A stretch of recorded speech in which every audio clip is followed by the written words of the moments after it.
Welcome to Raining Book. Tonight, journey into the labyrinthine streets and minds of James Joyce's Ulysses. Picture the sun-dappled alleys of Dublin on June 16, 1904, where every shadow holds a story, every word hums with life, and the ordinary becomes extraordinary through the prism of human consciousness. As the day unfolds in all its sprawling complexity, let Joyce's kaleidoscopic prose pull you into the intertwined lives of Leopold Bloom, Stephen Dedalus, and Molly Bloom, a tale of identity, connection, and the infinite depths of thought. Perfect for unraveling modernist brilliance, igniting intellectual curiosity, or surrendering to an immersive reverie. Let's begin. Chapter 1. Stately, plump Buck Mulligan came from the stairhead, bearing a bowl of lather on which a mirror and a razor lay crossed. A yellow dressing gown, ungirdled, was sustained gently behind him on the mild morning air. He held the bowl aloft and intoned, "Intribo ad alter Dei." Halted, he peered down the dark winding stairs and called out coarsely, "Come up, Kinch! Come up, you fearful Jesuit!" Solemnly he came forward and mounted the round gun rest. He faced about and blessed gravely thrice the tower, the surrounding land, and the awaking mountains. Then, catching sight of Stephen Dedalus, he bent towards him and made rapid crosses in the air, gurgling in his throat and shaking his head. Stephen Dedalus, displeased and sleepy, leaned his arms on the top of the staircase and looked coldly at the shaking, gurgling face that blessed him, equine in its length, and at the light untonsured hair, grained and hued like pale oak. Buck Mulligan peeped an instant under the mirror and then covered the bowl smartly. "Back to barracks," he said sternly. He added in a preacher-esque tone, "For this, O dearly beloved, is the genuine Christine, body and soul and blood and ounds. Slow music, please, shut your eyes, gents. One moment, a little trouble about those white corpuscles, silence all." He peered sideways up and gave a long, slow whistle of call, then paused a while in rapt attention, his even white teeth glistening here and there with gold points. Chrysostomos. Two strong, shrill whistles answered through the calm. "Thanks, old chap," he cried briskly. "That will do nicely. Switch off the current, will you?" He skipped off the gun rest and looked gravely at his watcher, gathering about his legs the loose folds of his gown. The plump shadowed face and sullen oval jowl recalled a prelate, patron of arts in the Middle Ages. A pleasant smile broke quietly over his lips. "The mockery of it," he said gaily. "Your absurd name, an ancient Greek." He pointed his finger in friendly jest and went over to the parapet, laughing to himself. Stephen Dedalus stepped up, followed him wearily halfway, and sat down on the edge of the gun rest, watching him still as he propped his mirror on the parapet, dipped the brush in the bowl, and lathered cheeks and neck. Buck Mulligan's gay voice went on. "My name is absurd too, Malachi Mulligan, two dactyls, but it has a Hellenic ring, hasn't it, tripping and sunny like the Buck himself. We must go to Athens. Will you come if I can get the aunt to fork out 20 quid? He laid the brush aside and, laughing with delight, cried, "Will he come?" The jejune Jesuit. Ceasing, he began to shave with care. "Tell me, Mulligan," Stephen said quietly. "Yes, my love. How long is Haynes going to stay in this tower?" Buck Mulligan showed a shaven cheek over his right shoulder. "God, isn't he dreadful," he said frankly, a ponderous Saxon. "He thinks you Ray not a gentleman. God, these bloody English, bursting with money and indigestion. Because he comes from Oxford. You know, Dedalus, you have the real Oxford manner. He can make you out. Oh, my name for you is the best. Kinch, the knife blade." He shaved warily over his chin. "He was raving all night about a Black Panther," Stephen said.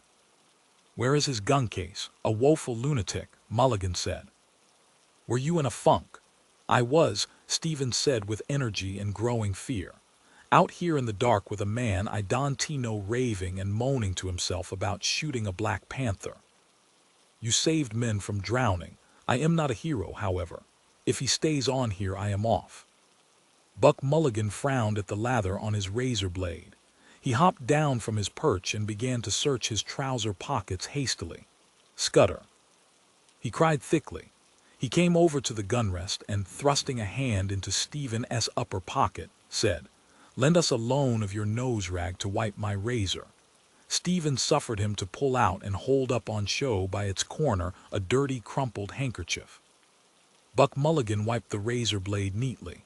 Then, gazing over the handkerchief, he said, "The Bard's nose rag, a new art color for our Irish poets, snot green. You can almost taste it, can you?" He mounted to the parapet again and gazed out over Dublin Bay, his fair oakbill hair stirring slightly. "God," he said quietly, "isn't he the sea what Algy calls it, a great sweet mother, the snot-green sea? The scrotum-tightening sea, epionopoponton, Daedalus the Greeks. I must teach you, you must read them in the original, Thalata. Thalata, she is our great sweet mother, come and look." Stephen stood up and went over to the parapet. Leaning on it, he looked down on the water and on the mail boat clearing the harbourmouth of Kingstown. "Our mighty mother," Buck Mulligan said. He turned abruptly his grey, searching eyes from the sea to Stephen's face. "The aunt thinks you killed your mother," he said. "That's why she won't let me have anything to do with you." "Someone killed her," Stephen said gloomily. "You could have knelt down, damn it, Kinch, when your dying mother asked you," Buck Mulligan said. "I am Hyperborean as much as you, but to think of your mother begging you with her last breath to kneel down and pray for her, and you refused. There is something sinister in you." He broke off and lathered again lightly his farther cheek. A tolerant smile curled his lips. "But a lovely mummer," he murmured to himself. "Kinch, the loveliest mummer of them all." He shaved evenly and with care, in silence, seriously. Stephen, an elbow rested on the jagged granite, leaned his palm against his brow and gazed at the fraying edge of his shiny black coat sleeve. Pain, that was not yet the pain of love, fretted his heart. Silently, in a dream she had come to him after her death, her wasted body within its loose brown grave clothes giving off an odor of wax and rosewood, her breath, that had bent upon him, mute, reproachful, a faint odor of wetted ashes. Across the threadbare cuff edge, he saw the sea hailed as a great sweet mother by the well-fed voice beside him. The ring of bay and skyline held a dull green mass of liquid. A bowl of white china had stood beside her deathbed, holding the green sluggish bile which she had torn up from her rotting liver by fits of loud groaning vomiting. Buck Mulligan wiped again his razor blade. "Ah, poor dog's buddy," he said in a kind voice. "I must give you a shirt and a few nose rags. How are the second-hand breeks?" "They fit well enough," Stephen answered. Buck Mulligan attacked the hollow beneath his underlip. The mockery of it, he said contentedly. "Second leg they should be. God knows what poxy bossy left them off. I have a lovely pair with a hair stripe gray. You look spiffing in them. I am not joking, Kinch. You look damn well when you dressed." "Thanks," Stephen said. "I can wear them if they are gray." He can wear them, Buck Mulligan told his face in the mirror. Etiquette is etiquette. He kills his mother, but he can wear gray trousers. He folded his razor neatly, and with stroking palps of fingers felt the smooth skin. Stephen turned his gaze from the sea and to the plump face with its smoke-blue mobile eyes. "That fellow I was with in the ship last night," said Buck Mulligan, "says you have GPI. He's up in Doddeville with Connolly Norman. General paralysis of the insane." He swept the mirror a half circle in the air to flash the tidings abroad in sunlight now radiant on the sea. His curling shaven lips laughed, and the edges of his white glittering teeth. Laughter seized all his strong well-knit trunk. "Look at yourself," he said, "you dreadful bard." Stephen bent forward and peered at the mirror held out to him, cleft by a crooked crack, hair on end. "As he and others see me. Who chose this face for me, this dog's body to rid of vermin? It asks me too. I pinched it out of the skivvy's room," Buck Mulligan said. "It does her all right. The aunt always keeps plain-looking servants for Malachi, lead him not into temptation. And her name is Ursula. Laughing again, he brought the mirror away from Stephen's peering eyes. The rage of Caliban at not seeing his face in a mirror, he said. If Wilder were only alive to see you. Drawing back and pointing, Stephen said with bitterness, it is a symbol of Irish art, the cracked looking-glass of a servant. Buck Mulligan suddenly linked his arm in Stephen's and walked with him round the tower, his razor and mirror clacking in the pocket where he had thrust them. It's not fair to tease you like that, Kinch, is it? He said kindly. God knows you have more spirit than any of them, parried again. He fears the lancet of my art as I fear that of his. The cold steel pen, cracked looking-glass of a servant, tell that to the oxy chap downstairs and touch him for a guinea. He's stinking with money and thinks you ray not a gentleman. His old fellow made his tin by selling jollop to Zulus or some bloody swindle or other. God, Kinch, if you and I could only work together, we might do something for the island. Hellenized Cranley's arm, his arm. And to think of your having to beg from these swine. I am the only one that knows what you are. Why don't you trust me more? What have you up your nose against me? Is it Haynes? If he makes any noise here, I'll bring down Seymour, and we'll give him a ragging worse than they gave Clive Kempthorpe. Young shouts of moneyed voices in Clive Kempthorpe's rooms. Pale faces, they hold their ribs with laughter, one clasping another. Oh, I shall expire. Break the news to her gently, Aubrey. I shall die. With slit ribbons of his shirt whipping the air, he hops and hobbles round the table, with trousers down at heels, chased by a des of Magdalen with the tailor's shears. A scared calf's face gilded with marmalade.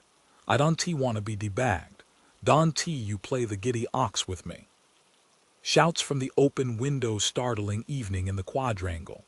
A deaf gardener, aproned, masked with Matthew Arnold's face, pushes his mower on the somber lawn, watching narrowly the dancing motes of grasshounds. To ourselves. New paganism, Omphalos, let him stay, Stephen said. There's nothing wrong with him except at night. Then what is it? Buck Mulligan asked impatiently. Cough it up, I am quite frank with you. What have you against me now?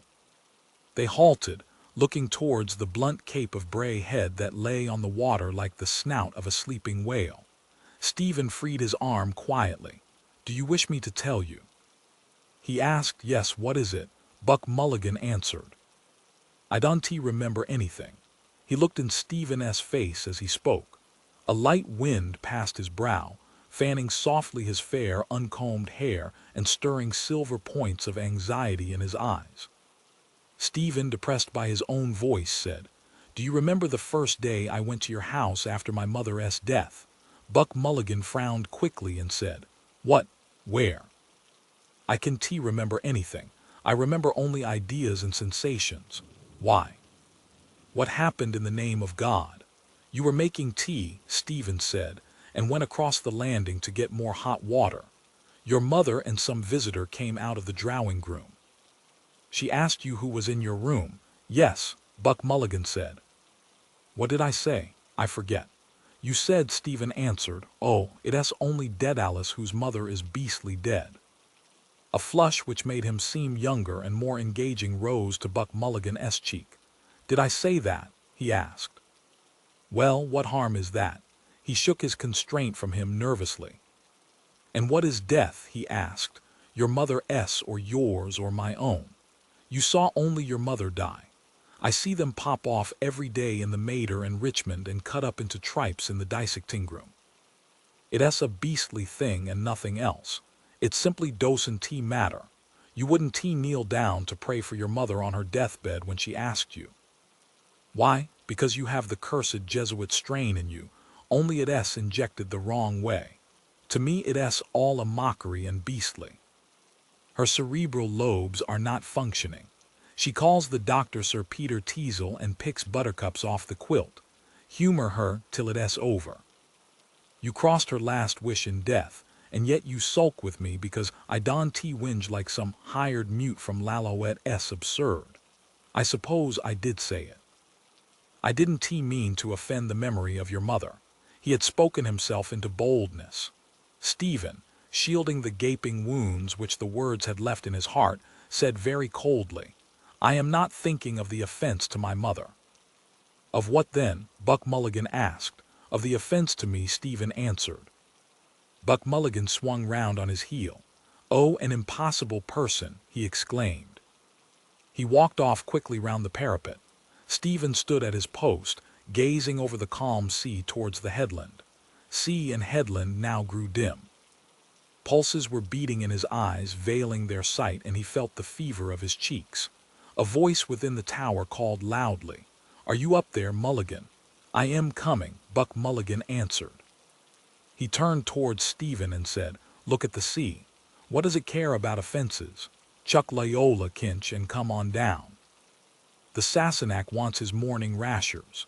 His head halted again for a moment at the top of the staircase, level with the roof. Don T mope over it all day, he said. I am inconsequent. Give up the moody brooding. His head vanished, but the drone of his descending voice boomed out of the stairhead. And no more turn aside and brood upon love's bitter mystery, for Fergus rules the brazen cars. Woodshadows floated silently by through the morning peace from the stairhead seaward where he gazed. Inshore and farther out the mirror of water whitened, spurned by light-shod hurrying feet, white breast of the dim sea. The twinning stresses, 2 by 2, a hand plucking the harpstrings, merging their twinning chords, wave-white wedded words shimmering on the dim tide.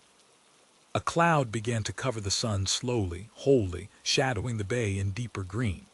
It lay beneath him, a bowl of bitter waters. Fergus' song. I sang it alone in the house, holding down the long dark chords. Her door was open. She wanted to hear my music.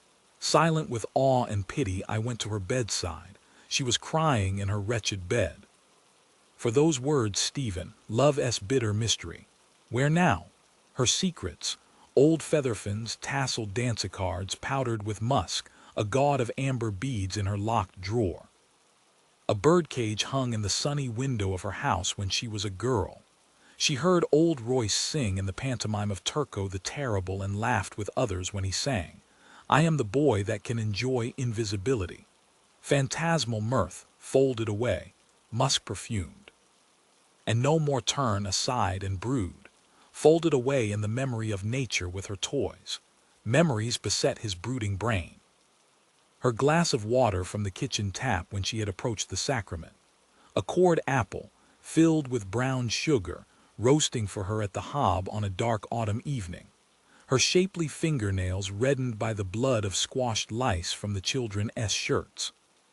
In a dream, silently she had come to him, her wasted body within its loose grave clothes giving off an odor of wax and rosewood, her breath, bent over him with mute secret words, a faint odor of wetted ashes, her glazing eyes staring out of death to shake and bend my soul, on me alone.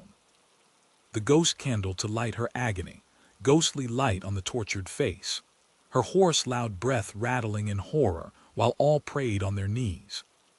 Her eyes on me to strike me down. Liliata rutilantium te confessorum terma circumdet, iubilantium te virginum chorus excipiat. Ghoul. Chewer of corpses, no, mother, let me be and let me live. Kinch ahoy, Buck Mulligan's voice sang from within the tower. It came nearer up the staircase, calling again. Stephen, still trembling at his soul's cry, heard warm running sunlight and in the air behind him friendly words. Daedalus, come down like a good mosey. Breakfast is ready. Haynes is apologizing for waking us last night. It's all right. I am coming, Stephen said, turning. Do, for Jesus' sake, Buck Mulligan said. For my sake and for all our sakes. His head disappeared and reappeared. I told him your symbol of Irish art. He says it's very clever. Touch him for a quid, will you? A guinea, I mean. I get paid this morning, Stephen said. The school kip. Buck Mulligan said. How much? 4 quid, lend us one. If you want it, Stephen said. 4 shining sovereigns, Buck Mulligan cried with delight. We'll have a glorious drunk to astonish the druidy druids. 4 omnipotent sovereigns. He flung up his hands and tramped down the stone stairs, singing out of tune with a Cockney accent. Oh, one tea we have a merry time, drinking whiskey, beer and wine. On Coronation Day. Oh, one tea we have a merry time on Coronation Day. Warm sunshine marrying over the sea. The nickel shaving bowl shone, forgotten, on the parapet. Why should I bring it down? Or leave it there all day, forgotten friendship? He went over to it, held it in his hands a while, feeling its coolness, smelling the clammy slaver of the lather in which the brush was stuck. So I carried the boat of incense then at Clongowes. I am another now and yet the same. A servant too. A server of a servant. In the gloomy domed living room of the tower Buck Mulligan's gowned form moved briskly to and fro about the hearth, hiding and revealing its yellow glow. 2 shafts of soft daylight fell across the flagged floor from the high barbacans, and at the meeting of their rays a cloud of coal smoke and fumes of fried grease floated, turning. "We'll be choked," Buck Mulligan said. "Haynes, open that door, will you?" Stephen laid the shaving bowl on the locker. A tall figure rose from the hammock where it had been sitting, went to the doorway and pulled open the inner doors. "Have you the key?" A voice asked. "Daedalus has it," Buck Mulligan said. "Janie Mac, I am choked." He howled without looking up from the fire. "Kinch." "It's in the lock," Stephen said, coming forward. The key scraped round harshly twice, and when the heavy door had been set ajar, welcome light and bright air entered. Haynes stood at the doorway, looking out. Stephen hailed his upended valise to the table and sat down to wait. Buck Mulligan tossed the fry onto the dish beside him. Then he carried the dish and a large teapot over to the table, set them down heavily and sighed with relief. "I am melting," he said, as the candle remarked when. "But hush. Not a word more on that subject. Kinch, wake up. Bread, butter, honey. Haynes, come in. The grub is ready. Bless us, O Lord, and these thy gifts. Where's the sugar? Oh, Jay, there's no milk." Stephen fetched the loaf and the pot of honey and the butter cooler from the locker. Buck Mulligan sat down in a sudden pet. "What sort of a kip is this?" he said. "I told her to come after 8. We can drink it black," Stephen said thirstily. "There's a lemon in the locker." "Oh, damn you and your Paris fads," Buck Mulligan said. "I want Sandycove milk." Haynes came in from the doorway and said quietly, "That woman is coming up with the milk." "The blessings of God on you," Buck Mulligan cried, jumping up from his chair. "Sit down, pour out the tea there. The sugar is in the bag." "Here, I can go fumbling at the damned eggs." He hacked through the fry on the dish and slapped it out on 3 plates, saying, "In nomen Patris et Filii et Spiritus Sancti." Haynes sat down to pour out the tea. "I am giving you 2 lumps each," he said. "But I say, Mulligan, you do make strong tea, don't you?" Buck Mulligan, hewing thick slices from the loaf, said in an old woman-esque wheedling voice, "When I makes tea, as old Mother Grogan said. And when I makes water, I makes water. By Jove, it is tea," Haynes said. Buck Mulligan went on hewing and wheedling. "So I do, Mrs. Cahill," says she. "Begob, ma am," says Mrs. Cahill. "God send you don tea make them in the one pot." He lunged towards his messmates in turn a thick slice of bread, impaled on his knife. "That's folk," he said very earnestly, "for your book, Haynes. 5 lines of text and 10 pages of notes about the folk and the fish gods of Dundrum, printed by the Weird Sisters in the year of the big wind." He turned to Stephen and asked in a fine puzzled voice, lifting his brows, "Can you recall, brother, is Mother Grogan's tea and water pot spoken of in the Mabinogion, or is it in the Upanishads?" "I doubt it," said Stephen gravely. "Do you now?" Buck Mulligan said in the same tone, "Your reasons, pray." "I fancy," Stephen said as he ate, "it did not exist in or out of the Mabinogion. Mother Grogan was, one imagines, a kinswoman of Mary Ann." Buck Mulligan's face smiled with delight. "Charming," he said in a finical sweet voice, showing his white teeth and blinking his eyes pleasantly. "Do you think she was? Quite charming." Then, suddenly overclouding all his features, he growled in a hoarse and rasping voice as he hewed again vigorously at the loaf. For old Mary Ann she doesn't take care a damn. But hissing up her petticoats, he crammed his mouth with fry and munched and droned. The doorway was darkened by an entering form. "The milk, sir." "Come in, ma am," Mulligan said. "Kinch, get the jug." An old woman came forward and stood by Stephen's elbow. "That's a lovely morning, sir," she said. "Glory be to God." "To whom?" Mulligan said, glancing at her. "Ah, to be sure." Stephen reached back and took the milk jug from the locker. "The islanders," Mulligan said to Haynes casually, "speak frequently of the collector of prepuces."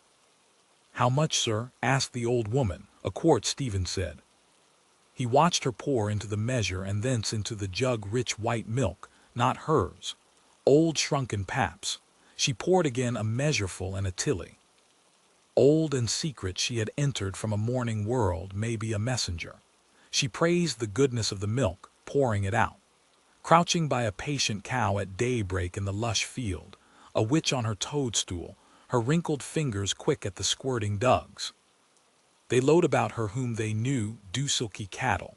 Silk of the kine and poor old woman, names given her in old times. A wandering crone, lowly form of an immortal serving her conqueror and her gay betrayer, their common cucquian, a messenger from the secret morning. To serve or to upbraid, whether he could not tell, but scorned to beg her favor. "It is indeed, ma am," Buck Mulligan said, pouring milk into their cups. "Taste it, sir," she said.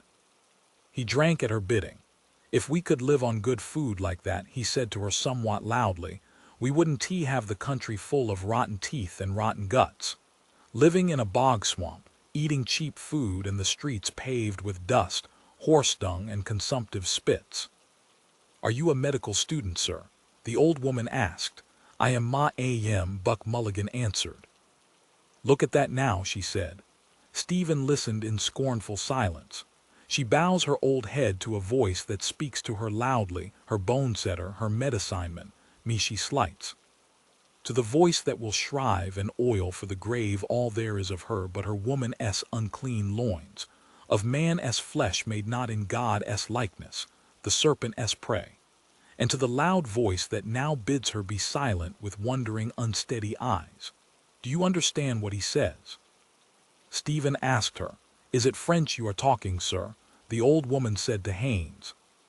Haynes spoke to her again a longer speech confidently. "Irish," Buck Mulligan said. "Is there Gaelic on you?" "I thought it was Irish," she said, "by the sound of it." "Are you from the West, sir?" "I am an Englishman," Haynes answered. "Yes, English," Buck Mulligan said, "and he thinks we ought to speak Irish in Ireland." "Sure we ought to," the old woman said, "and I am ashamed I don't speak the language myself. I am told it's a grand language by them that knows." "Grand is no name for it," said Buck Mulligan. "Wonderful entirely. Fill us out some more tea, Kinch. Would you like a cup, ma am?" "No, thank you, sir," the old woman said, slipping the ring of the milk can on her forearm and about to go. Haynes said to her, "Have you your bill? We had better pay her, Mulligan, hadn't we?" Stephen filled again the 3 cups. "Bill, sir," she said, halting. "Well, it's 7 mornings, a pint at 2pence is 7 twos is a shilling and 2pence over, and these 3 mornings a quart at 4pence is 3 quarts is a shilling. That's a shilling, and 1 and 2 is 2 and 2, sir." Buck Mulligan sighed and, having filled his mouth with a crust thickly buttered on both sides, stretched forth his legs and began to search his trouser pockets. "Pay up and look pleasant," Haynes said to him, smiling. Stephen filled a 3rd cup, a spoonful of tea coloring faintly the thick, rich milk. Buck Mulligan brought up a florin, twisted it round in his fingers and cried, "A miracle!" He passed it along the table towards the old woman, saying, "Ask nothing more of me, sweet. All I can give you I give." Stephen laid the coin in her uneager hand. "We owe 2pence," he said. "Time enough, sir," she said, taking the coin. "Time enough. Good morning, sir." She curtsied and went out, followed by Buck Mulligan's tender chant, "Heart of my heart, were it more, more would be laid at your feet. He turned to Stephen and said, seriously, Daedalus, I am stony. Hurry out to your school kip and bring us back some money. Today the bards must drink and junket. Ireland expects that every man this day will do his duty. That reminds me, Haynes said, rising, that I have to visit your National Library today. Our swim first, Buck Mulligan said. He turned to Stephen and asked blandly, is this the day for your monthly wash, Kinch? Then he said to Haynes, the unclean bard makes a point of washing once a month. All Ireland is washed by the Gulf Stream, Stephen said as he let honey trickle over a slice of the loaf. Haynes from the corner where he was knotting easily a scarf about the loose collar of his tennis shirt spoke. I intend to make a collection of your sayings if you will let me. Speaking to me. They wash and tub and scrub, age and bite of in wit, conscience. Yet here's a spot. That one about the cracked looking-glass of a servant being the symbol of Irish art is deuced good. Buck Mulligan kicked Stephen's foot under the table and said with warmth of tone, wait till you hear him on Hamlet, Haynes. Well, I mean it, Haynes said, still speaking to Stephen. I was just thinking of it when that poor old creature came in. Would I make any money by it? Stephen asked. Haynes laughed, and as he took his soft gray hat from the holdfast of the hammock, said, I don't know, I am sure. He strolled out to the doorway. Buck Mulligan bent across to Stephen and said with coarse vigor, you put your hoof in it now. What did you say that for? Well. Stephen said, the problem is to get money. From whom? From the milkwoman or from him? It's a toss-up, I think. I blow him out about you, Buck Mulligan said, and then you come along with your lousy leer and your gloomy Jesuit jibes. I see little hope, Stephen said, from her or from him. Buck Mulligan sighed tragically and laid his hand on Stephen's arm. From me, Kinch, he said. In a suddenly changed tone, he added, to tell you the God's truth, I think you ray right. Damn all else they are good for. Why don't you play them as I do? To hell with them all. Let us get out of the kip. He stood up, gravely ungirdled and disrobed himself of his gown, saying resignedly, Mulligan is stripped of his garments. He emptied his pockets onto the table. There's your snotrag, he said, and putting on his stiff collar and rebellious tie he spoke to them, chiding them, and to his dangling watch chain.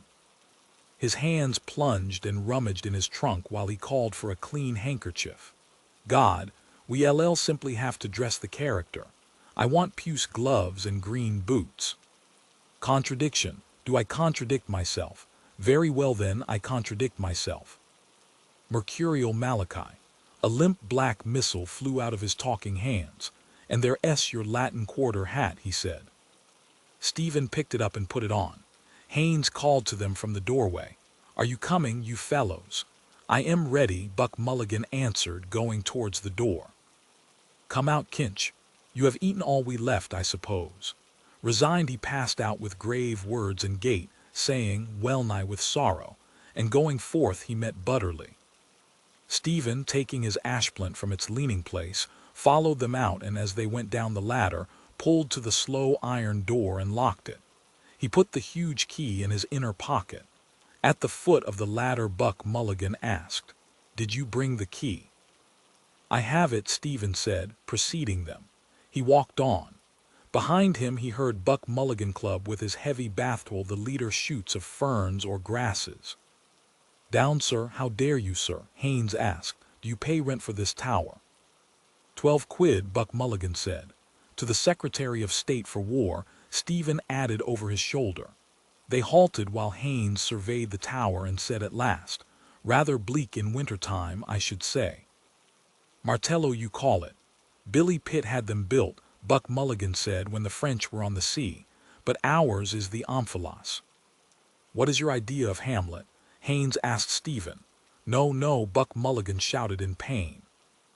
I am not equal to Thomas Aquinas and the 55 reasons he has made out to prop it up. Wait till I have a few pints in me first.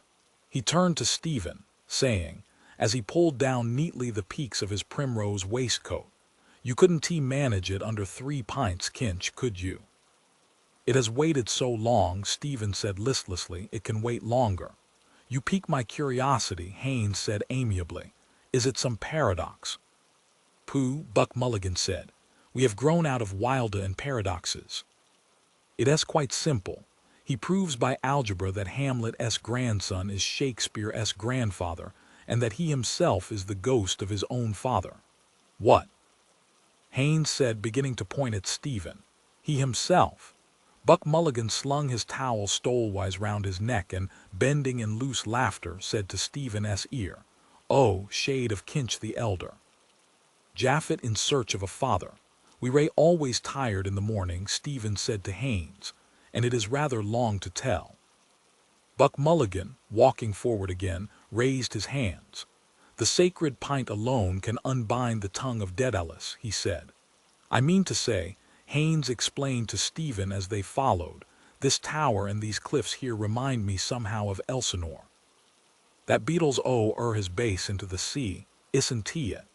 Buck Mulligan turned suddenly for an instant towards Stephen, but did not speak. In the bright silent instant Stephen saw his own image in cheap dusty mourning between their gay attires. "It is a wonderful tale," Haynes said, bringing them to halt again. Eyes pale as the sea the wind had freshened, paler, firm, and prudent. The sea's ruler, he gazed southward over the bay, empty save for the smoke plume of the mailboat vague on the bright skyline and a sail tacking by the Muglins. "I read a theological interpretation of it somewhere," he said bemused. "The father and the son idea. The son striving to be atoned with the father." Buck Mulligan at once put on a blithe, broadly smiling face. He looked at them, his well-shaped mouth open happily, his eyes, from which he had suddenly withdrawn all shrewd sense, blinking with mad gaiety. He moved a doll's head to and fro, the brims of his Panama hat quivering, and began to chant in a quiet, happy, foolish voice. "I am the queerest young fellow that ever you heard. My mother-s a Jew, my father-s a bird. With Joseph the joiner I cannot agree. So here-s to disciples in Calvary." He held up a forefinger of warning. "If anyone thinks that I am divine, I'll get no free drinks when I am making the wine, but have to drink water, and wish it were plain that I make when the wine becomes water again." He tugged swiftly at Stephen's ashplant in farewell, and running forward to a brow of the cliff, fluttered his hands at his sides like fins or wings of one about to rise in the air, and chanted, "Goodbye now, goodbye. Write down all I said and tell Tom, Dick, and Harry I rose from the dead. What's bred in the bone cannot fail me to fly, and Olivet's breezy. Goodbye now, goodbye." He capered before them down towards the 40-foot hole, fluttering his wing-like hands, leaping nimbly, Mercury's hat quivering in the fresh wind that bore back to them his brief bird-sweet cries. Haynes, who had been laughing guardedly, walked on beside Stephen and said, "We oughtn't to laugh, I suppose. He's rather blasphemous. I am not a believer myself, that is to say. Still his gaiety takes the harm out of it somehow, doesn't it? What did he call it? Joseph the joiner." "The Ballad of Joking Jesus," Stephen answered. "Oh," Haynes said, "you have heard it before. 3 times a day after meals," Stephen said dryly. "You ray not a believer, are you?" Haynes asked. "I mean, a believer in the narrow sense of the word. Creation from nothing and miracles and a personal God. There's only one sense of the word, it seems to me," Stephen said. Haynes stopped to take out a smooth silver case in which twinkled a green stone. He sprang it open with his thumb and offered it. "Thank you," Stephen said, taking a cigarette. Haynes helped himself and snapped the case to. He put it back in his side pocket and took from his waistcoat pocket a nickel tinderbox, sprang it open too, and having lit his cigarette, held the flaming spunk towards Stephen in the shell of his hands. "Yes, of course," he said, as they went on again. "Either you believe or you don't, isn't it? Personally, I couldn't stomach that idea of a personal God. You don't stand for that, I suppose. You behold in me," Stephen said with grim displeasure, "a horrible example of free thought." He walked on, waiting to be spoken to, trailing his ashplant by his side. Its ferrule followed lightly on the path, squealing at his heels. My familiar after me, calling Steefen. A wavering line along the path. They will walk on it tonight, coming here in the dark. He wants that key. It is mine, I paid the rent. Now I eat his salt bread. Give him the key too, all he will ask for it. That was in his eyes. After all, Haynes began. Stephen turned and saw that the cold gaze which had measured him was not all unkind. After all, I should think you are able to free yourself. You are your own master, it seems to me. I am a servant of two masters, Stephen said, an English and an Italian. Italian, Haynes said, a crazy queen, old and jealous. Kneel down before me. And a third, Stephen said, there is who wants me for odd jobs, Italian. Haynes said again, what do you mean? The Imperial British State, Stephen answered, his color rising, and the Holy Roman Catholic and Apostolic Church. Haynes detached from his underlip some fibers of tobacco before he spoke. I can quite understand that, he said calmly. An Irishman must think like that, I dare say. We feel in England that we have treated you rather unfairly. It seems history is to blame. The proud potent titles clanged over Stephen's memory the triumph of their brazen bells. Et unum sanctum Catholicum, et apostolicum ecclesiam. The slow growth and change of rite and dogma like his own rare thoughts, a chemistry of stars. Symbol of the apostles in the Mass for Pope Marcellus, the voices blended, singing alone loud in affirmation. And behind their chant, the vigilant angel of the church militant disarmed and menaced her heresiarchs. A horde of heresies fleeing with mitres awry. Photius and the brood of mockers of whom Mulligan was one, and Arius, warring his life long upon the consubstantiality of the Son with the Father, and Valentine, spurning Christ's terrene body, and the subtle African heresiarch Sabellius who held that the Father was himself his own Son. Words Mulligan had spoken a moment since in mockery to the stranger. Idle mockery. The void awaits surely all them that weave the wind. A menace, a disarming and a worsting from those embattled angels of the church, Michael's host, who defend her ever in the hour of conflict with their lances and their shields. Hear, hear. Prolonged applause. Zut nom de Dieu. Of course I am a Britisher, Haynes's voice said, and I feel as one. I don't want to see my country fall into the hands of German Jews either. That's our national problem, I am afraid, just now. Two men stood at the verge of the cliff, watching. Businessman, boatman. She's making for Bullock Harbor. The boatman nodded towards the north of the bay with some disdain.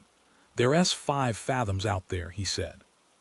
It'll be swept up that way when the tide comes in about 1. It's 9 days today. The man that was drowned.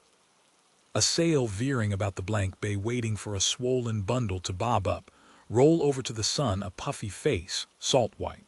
Here I am. They followed the winding path down to the creek. Buck Mulligan stood on a stone, in shirt sleeves, his unclipped tie rippling over his shoulder.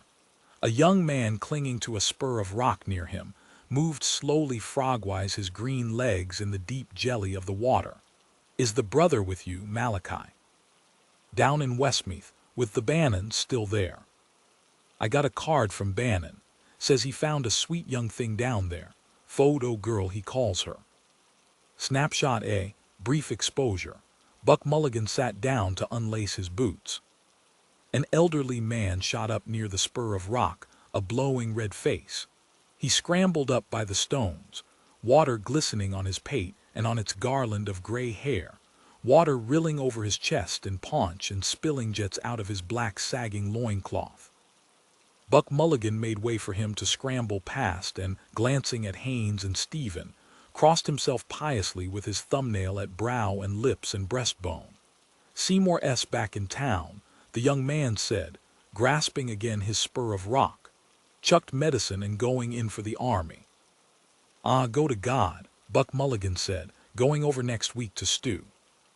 You know that Red Carlisle girl, Lily? Yes, spooning with him last night on the pier. The father is Rotto with money. Is she up the pole? Better ask Seymour that. Seymour a bleeding officer, Buck Mulligan said. He nodded to himself as he drew off his trousers and stood up, saying tritely, "Red-headed women buck like goats." He broke off in alarm, feeling his side under his flapping shirt. "My 12th rib is gone," he cried. "I am the Burmich. Toothless Kinch and I, the Superman." He struggled out of his shirt and flung it behind him to where his clothes lay. "Are you going in here, Malachi?" "Yes, make room in the bed." The young man shoved himself backward through the water and reached the middle of the creek in 2 long, clean strokes. Haynes sat down on a stone, smoking. "Are you not coming in?" Buck Mulligan asked. "Later on," Haynes said. "Not on my breakfast." Stephen turned away. "I am going, Mulligan," he said. "Give us that key, Kinch," Buck Mulligan said, "to keep my chemise flat." Stephen handed him the key. Buck Mulligan laid it across his heaped clothes. "And 2pence," he said, "for a pint. Throw it there." Stephen threw 2 pennies on the soft heap. Dressing, undressing. Buck Mulligan, erect, with joined hands before him, said solemnly, "He who stealeth from the poor lendeth to the Lord." Thus spake Zarathustra. His plump body plunged. "We'll see you again," Haynes said, turning as Stephen walked up the path and smiling at wild Irish. Horn of a bull, hoof of a horse, smile of a Saxon. "The ship," Buck Mulligan cried. "half-12. Good," Stephen said. He walked along the upward curving path. "Liliata rudilantium, terma circumdit. Eubulantium T virginum." The priest's gray nimbus in a niche where he dressed discreetly. "I will not sleep here tonight. Home also I cannot go." A voice, sweetened and sustained, called to him from the sea. Turning the curve, he waved his hand. It called again. A sleek brown head, a seal far out on the water, round. "Usurper." "You Cochrane, what city sent for him?" "Tarentum, sir." "Very good." "Well, there was a battle, sir." "Very good." "Where?" The boy's blank face asked the blank window. "Fabled by the daughters of memory." And yet it was in some way, if not as memory fabled it. A phrase, then, of impatience, thud of Blake's wings of excess. "I hear the ruin of all space, shattered glass and toppling masonry, and time one livid final flame." "What left us then?" "I forget the place, sir. 279B. "Ciasculum," Stephen said, glancing at the name and date in the Geressard book. "Yes, sir." And he said, "Another victory like that and we are done for." That phrase the world had remembered. A dull ease of the mind. From a hill above a corpse-strewn plain, a general speaking to his officers leaned upon his spear. Any general to any officers. They lend ear. "You Armstrong," Stephen said, "what was the end of Pyrrhus?" "End of Pyrrhus, sir." "I know, sir. Ask me, sir." Come in said, "Wait." "You Armstrong, do you know anything about Pyrrhus?" A bag of figrils lay snugly in Armstrong's satchel. He curled them between his palms at whiles and swallowed them softly. Crumbs adhered to the tissue of his lips. A sweetened boy's breath. Well-off people, proud that their eldest son was in the Navy. Vico rode Dalkey. "Pyrrhus, sir." Pyrrhus appear. All laughed. Mirthless, high, malicious laughter. Armstrong looked round at his classmates, silly glee in profile. In a moment they will laugh more loudly, aware of my lack of rule and of the fees their papas pay. "Tell me now," Stephen said, poking the boy's shoulder with the book, "what is a pier?" "A pier, sir," Armstrong said. "A thing out in the water, a kind of a bridge." "Kingston Pier, sir." Some laughed again, mirthless but with meaning. 2 in the back bench whispered. Yes, they knew, had never learned nor ever been innocent, all. With envy he watched their faces. Edith, Ethel, Gertie, Lily. Their likes, their breaths too, sweetened with tea and jam, their bracelets tittering in the struggle. "Kingston Pier," Stephen said. "Yes, a disappointed bridge." The words troubled their gaze. "How, sir?" Come in asked. "A bridge is across a river, for Haynes's chapbook." No one here to hear. Tonight deftly amid wild drink and talk, to pierce the polished mail of his mind. What then? A jester at the court of his master, indulged and disesteemed, winning a Clement Master's praise. Why had they chosen all that part? Not wholly for the smooth caress. For them too history was a tale like any other too often heard, their land a pawnshop. Had Pyrrhus not fallen by a beldam's hand in Argos, or Julius Caesar not been knifed to death, they are not to be thought away. Time has branded them, and fettered, they are lodged in the room of the infinite possibilities they have ousted. But can those have been possible seeing that they never were? Or was that only possible which came to pass? Weaver of the wind, tell us a story, sir. Oh, do, sir. A ghost story, where do you begin in this? Stephen asked, opening another book. Weep no more, Comin said. Go on then, Talbot, and the story, sir. After Stephen said, Go on, Talbot, a swarthy boy opened a book and propped it nimbly under the breastwork of his satchel. He recited jerks of verse with odd glances at the text. Weep no more, woeful shepherds, weep no more, for Lycidas, your sorrow, is not dead, sunk though he be beneath the watery floor. It must be a movement then, an actuality of the possible as possible. Aristotle's phrase formed itself within the gabbled verses and floated out into the studious silence of the library of St. Genevieve, where he had read, sheltered from the sin of Paris, night by night. By his elbow, a delicate Siamese conned a handbook of strategy. Fed and feeding brains about me, under glow lamps, impaled with faintly beating feelers, and in my mind's darkness a sloth of the underworld, reluctant, shy of brightness, shifting her dragon scaly folds. Thought is the thought of thought, tranquil brightness. The soul is in a manner all that is. The soul is the form of forms. Tranquility sudden, vast, candescent, form of forms. Talbot repeated, through the dear might of him that walked the waves, through the dear might. Turn over, Stephen said quietly. I don't see anything. What, sir? Talbot asked simply, bending forward. His hand turned the page over. He leaned back and went on again, having just remembered. Of him that walked the waves. Here also over these craven hearts his shadow lies, and on the scoffer's heart and lips, and on mine. It lies upon their eager faces who offered him a coin of the tribute. To Caesar what is Caesar's, to God what is God's, a long look from dark eyes, a riddling sentence to be woven and woven on the church's looms. I. Riddle me, Randy Rowe. My father gave me seeds to sow. Talbot slid his closed book into his satchel. Have I heard all? Stephen asked. Yes, sir. Hockey at 10, sir. Half day, sir. Thursday.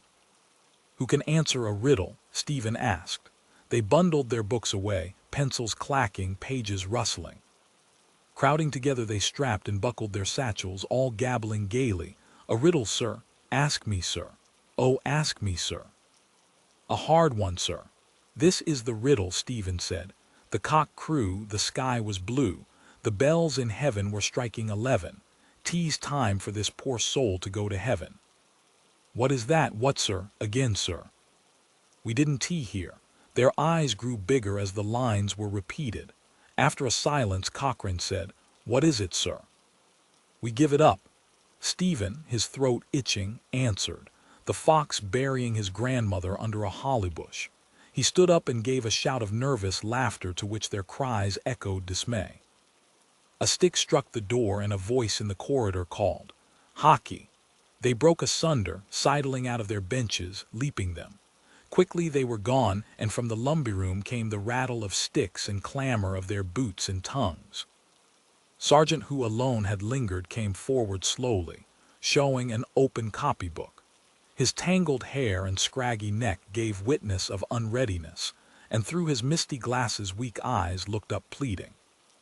On his cheek, dull and bloodless, a soft stain of ink lay, date-shaped, recent and damp as a snail's bed. He held out his copybook.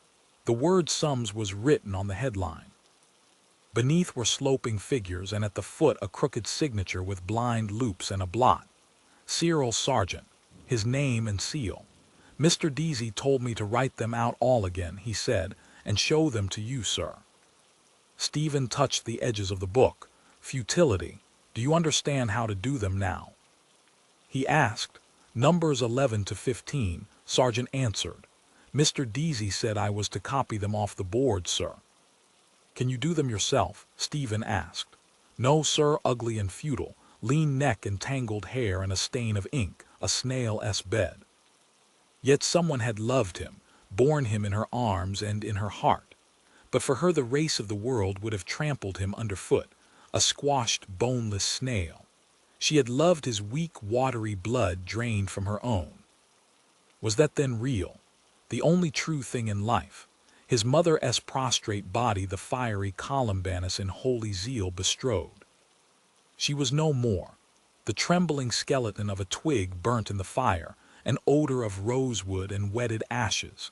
She had saved him from being trampled underfoot and had gone, scarcely having been. A poor soul gone to heaven, and on a heath beneath winking stars a fox red reek of rapine in his fur, with merciless bright eyes scraped in the earth, listened, scraped up the earth, listened, scraped and scraped. Sitting at his side, Stephen solved out the problem. He proves by algebra that Shakespeare's ghost is Hamlet's grandfather. Sergeant peered askance through his slanted glasses.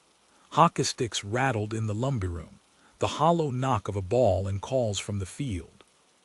Across the page the symbols moved in grave Morris in the mummery of their letters, wearing quaint caps of squares and cubes. Give hands, traverse, bow to partner. So, imps of fancy of the Moors.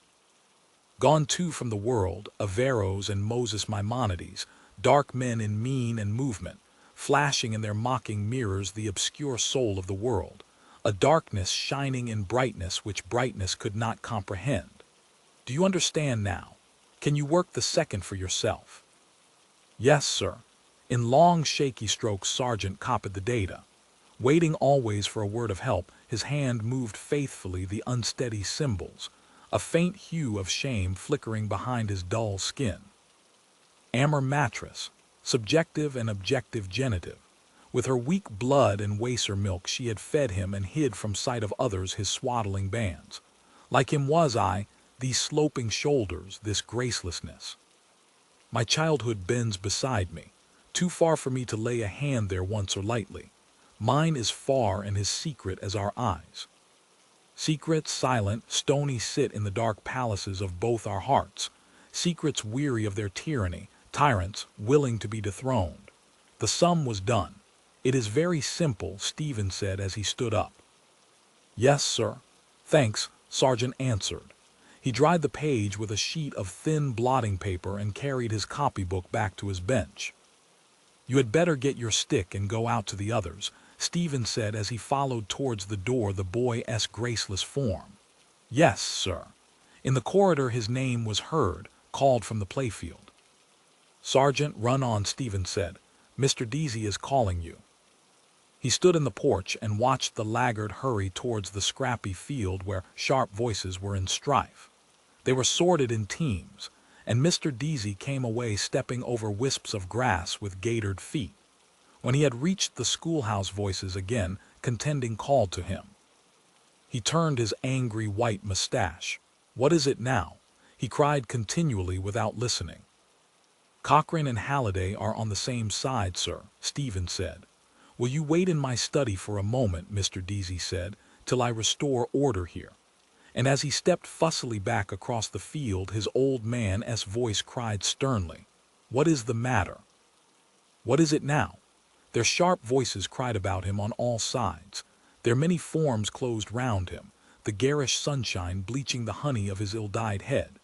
Stale, smoky air hung in the study with the smell of drab, abraded leather of its chairs. As on the first day he bargained with me here, as it was in the beginning is now. On the sideboard the tray of Stuart coins, base treasure of a bog, and ever shall be. And snug in their spooncase of purple plush, faded, the 12 apostles having preached to all the Gentiles, world without end. A hasty step over the stone porch and in the corridor. Blowing out his rare mustache, Mr. Deasy halted at the table. First, our little financial settlement, he said. He brought out of his coat a pocketbook bound by a leather thong. It slapped open and he took from it 2 notes, one of joined halves, and laid them carefully on the table. 2, he said, strapping and stowing his pocketbook away. And now his strong room for the gold. Stephen's embarrassed hand moved over the shells heaped in the cold stone mortar, whelks and money cowries and leopard shells. And this, whorled as an Emir's turban, and this, the scallop of St. James. An old pilgrim's hoard dead treasure hollow shells. A sovereign fell, bright and new, on the soft pile of the tablecloth. 3, Mr. Deasy said, turning his little salves box about in his hand. These are handy things to have. See, this is for sovereigns. This is for shillings, sixpences, half-crowns, and here crowns. See, he shot from it 2 crowns and 2 shillings. 3.12, he said. I think you'll find that's right. Thank you, sir, Stephen said, gathering the money together with shy haste and putting it all in a pocket of his trousers. No thanks at all, Mr. Deasy said. You have earned it. Stephen's hand, free again, went back to the hollow shells, symbols too of beauty and of power. A lump in my pocket, symbols soiled by greed and misery. Don't carry it like that, Mr. Deasy said. You'll pull it out somewhere and lose it. You just buy one of these machines. You'll find them very handy. Answer something. Mine would be often empty, Stephen said. The same room and hour, the same wisdom, and I the same, 3 times now. 3 nooses round me here. Well, I can break them in this instant if I will. Because you don't save, Mr. Deasy said, pointing his finger. You don't know yet what money is. Money is power. When you have lived as long as I have, I know, if youth but knew. But what does Shakespeare say? Put but money in thy purse. Aego, Stephen murmured. He lifted his gaze from the idle shells to the old man's stare. He knew what money was, Mr. Deasy said. He made money. A poet, yes, but an Englishman too. Do you know what is the pride of the English? Do you know what is the proudest word you will ever hear from an Englishman's mouth? The sea's ruler.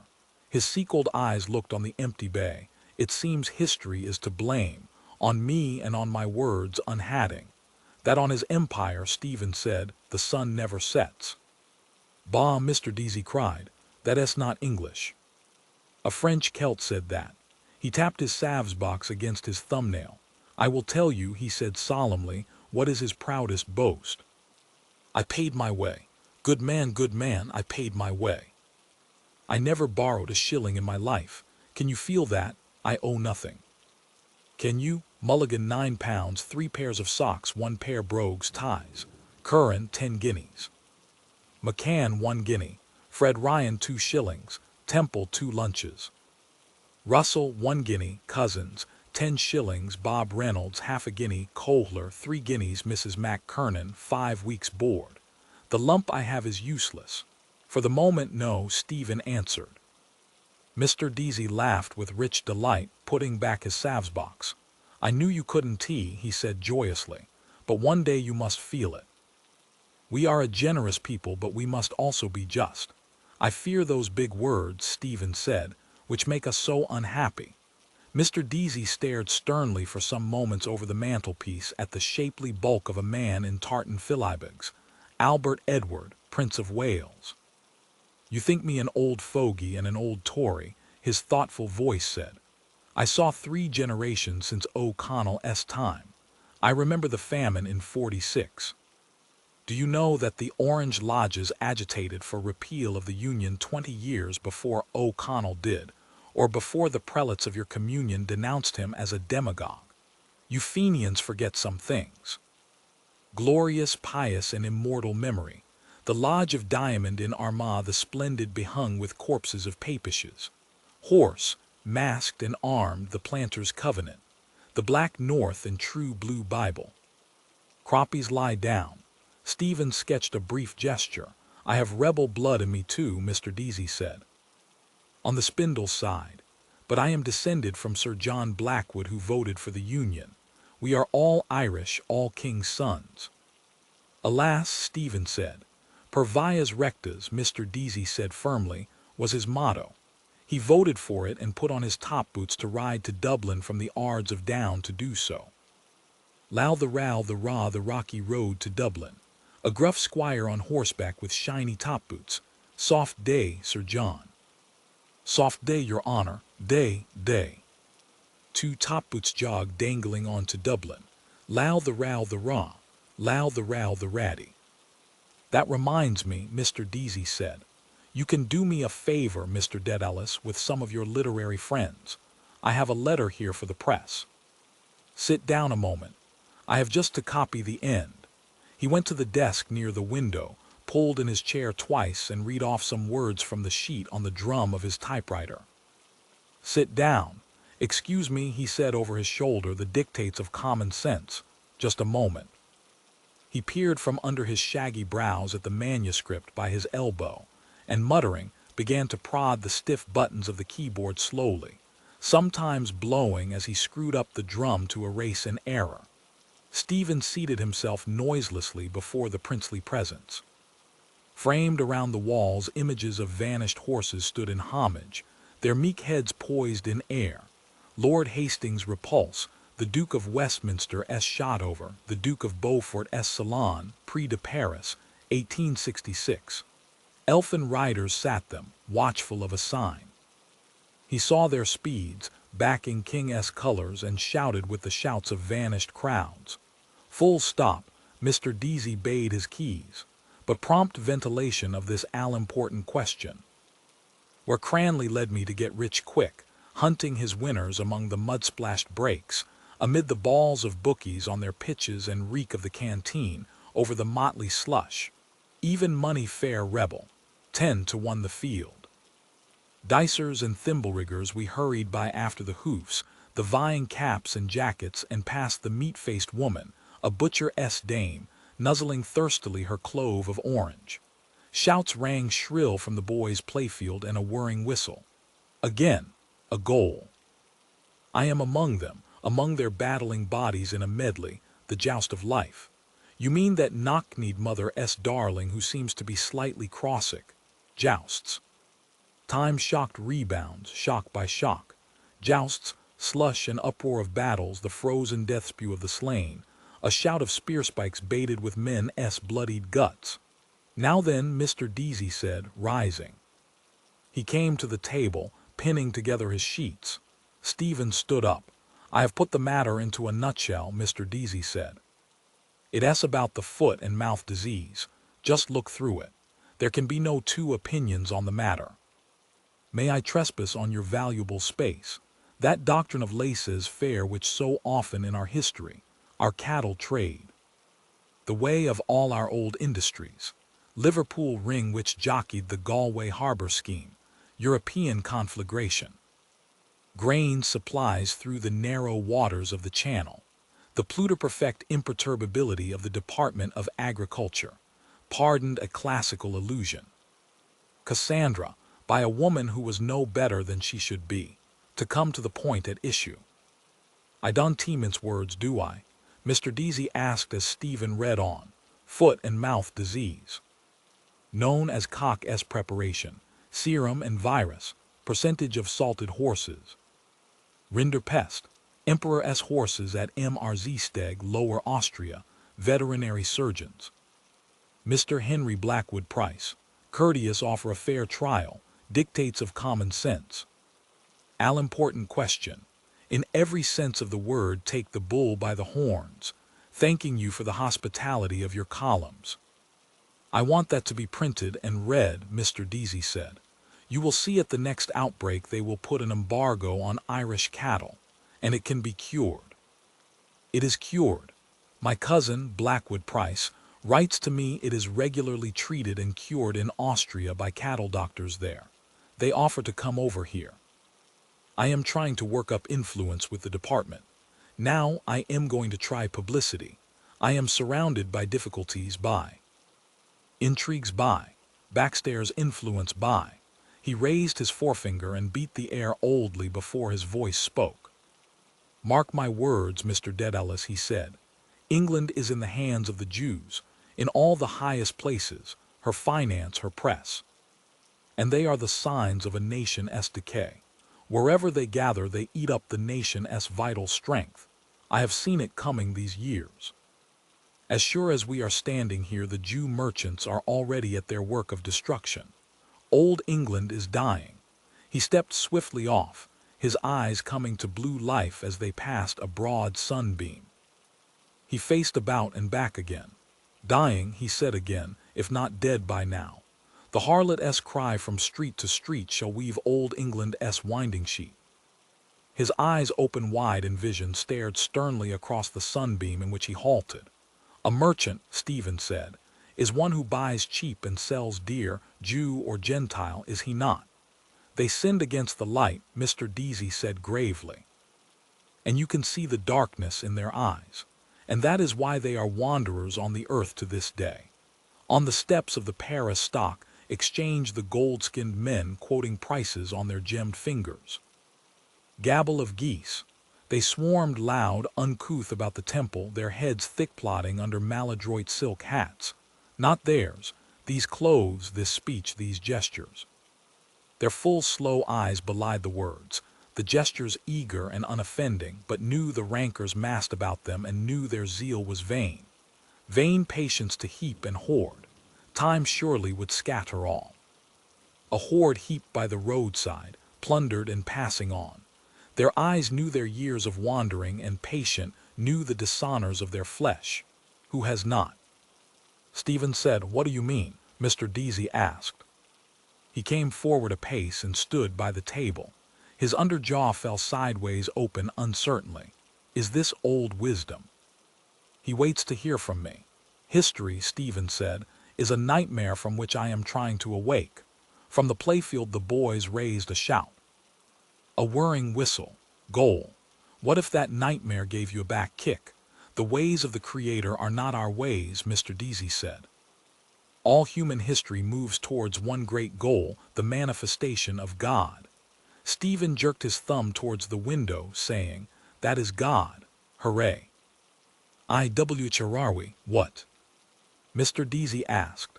A shout in the street, Stephen answered, shrugging his shoulders. Mr. Deasy looked down and held for a while the wings of his nose tweaked between his fingers. Looking up again, he set them free. "I am happier than you are," he said. "We have committed many errors and many sins. A woman brought sin into the world. For a woman who was no better than she should be, Helen, the runaway wife of Menelaus, 10 years the Greeks made war on Troy. A faithless wife first brought the strangers to our shore here, Mac Murrough's wife and her leman, O'Rourke, Prince of Breffni. A woman too brought Parnell low. Many errors, many failures, but not the one sin. I am a struggler now at the end of my days. But I will fight for the right till the end. For Ulster will fight and Ulster will be right." Stephen raised the sheets in his hand.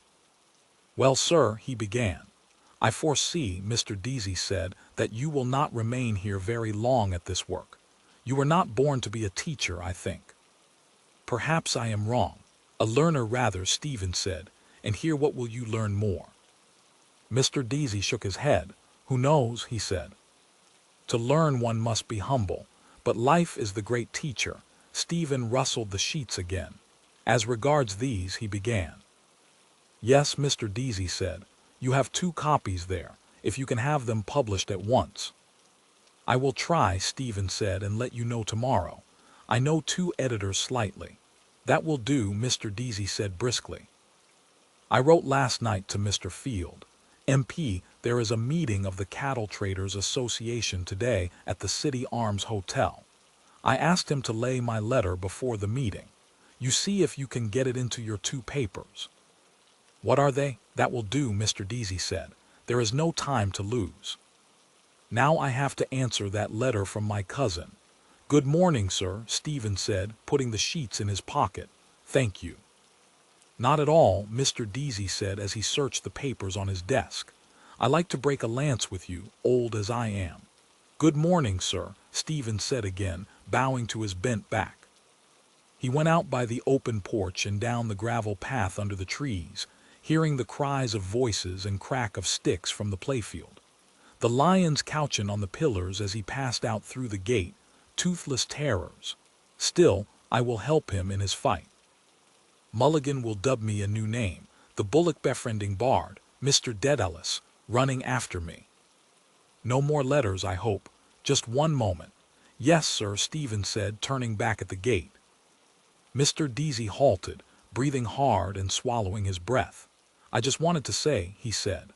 Ireland, they say, has the honor of being the only country which never persecuted the Jews. Do you know that? No, and do you know why? He frowned sternly on the bright air. Why, sir? Stephen asked, beginning to smile. Because she never let them in, Mr. Deasy said solemnly. A coughball of laughter leaped from his throat, dragging after it a rattling chain of phlegm. He turned back quickly, coughing, laughing, his lifted arms waving to the air. She never let them in, he cried again through his laughter as he stamped on gaitered feet over the gravel of the path. That's why. On his wise shoulders through the checkerwork of leaves the sun flung spangles, dancing coins. Ineluctable modality of the visible, at least that if no more, thought through my eyes. Signatures of all things I am here to read, sea-spawn and sea-wreck, the nearing tide, that rusty boot. Snot-green blue-silver rust, colored signs, limits of the diaphane. But he adds, in bodies. Then he was aware of them bodies before of them colored. How? By knocking his sconce against them, sure. Go easy. Bald he was and a millionaire, maestro di color Cisano. Limit of the diaphane in. Why in? Diaphane, adiaphane. If you can put your 5 fingers through it, it is a gate, if not a door. Shut your eyes and see. Stephen closed his eyes to hear his boots crush crackling rack and shells. You are walking through it, howsoever. I am, a stride at a time. A very short space of time through very short times of space. 5, 6, the Nashenander. Exactly, and that is the ineluctable modality of the audible. Open your eyes. No, Jesus. If I fell over a cliff, that beetles his base, fell through the Nebuchadnezzar ineluctably. I am getting on nicely in the dark. My ash sword hangs at my side. Tap with it, they do. My 2 feet in his boots are at the ends of his legs, Nebuchadnezzar. Sounds solid, made by the mallet of Lowe's demiurgos. Am I walking into eternity along Sandamount Strand? Crush, crack, crick, crick. Wild sea money. Domini Deasy kens them a 1T you come to Sandamount, Madeline the mare. Rhythm begins, you see. I hear. A catalectic tetrameter of iambs marching. No, Agalip, Deline the mare. Open your eyes now, I will. One moment, has all vanished since. If I open and am forever in the black adiaphane. Basta, I will see if I can see now. They're all the time without you, and ever shall be, world without end. They came down the steps from Leahy-S Terrace prudently, Frauenzimmer, and down the shelving shore flabbily, their splayed feet sinking in the silted sand. Like me, like algae, coming down to our mighty mother. Number 1 swung lurdily her midwife-S bag, the other S gamp poked in the beach. From the Liberties out for the day. Mrs. Florence MacCabe, relict of the late Pack MacCabe, deeply lamented of Bride Street. One of her sisterhood lugged me squealing into life. Creation from nothing. What has she in the bag? A misbirth with a trailing navel cord hushed in ruddy wool. The cords of all link back, strand entwining cable of all flesh. That is why mystic monks. Will you be as gods, gaze in your omphalos, hello. Kinch here put me on to Edenville. Aleph Alpha, 001. Spouse and helpmate of Adam Cadman, Heva naked Eve.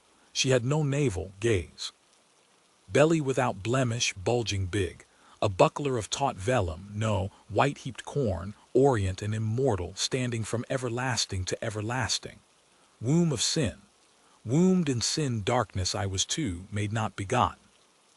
By them, the man with my voice and my eyes and a ghost woman with ashes on her breath.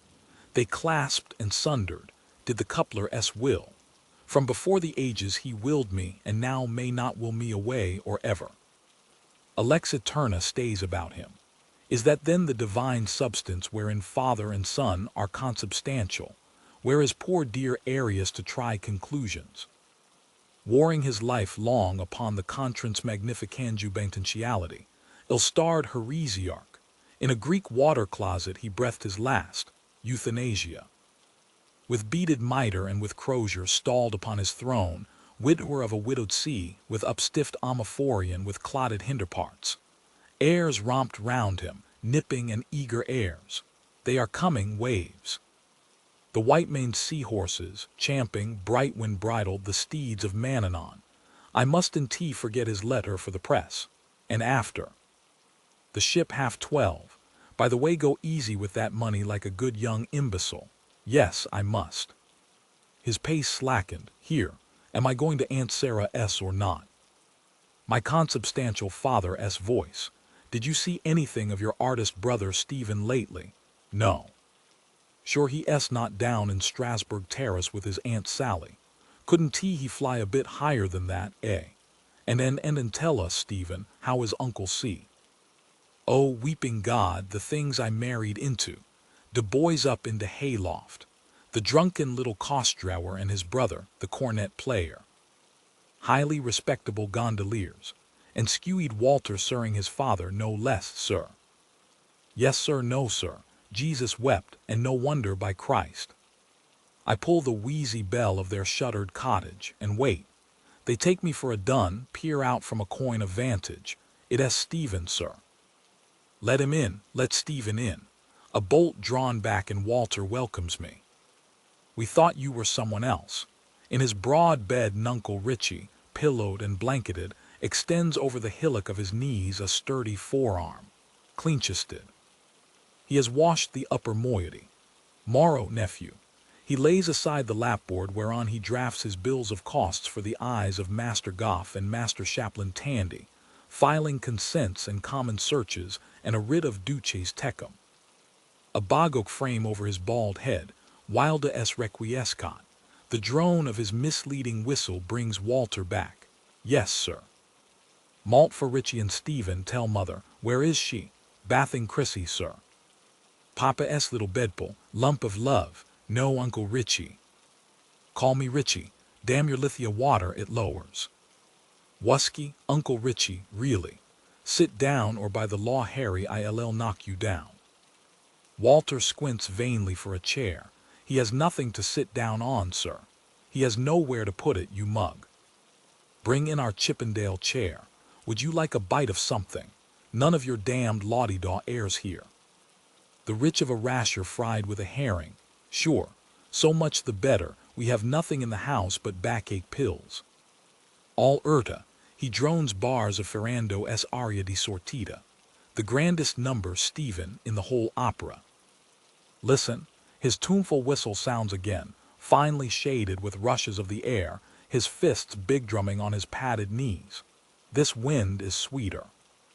Houses of decay, mine, his and all. You told the Clongowes gentry you had an uncle a judge and an uncle a general in the army. Come out of them, Stephen. Beauty is not there, nor in the stagnant bay of Marsh S. Library where you read the fatting prophecies of Joachim Abbas. For whom? The 100-headed rabble of the cathedral close. A hater of his kind ran from them to the wood of madness, his mane foaming in the moon, his eyeballs stars. Howie Hindenham, horse-nostrilled. The oval equine faces, Temple, Buck Mulligan, Foxy Campbell, Lantern Jaws. Abba's father, Furious Dean, what offense laid fire to their brains? Paff.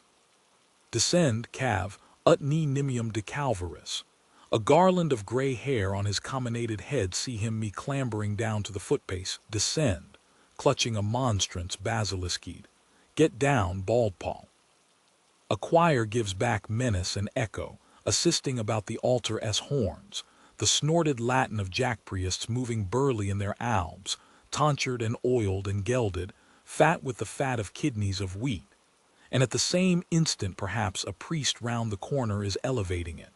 Dring-dring. And 2 streets off another locking it into a pyx. Dring-gathering. And in a lady-chapelle another taking housel all to his own cheek. Dring-dring down up forward back. Dan Ockham thought of that invincible doctor. A misty English morning, the imp hypostasis tickled his brain. Bringing his host down and kneeling, he heard twine with his second bell, the first bell in the transept. He is lifting his. And rising, heard, now I am lifting their two bells. He is kneeling, twang in diphthong. Cousin Stephen, you will never be a saint, Isle of Saints. You were awfully holy whereunto you. You prayed to the blessed Virgin that you might not have a red nose. You prayed to the devil in Serpentine Avenue that the fubsy widow in front might lift her clothes still more from the wet street. Oh, see, certo. Sell your soul for that dyed rags pinned round a squaw. More tell me, more still. On the top of the Howth tram alone crying to the rain, naked women. Naked women, what about that, eh? What about what? What else were they invented for? Reading 2 pages apiece of 7 books every night, eh? I was young. You bowed to yourself in the mirror, stepping forward to applause earnestly, striking face. Hooray for the goddamned idiot. Hooray. No one saw, tell no one. Books you were going to write with letters for titles. Have you read his F? Oh yes, but I prefer Q. Yes, but W is wonderful. Oh yes, W. Remember your epiphanies written on green oval leaves, deeply deep, copies to be sent if you died to all the great libraries of the world, including Alexandria. Someone was to read them there after a few thousand years, a Mahamanvantara, Pico della Mirandola-like. I, very like a whale. When one reads these strange pages of one long gone, one feels that one is at one with one who once. The grainy sand had gone from under his feet. His boots trod again a damp crackling mast, razor shells, squeaking pebbles, that on the unnumbered pebbles beats, wood sieved by the shipworm, lost armada. Unwholesome sand flats waited to suck his treading soles, breathing upward sewage breath. A pocket of seaweed smoldered in sea fire under a midden of man as ashes. He coasted them, walking warily. A porter bottle stood up, stogged to its waist, in the cakey sand dough. A sentinel, isle of dreadful thirst. Broken hoops on the shore, at the land a maze of dark cunning nets, farther away chalk-scrawled backdoors, and on the higher beach a dreeing line with 2 crucified shirts. Ringsend, wigwams of brown steersmen and master mariners. Human shells, he halted. I have passed the way to Aunt Sarah S. Am I not going there? Seems not, no one about. He turned northeast and crossed the firmer sand towards the pigeon house. Qui vous a mis dans cette fichue position? C. est le pigeon, Joseph. Patris, home on furlough, lapped warm milk with me in the bar, MacMahon. Son of the wild goose, Kevin Egan of Paris. My father s a bird. He lapped the sweet late show with pink young tongue, plump bunny s face. Lappin', he hopes to win in the Grows lots. About the nature of women he read in Michelet. But he must send me La Vie de Jesus by M.L. Otaxil. Lent it to his friend. Si est tordant, vous savez. Moi je suis socialiste. Je n'y crois pas en l'existence de Dieu. Faut pas le dire mon pire. Il croit, mon pire oui. Schluss he laps, my Latin quarter hat. God, we simply must dress the character. I want puce gloves. You were a student whereunto you. Of what in the other devil's name? Patient, PC. And you know, physiques, chimiques et naturels. Aha, eating your groat's worth of mou en civet, fleshpots of Egypt, elbowed by belching cabmen. Just say in the most natural tone, when I was in Paris, Bal Mitch I used to. Yes, used to carry punched tickets to prove an alibi if they arrested you for murder somewhere. Justice. On the night of the 17th of February 1904, the prisoner was seen by 2 witnesses. Other fellow did it, other me. Hat, tie, overcoat, nose. Lui si est moi, you seem to have enjoyed yourself, proudly walking. Whom were you trying to walk like? Forget. A dispossessed. With Mother S. money order, 8 shillings, the banging door of the post office slammed in your face by the usher. Hunger, toothache, encore due minutes, look clock. Must get firm, hired dog. Shoot him to bloody bits with a bang shotgun, Bits man spattered walls all brass buttons. Bits all KHRRRR clack in place clack back. Not hurt. Oh, that's all right. Shake hands, see what I meant, see. Oh, that's all right. Shake a shake. Oh, that's all only all right. You were going to do wonders, what? Missionary to Europe after fiery Columbanus. Fiacre and Scotus on their creepastools in heaven spilt from their pint pots, loud Latin laughing. Huge. Huge, pretending to speak broken English as you dragged your valise, porter threepence, across the slimy pier at New Haven. Comment. Rich booty you brought back. Le tutu, 5 tattered numbers of pantalon blanc et culotte rouge, a blue French telegram, curiosity to show, mother dying come home father. The aunt thinks you killed your mother. That's why she won tea. Then here s a health to Mulligan s aunt, and I'll tell you the reason why. She always kept things decent in the Hannigan family. His feet marched in sudden proud rhythm over the sand furrows, along by the boulders of the south wall. He stared at them proudly piled stone mammoth skulls. Gold light on sea, on sand, on boulders.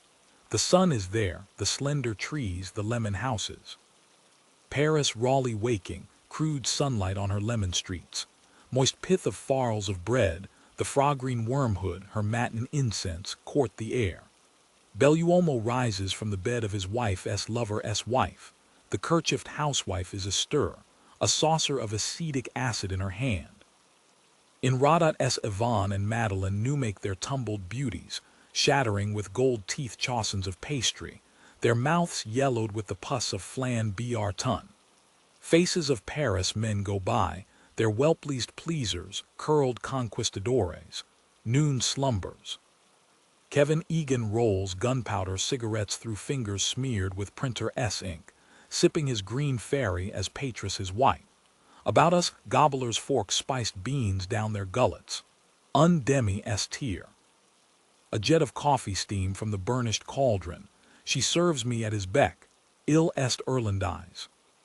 Hollandise. Non-fromage Irlandise nous Irland vous savez ah oui. She thought you wanted a cheese Hollandaise.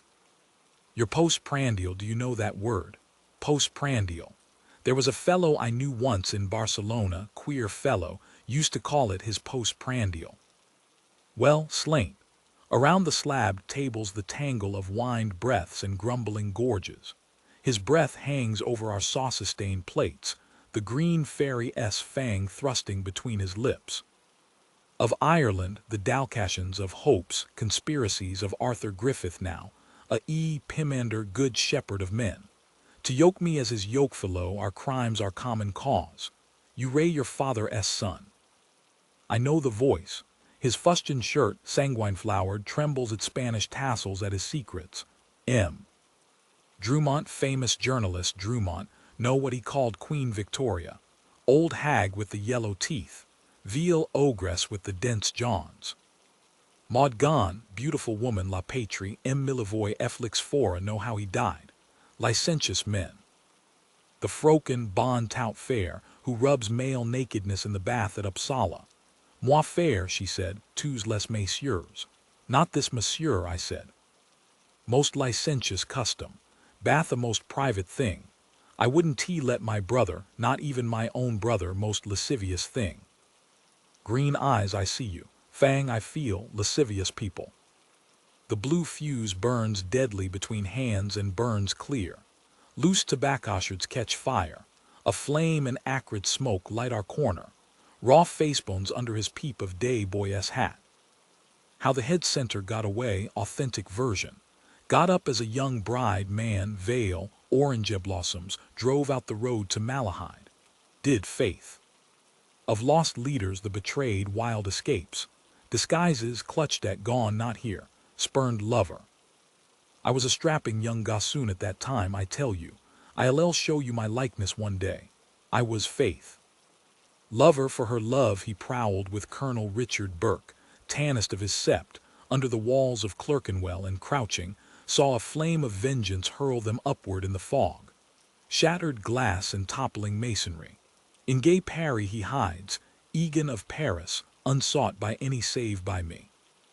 making his day stations, the dingy printing case, his 3 taverns, the Montmartre lair he sleeps short night in, Rue de la Goutte d'Or, damascened with fly-blown faces of the gone. Loveless, landless, wifeless. She is quite nicey comfy without her outcast man, Madame in Rue G. Tilissy Canary and 2 buck lodgers. Peachy cheeks, a zebra skirt, frisky as a young thing spurned and undespairing. Tell Pat you saw me, one tu. I wanted to get poor Pat a job one time. Moan Fils, soldier of France. I taught him to sing the boys of Kilkenny are stout roaring blades. Know that old lay. I taught Patris that. Old Kilkenny, St. Canis Strongbow Castle on the Nore, goes like this. Oh, oh. He takes me, Napper Tandy, by the hand. Oh, oh, the boys of Kilkenny, weak wasting hand on mine. They have forgotten Kevin Egan, not he them. Remembering thee, O Sion. He had come nearer the edge of the sea, and wet sand slapped his boots. The new air greeted him, harping in wild nerves, wind of wild air of seeds of brightness. Here, I am not walking out to the Kish lightship, am I? He stood suddenly, his feet beginning to sink slowly in the quaking soil. Turn back. Turning, he scanned the shore south, his feet sinking again slowly in new sockets. The cold, domed room of the tower waits. Through the barbacans the shafts of light are moving ever, slowly ever as my feet are sinking, creeping duskward over the dial floor. Blue dusk, nightfall, deep blue night. In the darkness of the dome they wait, their pushed-back chairs, my obelisk valise, around a board of abandoned platters. Who to clear it, he has the key. I will not sleep there when this night comes. A shut door of a silent tower, entombing their blind bodies, the Panther Sahib and his pointer. Call. No answer. He lifted his feet up from the suck and turned back by the mole of boulders. Take all, keep all. My soul walks with me, form of forms. So in the moon's midwatches I pace the path above the rocks, in sable silvered, hearing Elsinore's tempting flood. The flood is following me. I can watch it flow past from here. Get back then by the Poolbeg road to the strand there. He climbed over the sedge and Ely oarweeds and sat on a stool of rock, resting his ashplant in a grike. A bloated carcass of a dog lay lolled on bladderwrack. Before him the gunwale of a boat, sunk in sand. Uncotch and sable Louis Vuitton called gaudier prose. These heavy sands are language tide and wind have silted here. And these, the stone heaps of dead builders, a warren of weasel rats. Hide gold there, try it, you have some. Sands and stones, heavy of the past, Sir Loud's toys. Mind you Don T get one bang on the ear. I am the bloody well gigant rolls all them bloody well boulders, bones for my stepping stones. Fee-fa-fum. I zemels de bloods odds and iridsman. A point, live dog grew into sight running across the sweep of sand. Lord, is he going to attack me? Respect his liberty. You will not be master of others or their slave. I have my stick. Sit tight. From farther away, walking shoreward across from the crested tide, figures the 2 Maris. They have tucked it safe mong the bulrushes. Peekaboo, I see you. No, the dog, he is running back to them. Who? Galleys of the Lachlands ran here to beach, in quest of prey, their blood-beaked prows riding low on a molten pewter surf. Dane Vikings, torques of tomahawks a-glitter on their breasts when Malachi wore the collar of gold. A school of turley-hide whales stranded in hot noon, spouting, hobbling in the shallows. Then from the starving Kadric city a horde of jerkined dwarfs, my people, with flayers' knives, running, scaling, hacking in green blubbery whale meat. Famine, plague, and slaughters. Their blood is in me, their lusts my waves. I moved among them on the frozen Liffey that I, a changeling among the spluttering resin fires. I spoke to no one, none to me. The dog Embark ran towards him, stopped, ran back. Dog of my enemy. I just simply stood pale, silent, bayed about. Terribilia meditans. A primrose doublet fortune's knave smiled on my fear. For that are you pinning the bark of their applause. Pretenders live their lives. The Bruce S. brother, Thomas Fitzgerald, silken knight, Perkin Warbeck, York S. false scion, in breeches of silk of white rose ivory, wonder of a day, and Lambert Simnel with a tale of Nans and Sutlers, a scullion crowned, all kings' sons. Paradise of pretenders then and now. He saved men from drowning, and you shake at a cur-s yelping. But the courtiers who mocked Guido in or San Michel were in their own house. House of, we don't want any of your medieval abstrusiosities. Would you do what he did? A boat would be near, a lifebuoy, Nat Arlick put there for you. Would you or would you not? The man that was drowned 9 days ago off Maideness Rock. They are waiting for him now. The truth, spit it out. I would want to, I would try. I am not a strong swimmer. Water cold, soft. When I put my face into it in the basin at Clongowes, can T see? Who-s behind me? Out quickly, quickly. Do you see the tide flowing quickly in on all sides, sheeting the lows of sand quickly, shell-cocoa-colored? If I had land under my feet, I want his life still to be his, mine to be mine, a drowning man. His human eyes screamed to me out of horror of his death, I, with him together down. I could not save her, water's bitter death lost, a woman and a man. I see her skirties, pinned up I bet. Their dog ambled about a bank of dwindling sand, trotting, sniffing on all sides, looking for something lost in a past life. Suddenly he made off like a bounding hare, ears flung back, chasing the shadow of a low-skimming gull. The man's shrieked whistle struck his limp ears.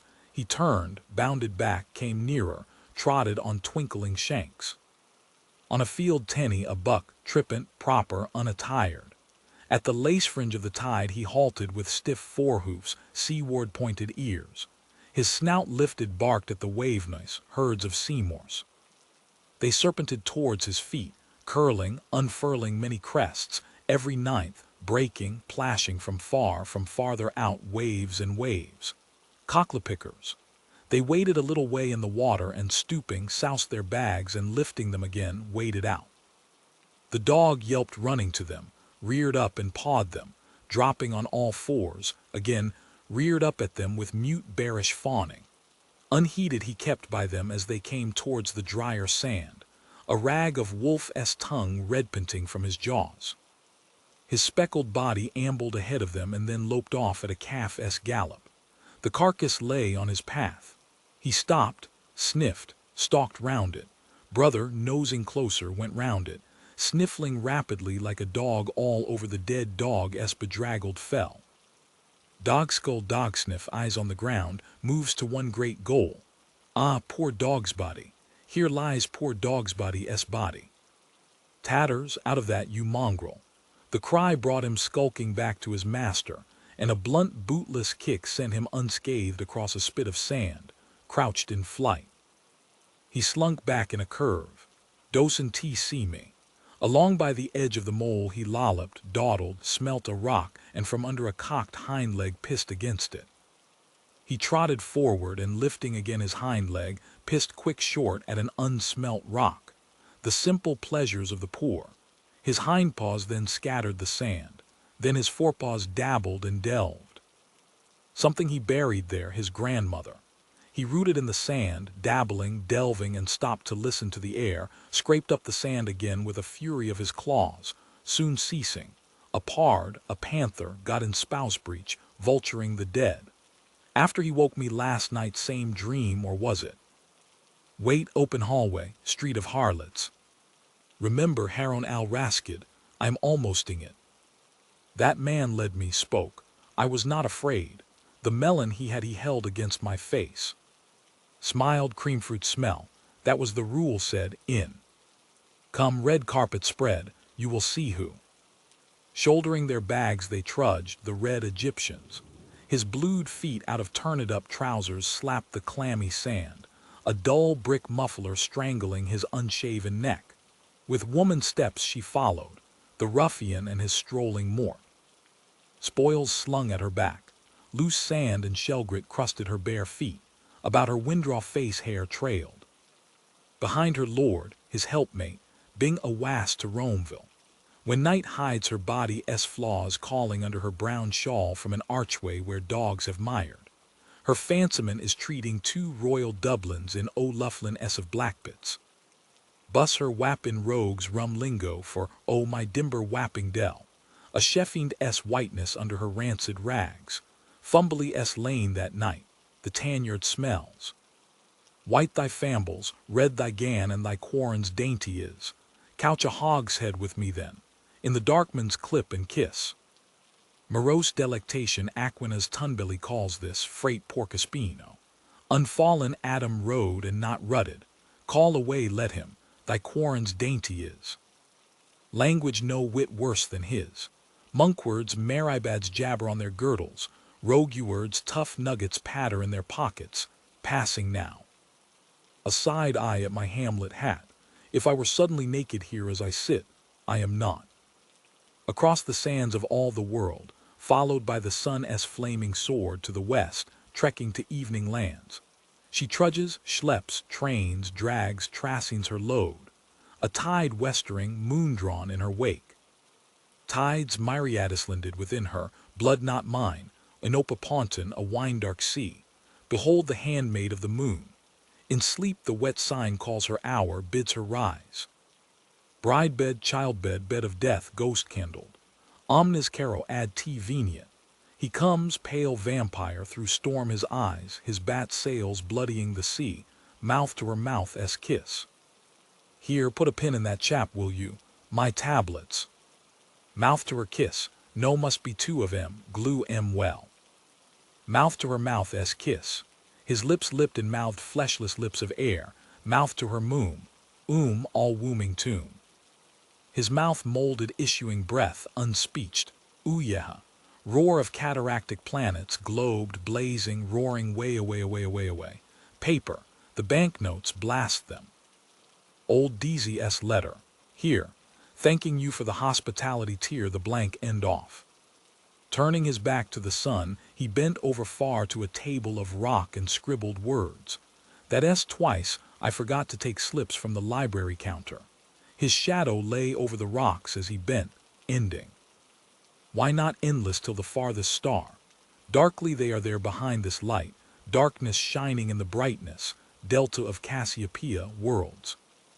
Me sits there with his augur-s rod of ash, in borrowed sandals, by day beside a livid sea, unbeheld in violet night walking beneath a rain of uncouth stars. I throw this ended shadow from me, man-shape ineluctable, call it back. Endless would it be mine, form of my form. Who watches me here, whoever anywhere will read these written words, signs on a white field. Somewhere to someone in your flutiest voice. The good Bishop of Cloyne took the veil of the temple out of his shovel hat, veil of space with colored emblems hatched on its field. Hold hard. Colored on a flat, yes, that's right. Flat I see, then think distance, near, far, flat I see, east, back. Ah, see now. Falls back suddenly, frozen in stereoscope. Click does the trick, you find my words dark. Darkness is in our souls, do you not think? Flutier.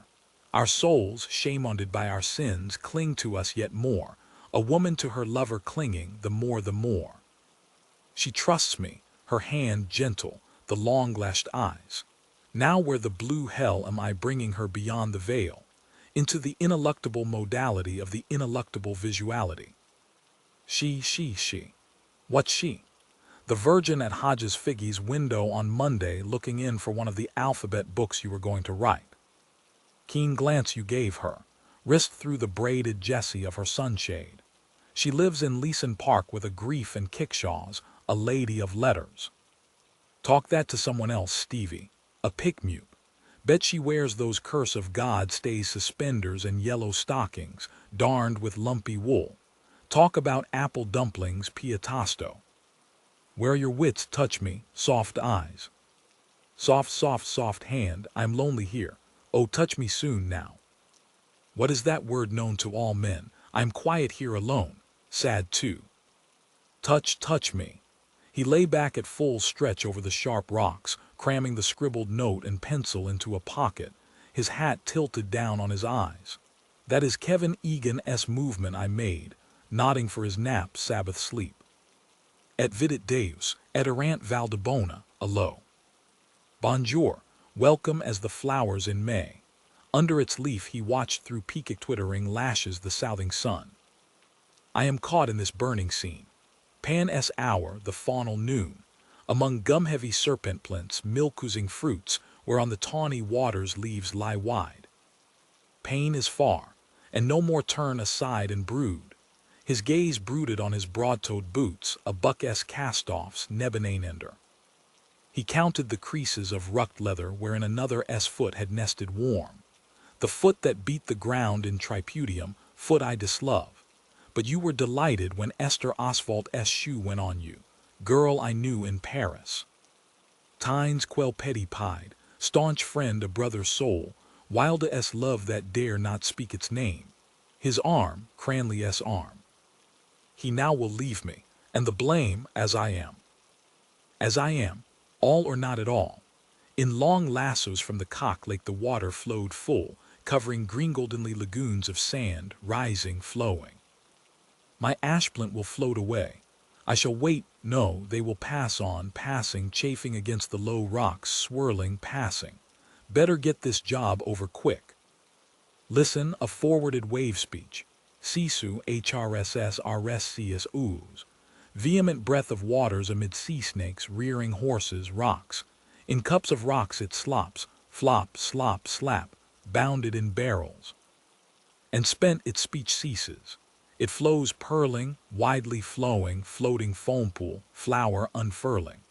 Under the upswelling tide, he saw the writhing weeds lift languidly and sway reluctant arms, hissing up their petticoats, in whispering water swaying and upturning coy silver fronds.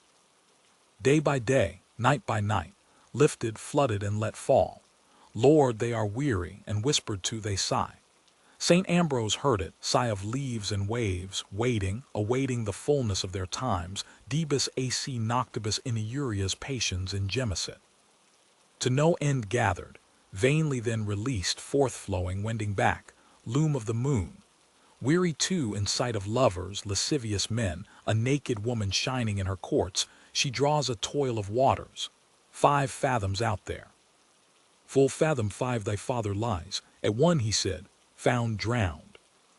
High water at Dublin bar, driving before it a loose drift of rubble, fanchels of fishes, silly shells. A corpse rising salt-white from the undertow, bobbing apace a porpoise landward. There he is, hook it quick, pole. Sunk though he be beneath the watery floor, we have him, easy now. Bag of corpsegas sopping in foul brine. A quiver of minnows, fat of a spongy titbit, flash through the slits of his buttoned trouser fly.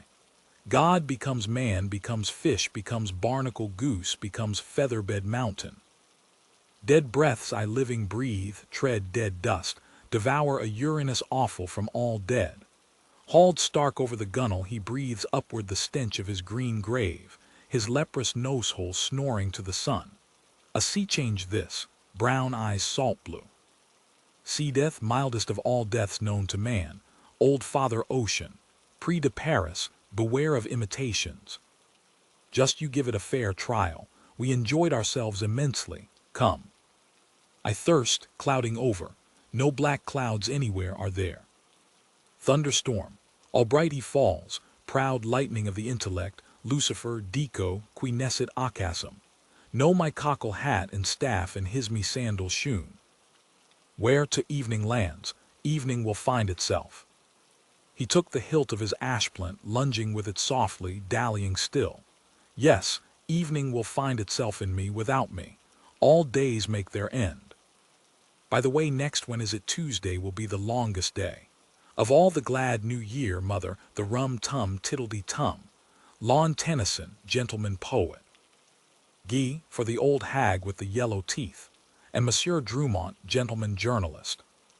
Guy, my teeth are very bad. Why, I wonder. Feel, that one is going too, shells. Ought I go to a dentist, I wonder, with that money? That one, this. Toothless Kinch, the Superman. Why is that, I wonder, or does it mean something perhaps? My handkerchief. He threw it, I remember. Did I not take it up? His hand groped vainly in his pockets. No, I didn't better buy one. He laid the dry snot picked from his nostril on a ledge of rock carefully. For the rest let look who will. Behind. Perhaps there is someone. He turned his face over a shoulder regardant. Moving through the air-high spars of a three-master, her sails brailed up on the crosstrees, homing, upstream, silently moving, a silent ship. Chapter 2, Part 1. Mr. Leopold Bloom ate with relish the inner organs of beasts and fowls. He liked thick giblet soup, nutty gizzards, a stuffed roast heart, liverslices fried with crust crumbs, fried hencods roes. Most of all he liked grilled mutton kidneys, which gave to his palate a fine tang of faintly scented urine. Kidneys were in his mind as he moved about the kitchen softly, writing her breakfast things on the humpy tray. Jellied light and air were in the kitchen, but out of doors gentle summer morning everywhere made him feel a bit peckish. The coals were reddening. Another slice of bread and butter, 3, 4, right. She didn't like her plate full. Right, he turned from the tray, lifted the kettle off the hob and set it sideways on the fire. It sat there, dull and squat, its spout stuck out. Cup of tea soon, good, mouth dry. The cat walked stiffly round a leg of the table with tail on high. "MK now." "Oh, there you are," Mr. Bloom said, turning from the fire. The cat mewed an answer and stalked again stiffly round a leg of the table, mewing. Just how she stalks over my writing table. PRR. Scratch my head. PRR. Mr. Bloom watched curiously, kindly the lithe black form. Clean to see. The gloss of her sleek hide, the white button under the butt of her tail, the green flashing eyes. He bent down to her, his hands on his knees. "Milk for the pussins," he said. "Embark now," the cat cried, "they call them stupid. They understand what we say better than we understand them. She understands all she wants to. Vindictive too. Cruel her nature, curious mice never squeal. Seem to like it, wonder what I look like to her, height of a tower. No, she can jump me. Afraid of the chickens she is," he said mockingly, "afraid of the chook-chooks. I never saw such a stupid pussins as the pussins. MRKR now," the cat said loudly. She blinked up out of her avid shame-closing eyes, mewing plaintively and long, showing him her milk-white teeth. He watched the dark islets narrowing with greed till her eyes were green stones. Then he went to the dresser, took the jug Hanlon's milkman had just filled for him, poured warm-bubbled milk on a saucer and set it slowly on the floor. "Gur her," she cried, running to lap. He watched the bristles shining wirily in the weak light as she tipped 3 times and licked lightly. Wonder is it true if you clip them they can mouse after. Why? They shine in the dark, perhaps, the tips, or kind of feelers in the dark, perhaps. He listened to her licking lap. "Ham and eggs, no good eggs with this drouth. Want pure fresh water. Thursday, not a good day either for a mutton kidney at Buckley S. Fried with butter, a shake of pepper. Better a pork kidney at Delugex S while the kettle is boiling." She lapped slower than licking the saucer clean. Why are their tongues so rough? To lap better, all porous holes. Nothing she can eat.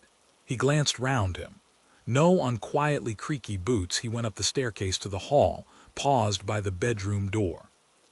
She might like something tasty. Thin bread and butter she likes in the morning. Still perhaps, once in a way. He said softly in the bare hall, "I am going round the corner. Be back in a minute." And when he had heard his voice say it, he added, "You don't want anything for breakfast?" A sleepy soft grunt answered, "Amen." No, she didn't want anything. He heard then a warm, heavy sigh, softer, as she turned over and the loose brass quoits of the bedstead jingled. Must get those settled, really. Pity, all the way from Gibraltar. Forgotten any little Spanish she knew. Wonder what her father gave for it. Old style. Ah yes, of course. Bought it at the governor's auction. Got a short knock, hard as nails at a bargain, old Tweedy. Yes, sir. At Plevna that was. I rose from the ranks, sir, and I am proud of it. Still, he had brains enough to make that corner in stamps. Now that was farseeing. His hand took his hat from the peg over his initialed heavy overcoat and his lost property office second-hand waterproof. Stamps, stick-a-back pictures. Dare say lots of officers are in the swim too. Course they do. The sweated legend in the crown of his hat told him mutely, Plasto S high grade ha. He peeped quickly inside the leather headband. White slip of paper, quite safe. On the doorstep he felt in his hip pocket for the latchkey. Not there.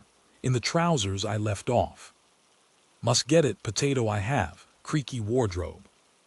No use disturbing her. She turned over sleepily that time. He pulled the hall door to after him very quietly more, till the footleaf dropped gently over the threshold, a limp lid. Looked shut, all right till I come back anyhow. He crossed to the bright side, avoiding the loose cellar flap of number 7 to 5. The sun was nearing the steeple of George S. Church. Be a warm day, I fancy. Specially in these black clothes feel it more. Black conducts refracts is it, the heat, but I couldn't go in that light suit, make a picnic of it. His eyelids sank quietly often as he walked in happy warmth. Boland S. Breadven delivering with trays are daily, but she prefers yesterday S. loaves turnovers crisp crowns hot. Makes you feel young. Somewhere in the east, early morning, set off at dawn. Travel round in front of the sun, steal a day's march on him. Keep it up forever, never grow a day older technically.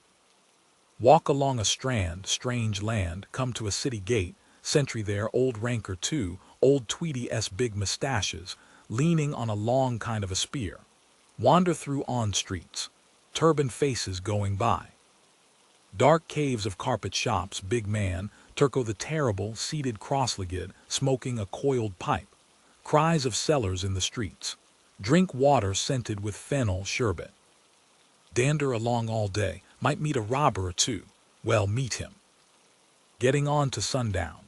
The shadows of the mosques among the pillars, priest with a scroll rolled up. A shiver of the trees signal the evening wind. I pass on, fatting gold sky. A mother watches me from her doorway. She calls her children home in their dark language. High wall, beyond strings twanged. Night sky, moon, violet, color of Molly's new garters. Strings, listen. A girl playing one of those instruments, what do you call them? Dulcimers. I pass, probably not a bit like it really. Kind of stuff you read in the track of the sun. Sunburst on the title page. He smiled, pleasing himself. What Arthur Griffith said about the headpiece over the Freeman leader. A home rule sun rising up in the northwest from the laneway behind the Bank of Ireland. He prolonged his pleased smile. Ikey touched that. Home rule sun rising up in the northwest. He approached Larry O'Rourke S. From the cellar grating floated up the flabby gush of porter. Through the open doorway the bar squirted out whiffs of ginger, tea dust, biscuit mush. Good house, however, just the end of the city traffic. For instance, M. Ollie S. down there, NG as position. Of course, if they ran a tram line along the North Circular from the cattle market to the Keys, value would go up like a shot. Bald head over the blind. Cute old codger. No use canvassing him for an ad. Still, he knows his own business best. There he is, sure enough, my bold Larry, leaning against the sugar bin in his shirt sleeves, watching the aproned curate swab up with mop and bucket. Simon Dedalus takes him off to a tea with his eyes screwed up. Do you know what I am going to tell you? What is that, Mr. O'Rourke? Do you know what? The Russians, they only be an 8 o'clock breakfast for the Japanese. Stop and say a word, about the funeral perhaps. Sad thing about poor Dignam, Mr. O'Rourke. Turning into Dorset Street, he said freshly in greeting through the doorway, Good day, Mr. O'Rourke. Good day to you. Lovely weather, sir. Tease all that. Where do they get the money, coming up red-headed curates from the county Leitrim, rinsing empties an old man in the cellar? Then lo and behold, they blossom out as Adam Findlaters or Dan Tallons. Then think of the competition. General thirst. Good puzzle would be cross Dublin without passing a pub. Save it they can tee off the drunks perhaps. Put down 3 and carry 5. What is that? A bob here and there, dribs and drabs, on the wholesale orders perhaps. Doing a double shuffle with the town travellers. Square it you with the boss and we LL split the job, see. How much would that tot to off the porter in the month? Say 10 barrels of stuff. Say he got 10% off, oh more. 15. He passed St. Joseph's National School. Brats clamor. Windows open. Fresh air helps memory, or a lilt. Odyssey de Fiji Kelomen opicu rustiuvw. Boys are they? Yes. Inishturk inishark inishbofin. At their geography, mind sleeve Bloom. He halted before D. Lugex's window, staring at the hanks of sausages, polonies, black and white. 15 multiplied by. The figures whitened in his mind, unsolved. Displeased, he let them fade. The shiny links, packed with forcemeat, fed his gaze and he breathed in tranquilly the lukewarm breath of cooked spicy pig's blood. A kidney oozed bloodgouts on the willow-patterned dish. The last. He stood by the next-door girl at the counter. Would she buy it too, calling the items from a slip in her hand? Chapped, washing soda, and a pound and a half of Denny-S sausages. His eyes rested on her vigorous hips. Woods his name is, wonder what he does. Wife is oldish, new blood, no followers allowed. Strong pair of arms, whacking a carpet on the clothesline. She does whack it, by George. The way her crooked skirt swings at each whack. The ferreted pork butcher folded the sausages he had snipped off with blotchy fingers, sausage pink. Sound meat there, like a stall-fed heifer. He took a page up from the pile of cut sheets. The model farm at Kinnereth on the lakeshore of Tiberias can become ideal winter sanatorium. Moses Montefiore. I thought he was. Farmhouse wall round it, blurred cattle cropping.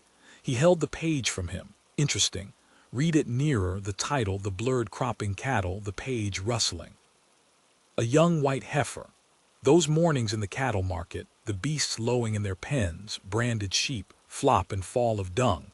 The breeders in hobnailed boots trudging through the litter, slapping a palm on a ripe-meated hindquarter, their S a prime one, unpeeled switches in their hands. He held the page aslant patiently, bending his senses and his will, his soft subject gaze at rest. The crooked skirt swinging, whack by whack by whack. The pork butcher snapped 2 sheets from the pile, wrapped up her prime sausages and made a red grimace. Now my miss, he said. She tendered a coin, smiling boldly, holding her thick wrist out. Thank you, my miss. And 1 shilling 3pence change. For you, please. Mr. Bloom pointed quickly. To catch up and walk behind her if she went slowly, behind her moving hams. Pleasant to see first thing in the morning. Hurry up, damn it. Make hay while the sun shines. She stood outside the shop in sunlight and sauntered lazily to the right. He sighed down his nose. They never understand. Soda-chapped hands, crusted toenails too, brown scapulars in tatters defending her both ways. The sting of disregard glowed to weak pleasure within his breast. For another, a constable off-duty cuddling her in Eccles Lane. They liked them sizable. Prime sausage. Oh, please, Mr. Policeman, I am lost in the wood. 3pence, please. His hand accepted the moist tender gland and slid it into a side pocket. Then it fetched up 3 coins from his trousers pocket and laid them on the rubber prickles. They lay, were read quickly and quickly slid, disc by disc, into the till. Thank you, sir. Another time. A speck of eager fire from Fox Eyes thanked him. He withdrew his gaze after an instant. No, better not, another time. Good morning, he said, moving away. Good morning, sir. No sign, gone. What matter? He walked back along Dorset Street, reading gravely. Agendeth Nedame, Planters Company. To purchase waste sandy tracts from Turkish government and plant with eucalyptus trees. Excellent for shade, fuel and construction. Orange groves and immense melon fields north of Jaffa. You pay 80 marks and they plant a dunam of land for you with olives, oranges, almonds, or citrons. Olives cheaper, oranges need artificial irrigation. Every year you get a sending of the crop. Your name entered for life as owner in the Book of the Union. Can pay 10 down and the balance in yearly installments. Bleibtreustrasse 34, Berlin, W. 15, nothing doing, still an idea behind it. He looked at the cattle blurred in silver heat, silver-powdered olivetries, quiet long days, pruning, ripening. Olives are packed in jars, eh? I have a few left from Andrew's, Molly spitting them out. Knows the taste of them now. Oranges in tissue paper packed in crates, citrons too. Wonder is poor citron still in St. Kevin S. Parade, and Mastiansky with the old cither. Pleasant evenings we had then. Molly in citron S. basket chair. Nice to hold, cool waxen fruit, hold in the hand, lift it to the nostrils and smell the perfume. Like that, heavy, sweet, wild perfume. Always the same, year after year.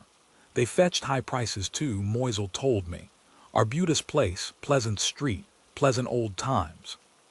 Must be without a flaw, he said.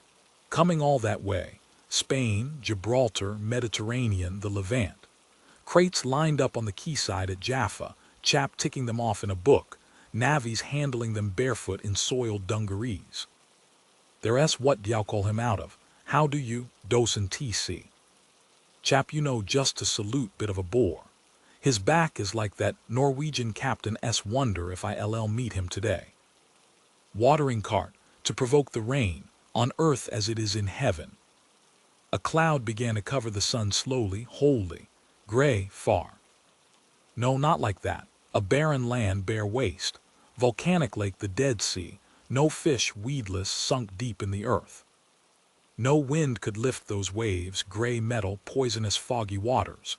Brimstone they called it raining down, the cities of the plain, Sodom, Gomorrah, Edom, all dead names. A dead sea in a dead land, gray and old. Old now. It bore the oldest, the first race.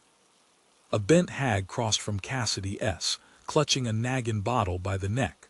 The oldest people, wandered far away over all the earth, captivity to captivity, multiplying, dying, being born everywhere. It lay there now it could bear no more. Dead, an old woman S., the gray sunken cunt of the world. Desolation, gray horror seared his flesh. Folding the page into his pocket, he turned into Eccles Street, hurrying homeward. Cold oils slid along his veins, chilling his blood, age crusting him with a salt cloak. Well, I am here now. Yes, I am here now. Morning mouth bad images. Got up wrong side of the bed. Must begin again those Sando S exercises. On the hands down, blotchy brown brick houses, number 80 still unlet. Why is that? Valuation is only 28. Towers, Battersby, North, MacArthur, parlor windows plastered with bills. Plasters on a sore eye. To smell the gentle smoke of tea, fume of the pan, sizzling butter. Be near her ample bed-warmed flesh. Yes, yes. Quick warm sunlight came running from Berkeley Road, swiftly, in slim sandals, along the brightening footpath. She runs to meet me. A girl with gold hair on the wind. 2 letters and a card lay on the hall floor. He stooped and gathered them. Mrs. Marion Bloom. His quickened heart slowed at once. Bold hand, Mrs. Marion. Poldy, entering the bedroom, he half-closed his eyes and walked through warm yellow twilight towards her tousled head. Who are the letters for? He looked at them. Mullinger, Millie. A letter for me from Millie, he said carefully, and a card to you. And a letter for you. He laid her card and letter on the twill bedspread near the curve of her knees. Do you want the blind up? Letting the blind up by gentle tugs, halfway his backward eye saw her glance at the letter and tuck it under her pillow. That do? He asked, turning. She was reading the card, propped on her elbow. She got the things, she said. He waited till she had laid the card aside and curled herself back slowly with a snug sigh. Hurry up with that tea, she said. I am parched. The kettle is boiling, he said. but he delayed to clear the chair. Her striped petticoat tossed soiled linen, and lifted all in an armful onto the foot of the bed. As he went down the kitchen stairs, she called, "Poldy." "What?" "Scald the teapot. On the boil sure enough. A plume of steam from the spout." He scalded and rinsed out the teapot and put in 4 full spoons of tea, tilting the kettle then to let the water flow in.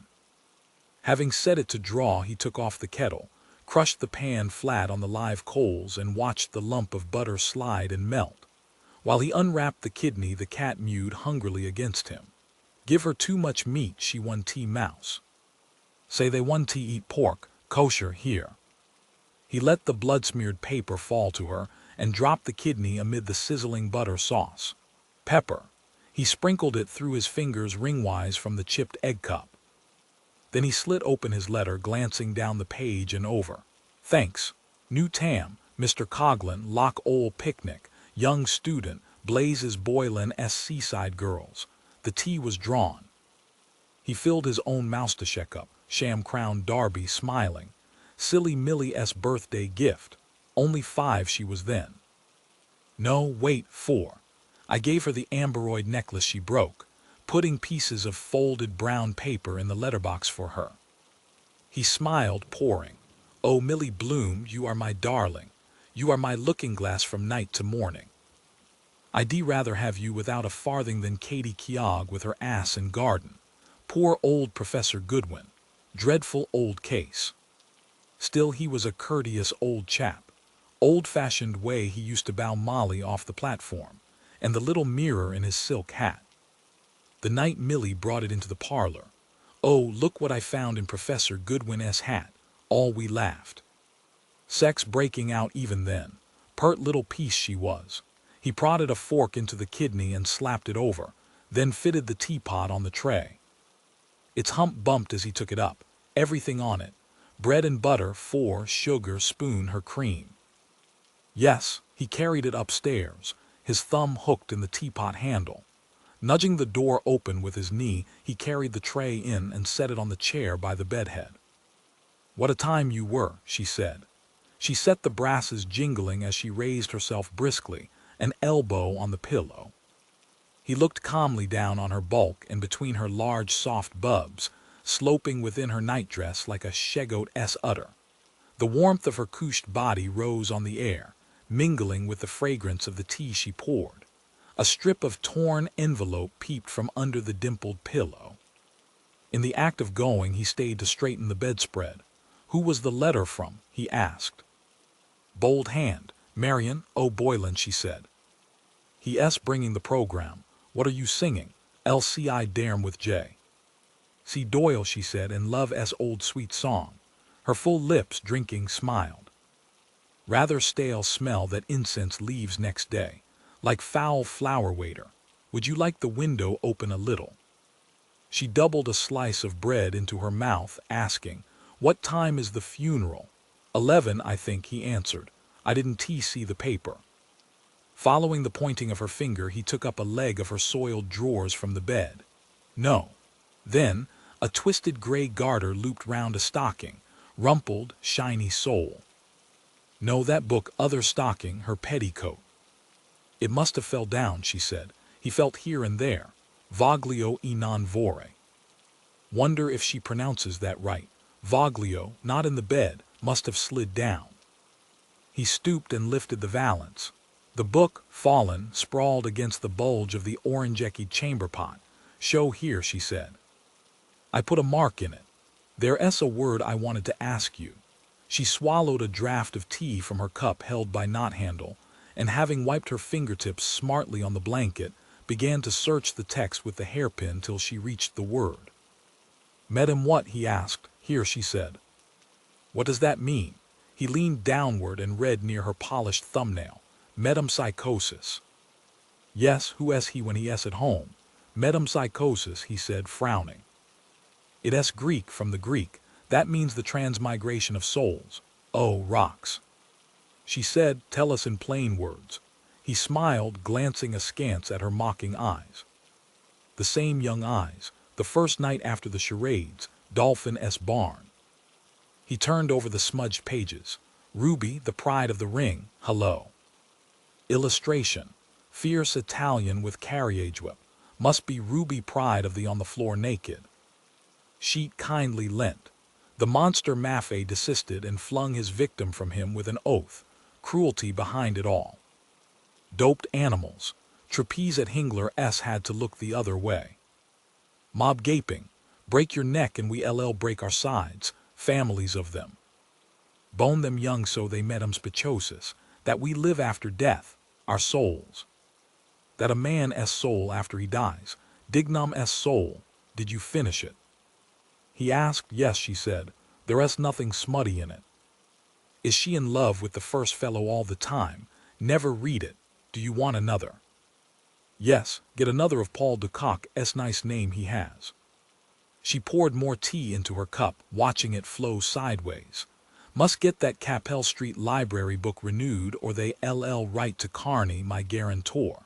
Reincarnation, that s the word.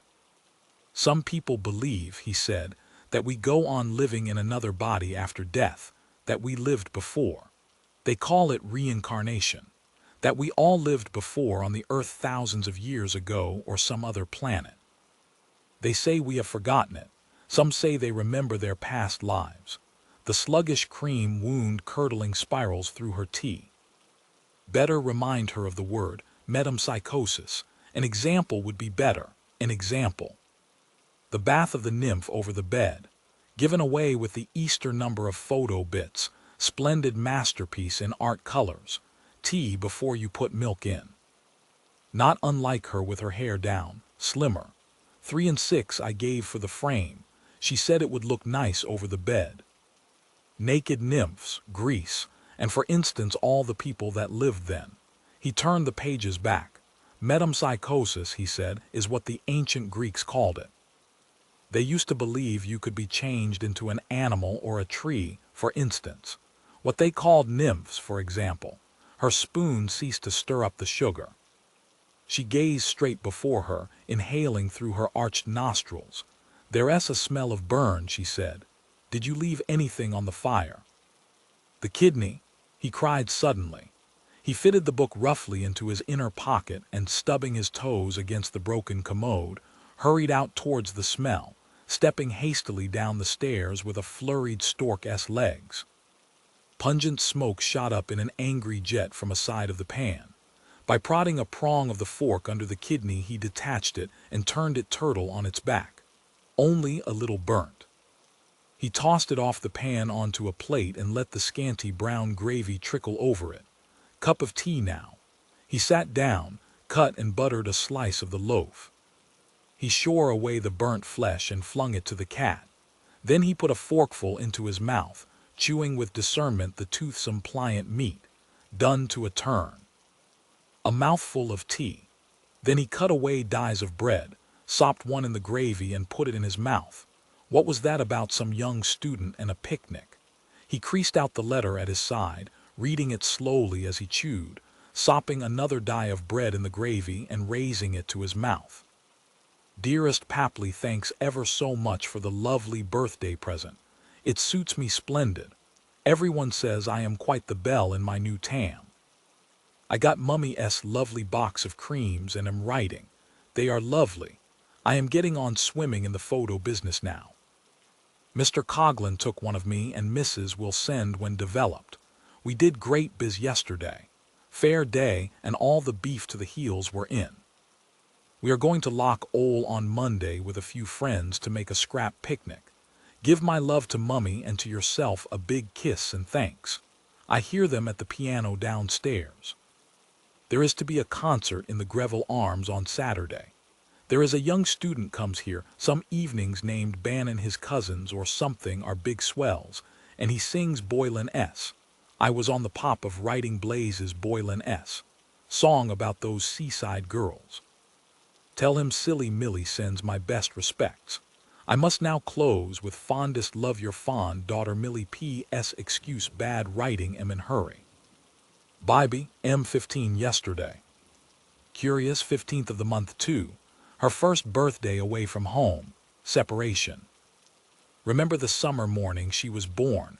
running to knock up Mrs. Thornton in Denzil Street. Jolly old woman. Lot of bobbies she must have helped into the world.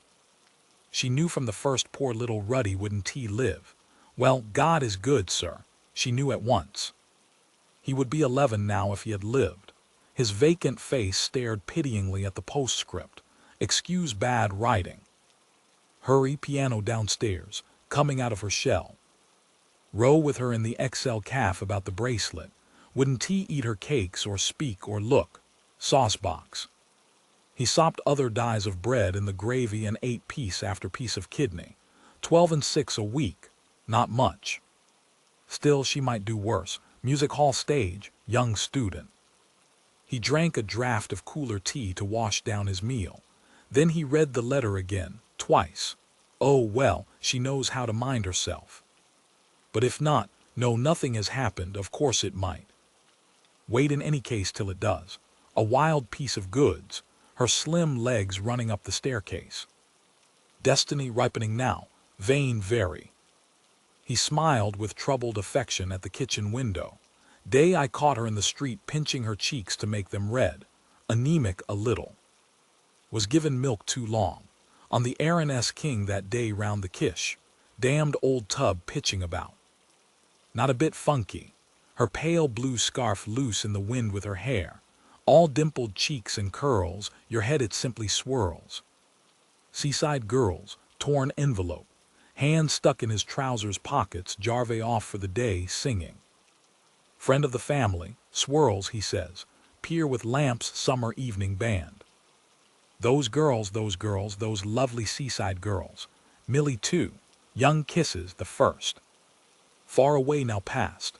Mrs. Marion, reading, lying back now, counting the strands of her hair, smiling, braiding. A soft qualm, regret, flowed down his backbone, increasing. Will happen, yes, prevent. Useless, can tea move? Girl-s sweet light lips, will happen too. He felt the flowing qualm spread over him. Useless to move now. Lips kissed, kissing, kissed. Full gluey woman-s lips. Better where she is down there, away. Occupy her. Wanted a dog to pass the time. Might take a trip down there. August bank holiday, only 2 and 6 return. 6 weeks off, however, might work a press pass, or through M. The cat, having cleaned all her fur, returned to the meat-stained paper, nosed at it and stalked to the door. She looked back at him, mewing. Wants to go out. Wait before a door sometime, it will open. Let her wait, has the fidgets. Electric, thunder in the air. Was washing at her ear with her back to the fire too. He felt heavy, full, then a gentle loosening of his bowels. He stood up, undoing the waistband of his trousers. The cat mewed to him. Meow, he said in answer. Wait till I am ready. Heaviness, hot day coming. Too much trouble to fag up the stairs to the landing. A paper. He liked to read at stool. Hope no ape comes knocking just as I am in the table drawer. He found an old number of Titbits. He folded it under his armpit, went to the door and opened it. The cat went up in soft bounds. Wanted to go upstairs, curl up in a ball on the bed. Listening, he heard her voice. Come, come, pussy. Come. He went out through the back door into the garden, stood to listen towards the next garden. No sound, perhaps hanging clothes out to dry. The maid was in the garden. Fine morning. He bent down to regard a lean file of spearmint growing by the wall, make a summer house here. Scarlet runners, Virginia creepers, want to manure the whole place over, scabby soil. A coat of liver of sulfur, all soil like that without dung, household slops. Loam, what is this that is? The hens in the next garden, their droppings are very good top dressing. Best of all, though, are the cattle, especially when they are fed on those oil cakes. Mulch of dung, best thing to clean ladies' kid gloves, dirty cleans. Ashes, too, reclaim the whole place, grow peas in that corner there. Lettuce, always have fresh greens then, still gardens have their drawbacks. That bee or bluebottle here Whitman Day. He walked on. Where is my hat, by the way? Must have put it back on the peg, or hanging up on the floor. Funny I don't remember that. Hall stand too full. 4 umbrellas her raincloak, picking up the letters. Drago S shop bell ringing. Queer I was just thinking that moment. Brown brillantined hair over his collar. Just had a wash and brush up. Wonder have I time for a bath this morning. Tara Street. Chap in the paybox there got away James Stevens, they say. O'Brien. Deep voice that fellow D. Lugex has. Agendeth, what is it? Now my miss, enthusiast. He kicked open the crazy door of the Jakes. Better be careful not to get these trousers dirty for the funeral. He went in, bowing his head under the low lintel. Leaving the door ajar, amid the stench of moldy limewash and stale cobwebs he undid his braces. Before sitting down, he peered through a chink up at the next-door windows. The king was in his counting house. Nobody. Asquat on the cuckstool, he folded out his paper, turning its pages over on his bared knees. Something new and easy. No great hurry, keep it a bit. Our prize titbit, Matchamus masterstroke. Written by Mr. Philip Bofe, Playgoers Club, London. Payment at the rate of 1 guinea a column has been made to the writer, 3.5. £3 3. £3 13 and 6. Quietly he read, restraining himself, the first column, and yielding but resisting, began the second. Midway, his last resistance yielding, he allowed his bowels to ease themselves quietly as he read, reading still patiently, that slight constipation of yesterday quite gone. Hope it's not too big, bring on piles again. No, just right. So costive. One tabloid of Cascara Sagrada. Life might be so. It did not move or touch him, but it was something quick and neat. Print anything now. Silly season. He read on, seated calm above his own rising smell. Neat certainly. Matcham often thinks of the masterstroke by which he won the laughing witch who now begins and ends morally. Hand in hand. Smart. He glanced back through what he had read, and while feeling his water flow quietly, he envied kindly Mr. Bofe, who had written it and received payment of £3 13 and 6. Might manage a sketch by Mr. and Mrs. L. M. Bloom, invent a story for some proverb, which time I used to try jotting down on my cuff what she said dressing. Disliked dressing together. Nicked myself shaving. Biting her nether lip, hooking the placket of her skirt, timing her, 9.15. Did Roberts pay you yet? 9.20. What had Greta Conroy on? 9.23. What possessed me to buy this comb? 9.24. I am swelled after that cabbage. A speck of dust on the patent leather of her boot, rubbing smartly in turn each welt against her stockinged calf. Morning after the bazaar dance, when May S. band played Ponchielli S. Dance of the Hours.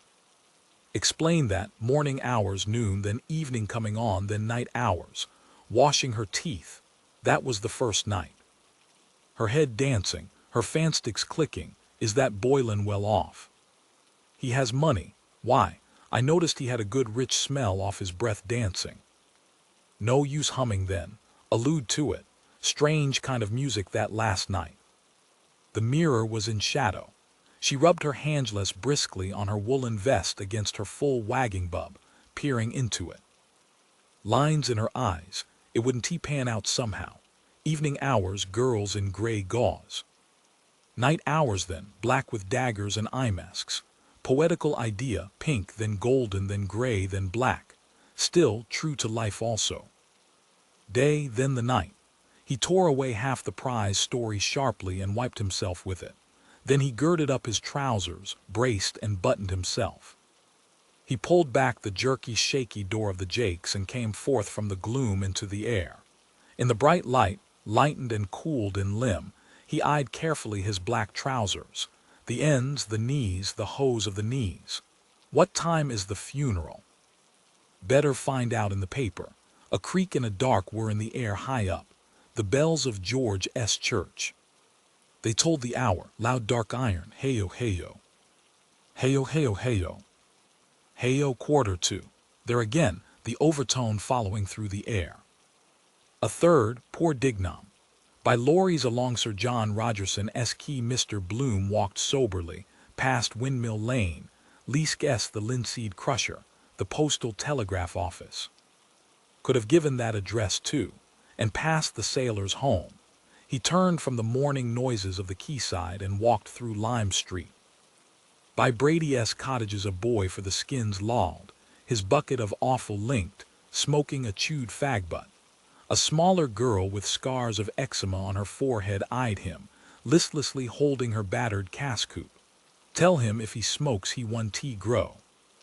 Oh, let him. His life isn't tea such a bed of roses, waiting outside pubs to bring to home. Come home to ma de, slack hour, one tea be many there.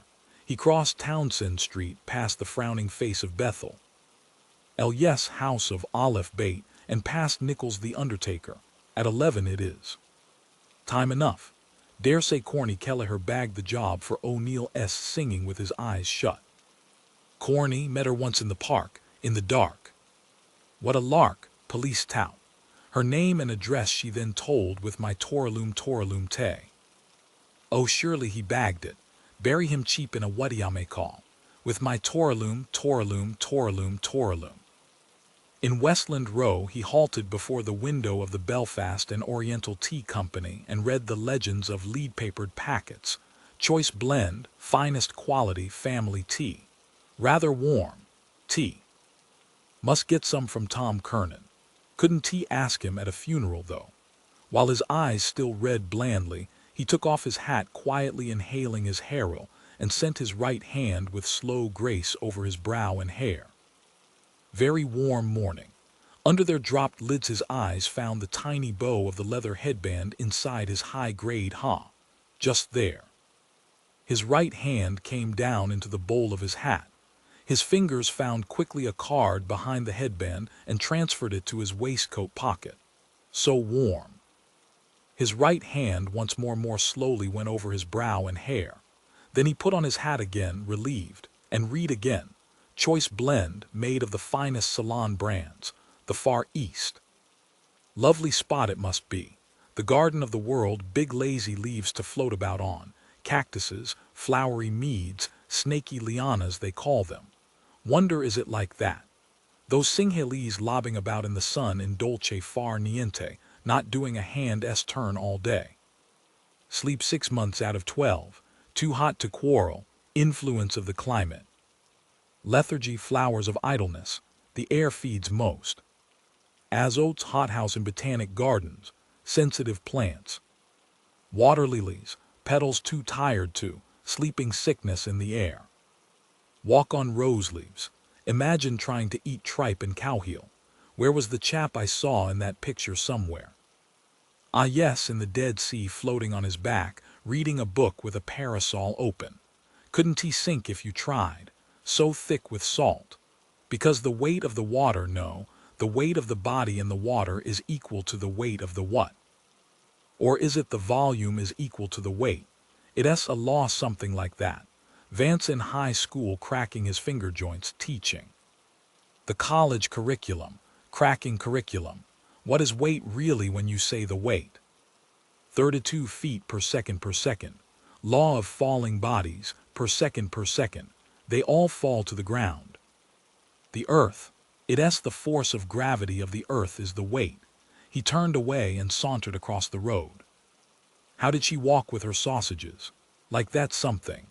As he walked he took the folded Freeman from his side pocket, unfolded it, rolled it lengthwise in a baton and tapped it at each sauntering step against his trouser leg. Careless air, just drop in to see.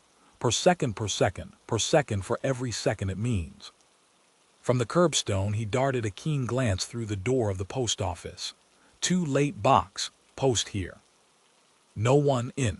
He handed the card through the brass grill. Are there any letters for me? He asked. While the postmistress searched a pigeonhole he gazed at the recruiting poster with soldiers of all arms on parade, and held the tip of his baton against his nostrils, smelling fresh-printed rag paper. No answer probably. Went too far last time. The postmistress handed him back through the grill his card with a letter. He thanked her and glanced rapidly at the typed envelope. Henry Flower-esque, COPO Westland Row City. Answered anyhow. He slipped card and letter into his side pocket, reviewing again the soldiers on parade. Whereas old Tweedy S. Regiment. Cast-off soldier. There bearskin cap and hackle plume. No, he is a grenadier. Pointed cuffs. There he is, Royal Dublin Fusiliers, redcoats. Too showy, that must be why the women go after them. Uniform. Easier to enlist and drill. Maud Gon's letter about taking them off O'Connell Street at night. Disgrace to our Irish capital. Griffith's paper is on the same tack now. An army rotten with venereal disease. Overseas or half-seas over empire. Half-baked they look, hypnotized like. Eyes front, mark time. Table, able. Bed, Ede the king's own. Never see him dressed up as a fireman or a bobby. A mason, yes. He strolled out of the post office and turned to the right.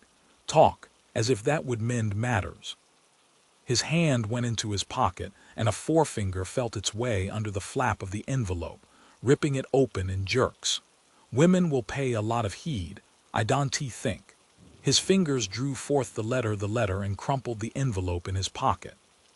Something pinned on, photo perhaps hair, no McCoy.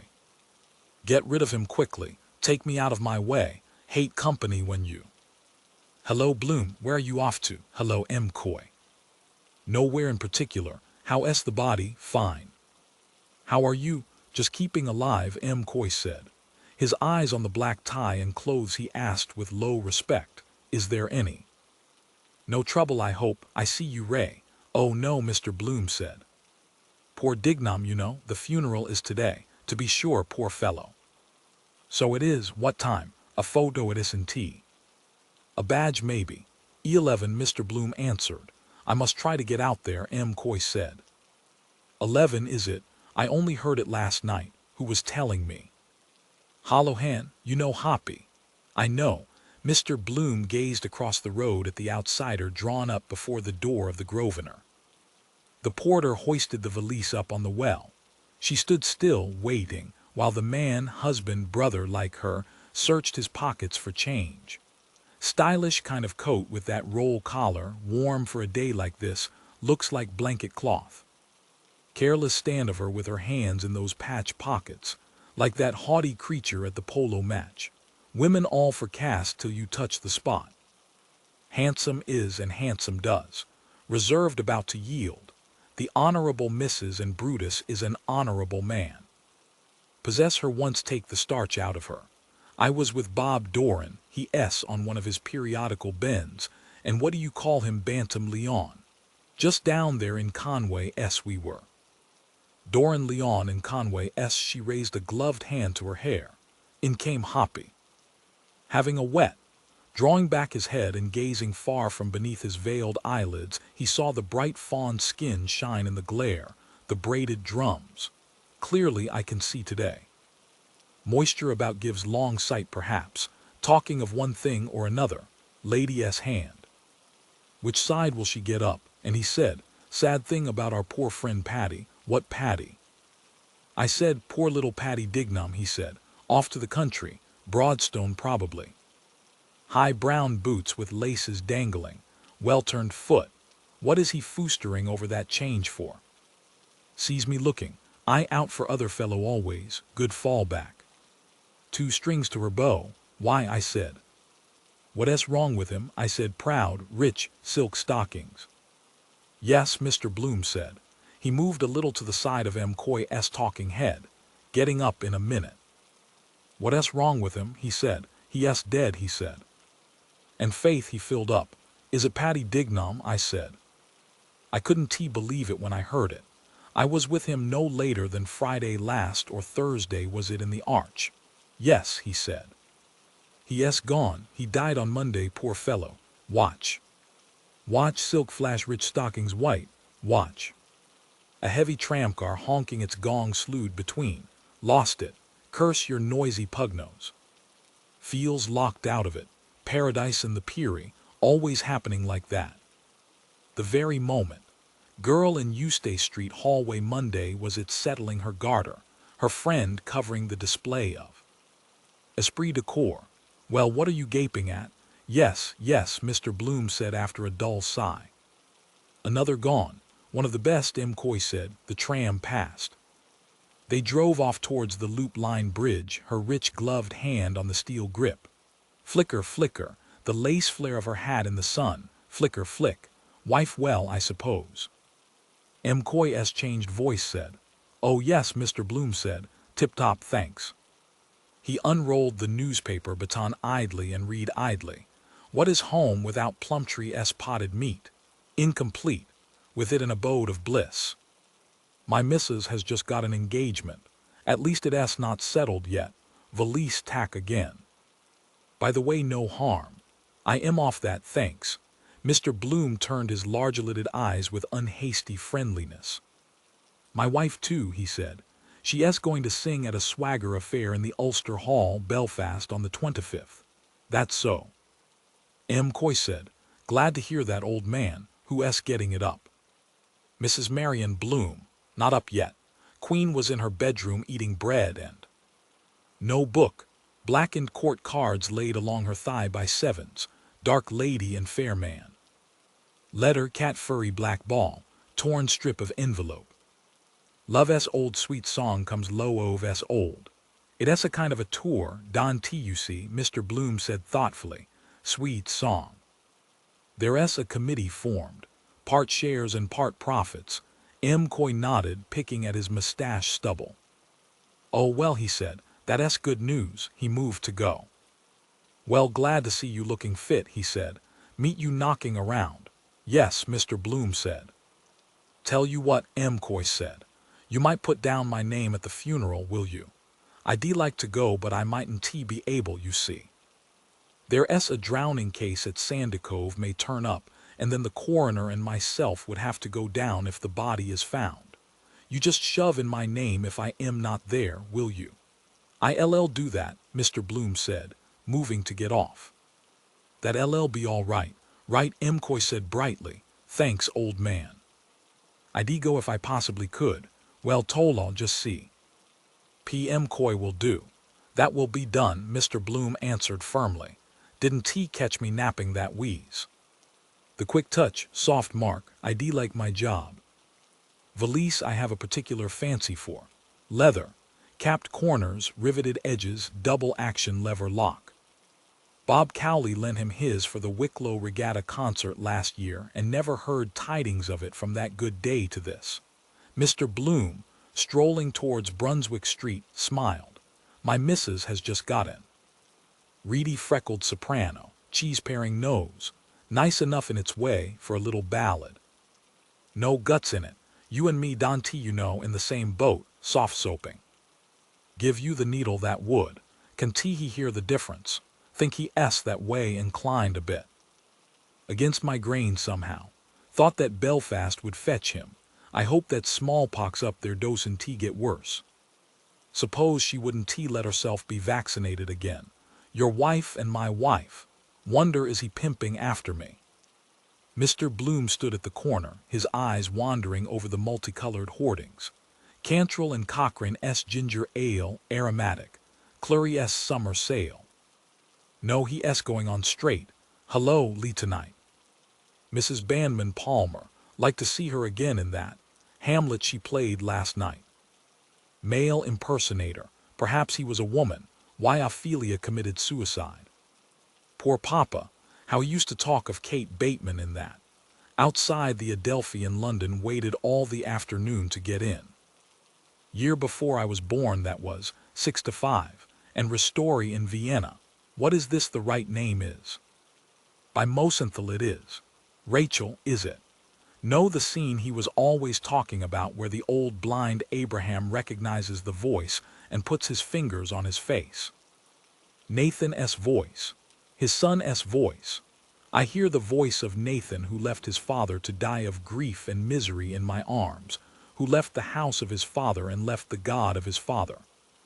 Every word is so deep, Leopold. Poor Papa, poor man. I am glad I didn't go into the room to look at his face. That day, Oh dear. Oh dear fu. Well, perhaps it was best for him. Mr. Bloom went round the corner and past the drooping nags of the hazard. No use thinking of it any more. Nosebag time. Wish I hadn't met that coy fellow. He came nearer and heard a crunching of gilded oats, the gently champing teeth. Their full buck eyes regarded him as he went by, amid the sweet oaten reek of horsepiss. They're El Dorado, poor jugginses. Damn all they know or care about anything with their long noses stuck in nosebags. Too full for words. Still they get their feed all right and their das. Gelded too, a stump of black gutta-percha wagging limp between their haunches. Might be happy all the same that way. Good poor brutes they look, still their neigh can be very irritating. He drew the letter from his pocket and folded it into the newspaper he carried. Might just walk into her here. The lane is safer. He passed the cabman's shelter. Curious the life of drifting cabbies. All weathers, all places, time or seton, no will of their own. Voglio non, like to give them an odd cigarette, sociable. Shout a few flying syllables as they pass. He hummed, LCI derm la mano la la la la la la.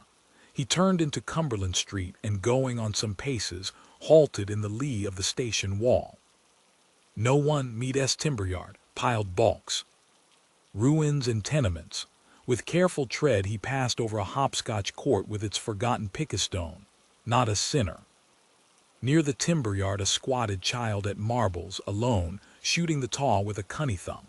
A wise tabby, a blinking sphinx, watched from her warm sill, pity to disturb them.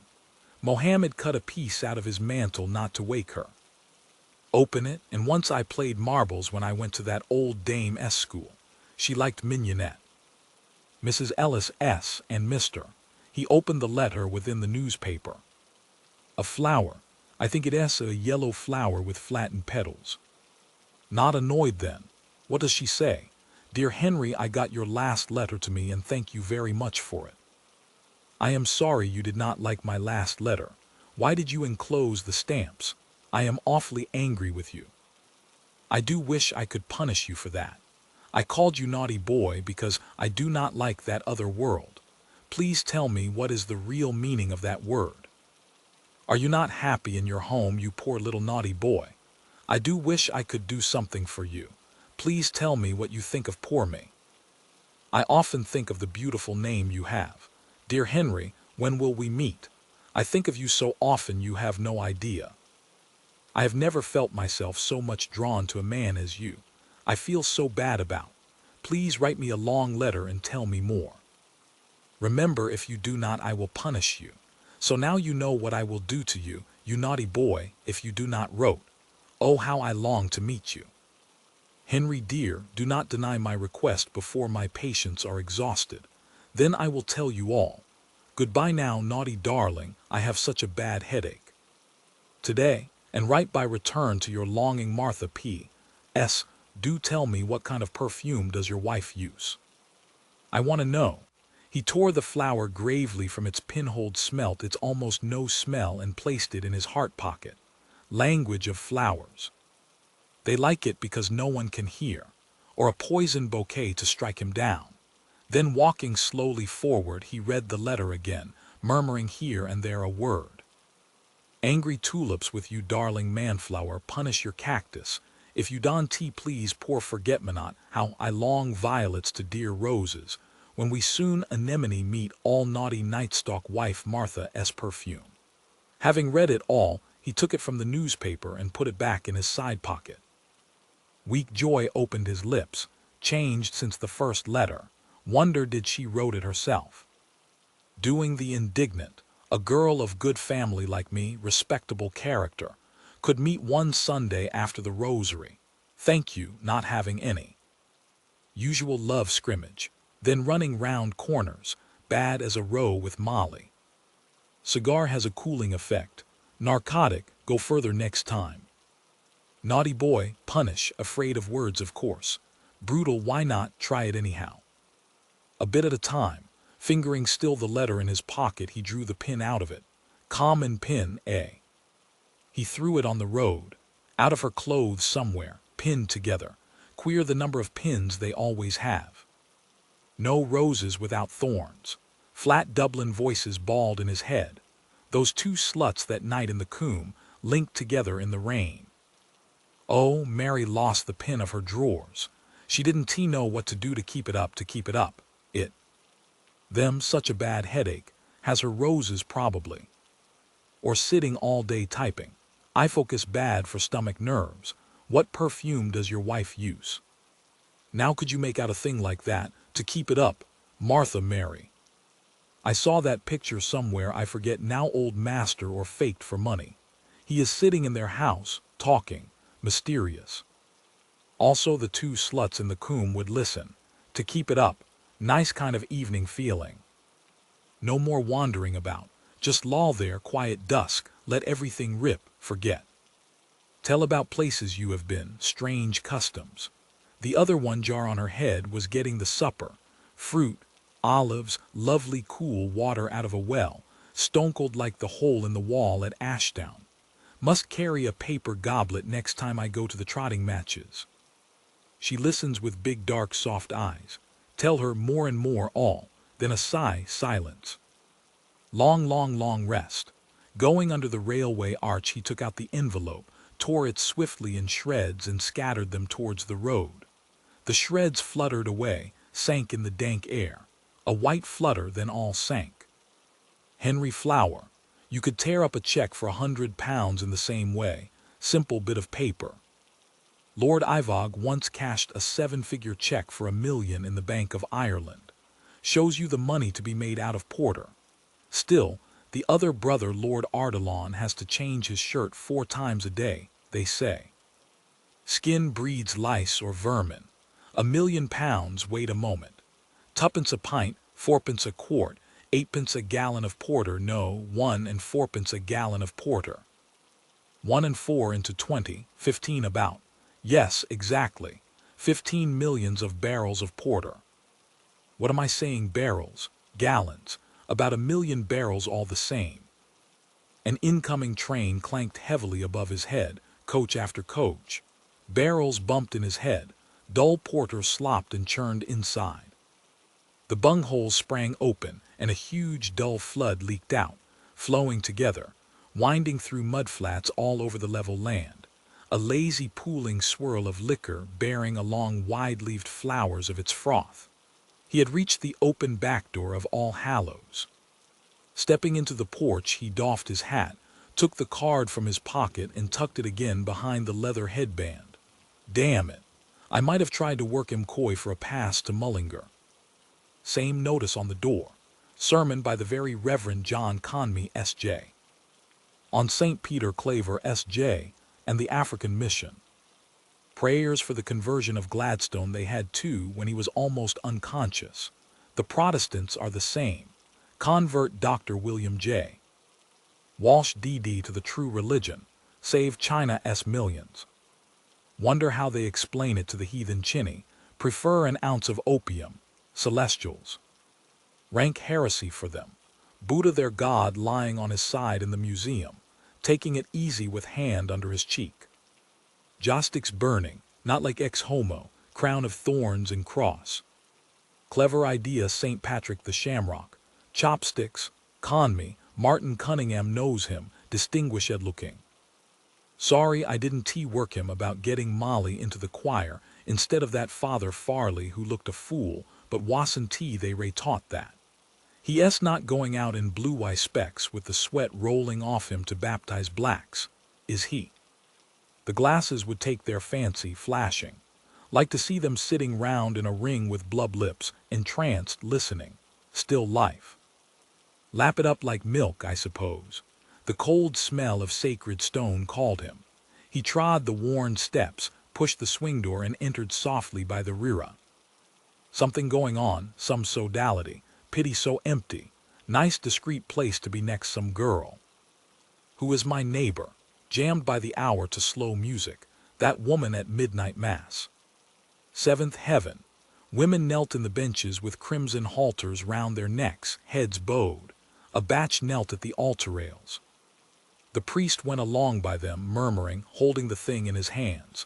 He stopped at each, took out a communion, shook a drop or two, are they in water, off it and put it neatly into her mouth. Her hat and head sank. Then the next one, her hat sank at once. Then the next one, a small old woman. The priest bent down to put it into her mouth, murmuring all the time, Latin, the next one. Shut your eyes and open your mouth. What corpus body? Corpse, good idea, the Latin, stupefies them first. Hospice for the dying. They don't seem to chew it, only swallow it down. Rum idea, eating bits of a corpse. Why the cannibals cotton to it. He stood aside, watching their blind masks pass down the aisle, one by one, and seek their places. He approached a bench and seated himself in its corner, nursing his hat and newspaper. These pots we have to wear. We ought to have hats modeled on our heads. They were about him here and there, with heads still bowed in their crimson halters, waiting for it to melt in their stomachs, something like those matzah. It's that sort of bread, unleavened showbread. Look at them now, I bet it makes them feel happy. Lollipop. It does, yes, bread of angels it's called. There's a big idea behind it, kind of kingdom of God is within you feel. First communicants, hockey-pokey penny a lump, then feel all like one family party, same in the theater, all in the same swim. They do, I am sure of that, not so lonely. In our confraternity, then come out a bit spreeish, let off steam. Thing is, if you really believe in it. Lord cure, waters of oblivion and the knock apparition, statues bleeding, old fellow asleep near that confession box. Hence those snores, blind faith, safe in the arms of kingdom come. Lulls all pain, wake this time next year. He saw the priest stow the communion cup away, well in, and kneel an instant before it, showing a large gray bootsole from under the lace affair he had on. Suppose he lost the pin of his, he wouldn't know what to do to, bald spot behind. Letters on his back, INRI, no, IHS Molly told me one time I asked her. I have sinned or no, I have suffered it is, and the other one, iron nails ran in. Meet one Sunday after the rosary. Do not deny my request, turn up with a veil and black bag. Dusk and the light behind her. She might be here with a ribbon round her neck and do the other thing all the same on the sly. Their character. That fellow that turned Queen-S evidence on the invincibles he used to receive the, Carey was his name, the communion every morning. This very church. Peter Carey, yes. No, Peter Claver I am thinking of, Denny's Carey, and just imagine that. Wife and 6 children at home, and plotting that murder all the time. Those crothumpers, now that's a good name for them, there's always something shifty-looking about them.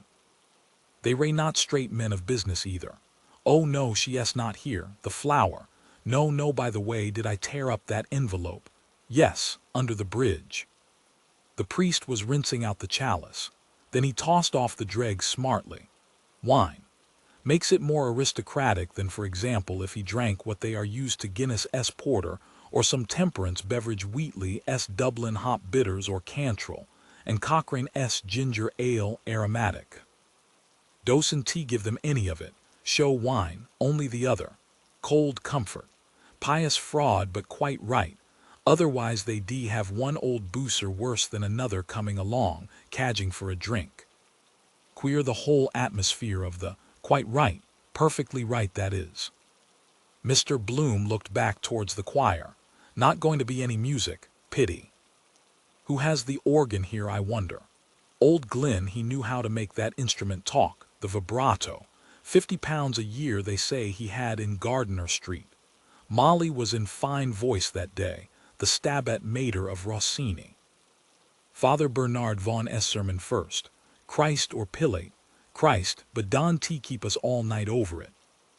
Music they wanted, foot drill stopped, could hear a pin drop. I told her to pitch her voice against that corner. I could feel the thrill in the air, the full, the people looking up, quis est homo. Some of that old sacred music splendid. Mercadante, 7 last words. Mozart's 12th Mass, Gloria in that. Those old popes keen on music, on art and statues and pictures of all kinds. Pelstrina, for example, too. They had a gay old time while it lasted. Healthy too, chanting, regular hours, then brew liqueurs. Benedictine, green chartreuse. Still, having eunuchs in their choir that was coming it a bit thick. What kind of voice is it? Must be curious to hear after their own strong basses. Connoisseurs. Suppose they wouldn't feel anything after. Kind of a placid, no worry. Fall into flesh Dante they. Glutton's tall, long legs, who knows? Eunuch, one way out of it. He saw the priest bend down and kiss the altar and then face about and bless all the people. All crossed themselves and stood up. Mr. Bloom glanced about him and then stood up, looking over the risen hats. Stand up at the gospel, of course. Then all settled down on their knees again and he sat back quietly in his bench. The priest came down from the altar, holding the thing out from him, and he and the mass boy answered each other in Latin. Then the priest knelt down and began to read off a card. O God, our refuge and our strength. Mr. Bloom put his face forward to catch the words. English, throw them the bone. I remember slightly.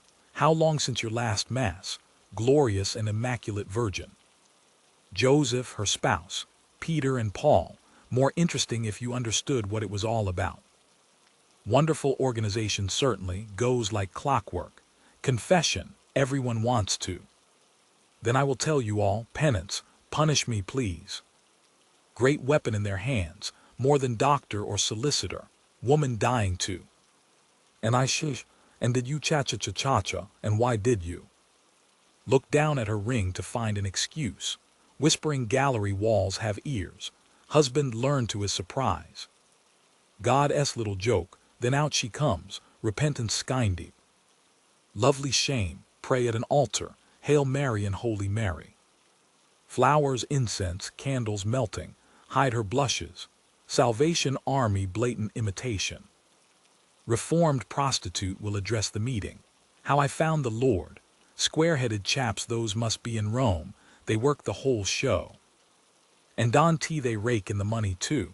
Bequests also, to the PP for the time being in his absolute discretion. Masses for the repose of my soul to be said publicly with open doors. Monasteries and convents, the priest in that Fermanagh will case in the witness box, no browbeating him. He had his answer pat for everything. Liberty and exaltation of our Holy Mother the Church, the doctors of the Church, they mapped out the whole theology of it. The priest prayed, Blessed Michael, Archangel, defend us in the hour of conflict. Be our safeguard against the wickedness and snares of the devil, may God restrain him, we humbly pray. And do thou, O Prince of the heavenly host, by the power of God thrust Satan down to hell, and with him those other wicked spirits who wander through the world for the ruin of souls. The priest and the mass boy stood up and walked off, all over. The women remained behind, thanksgiving. Better be shoving along. Brother Buzz, come around with the plate perhaps.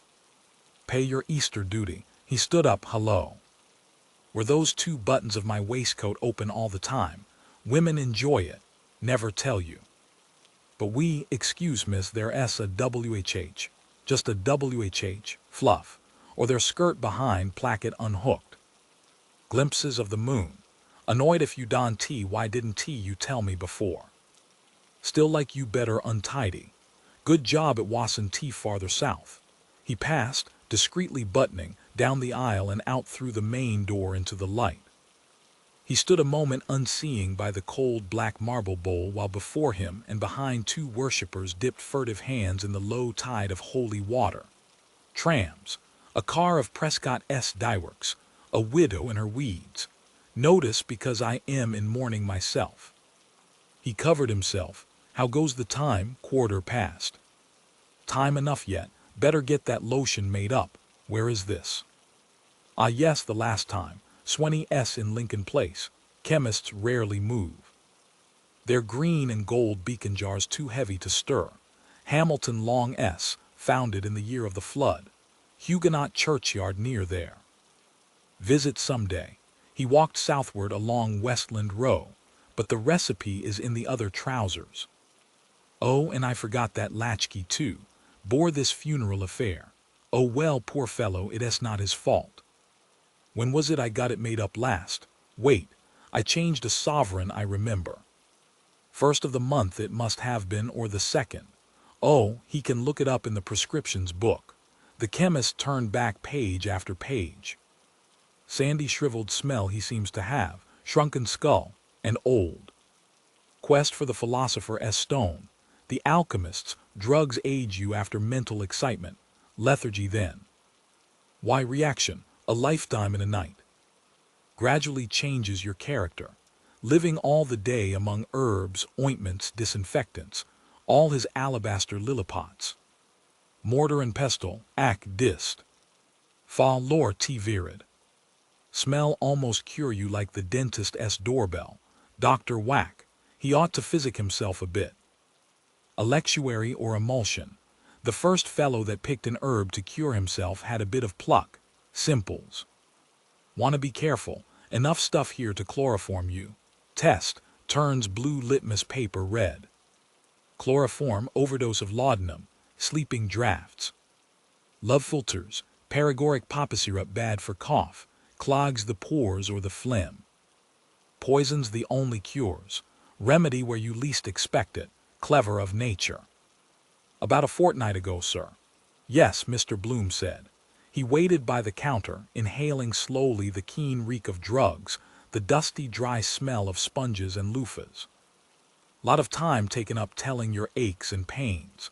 Sweet almond oil and tincture of benzoin, Mr. Bloom said, and then orangeflower water. It certainly did make her skin so delicate white like wax. And white wax also, he said, brings out the darkness of her eyes. Looking at me, the sheet up to her eyes, Spanish, smelling herself when I was fixing the links in my cuffs. Those homely recipes are often the best. Strawberries for the teeth, nettles and rainwater, oatmeal they say steeped in buttermilk. Skin food. One of the old Queen's sons, Duke of Albany was it. Had only one skin. Leopold, yes, 3 we have. Warts, bunions, and pimples to make it worse. But you want a perfume too. What perfume does your? Podia spagni. That orangeflower water is so fresh. Nice smell these soaps have. Pure curd soap. Time to get a bath round the corner. Hammam. Turkish massage. Dirt gets rolled up in your navel. Nicer if a nice girl did it. Also I think I. Do it in the bath. Curious longing I water to water. Combine business with pleasure. Pity no time for massage. Feel fresh then all the day. Funeral be rather glum. Yes, sir, the chemist said. That was 2 and 9. Have you brought a bottle? No, Mr. Bloom said. Make it up, please. I'll call later in the day and I'll take one of these soaps. How much are they? 4pence, sir. Mr. Bloom raised a cake to his nostrils. Sweet lemony wax. I'll take this one, he said. That makes 3 and a penny. Yes, sir, the chemist said. You can pay all together, sir, when you come back. Good, Mr. Bloom said. He strolled out of the shop, the newspaper baton under his armpit, the cool-wrappered soap in his left hand. At his armpit Bantam Leon voice and hand said, Hello, Bloom.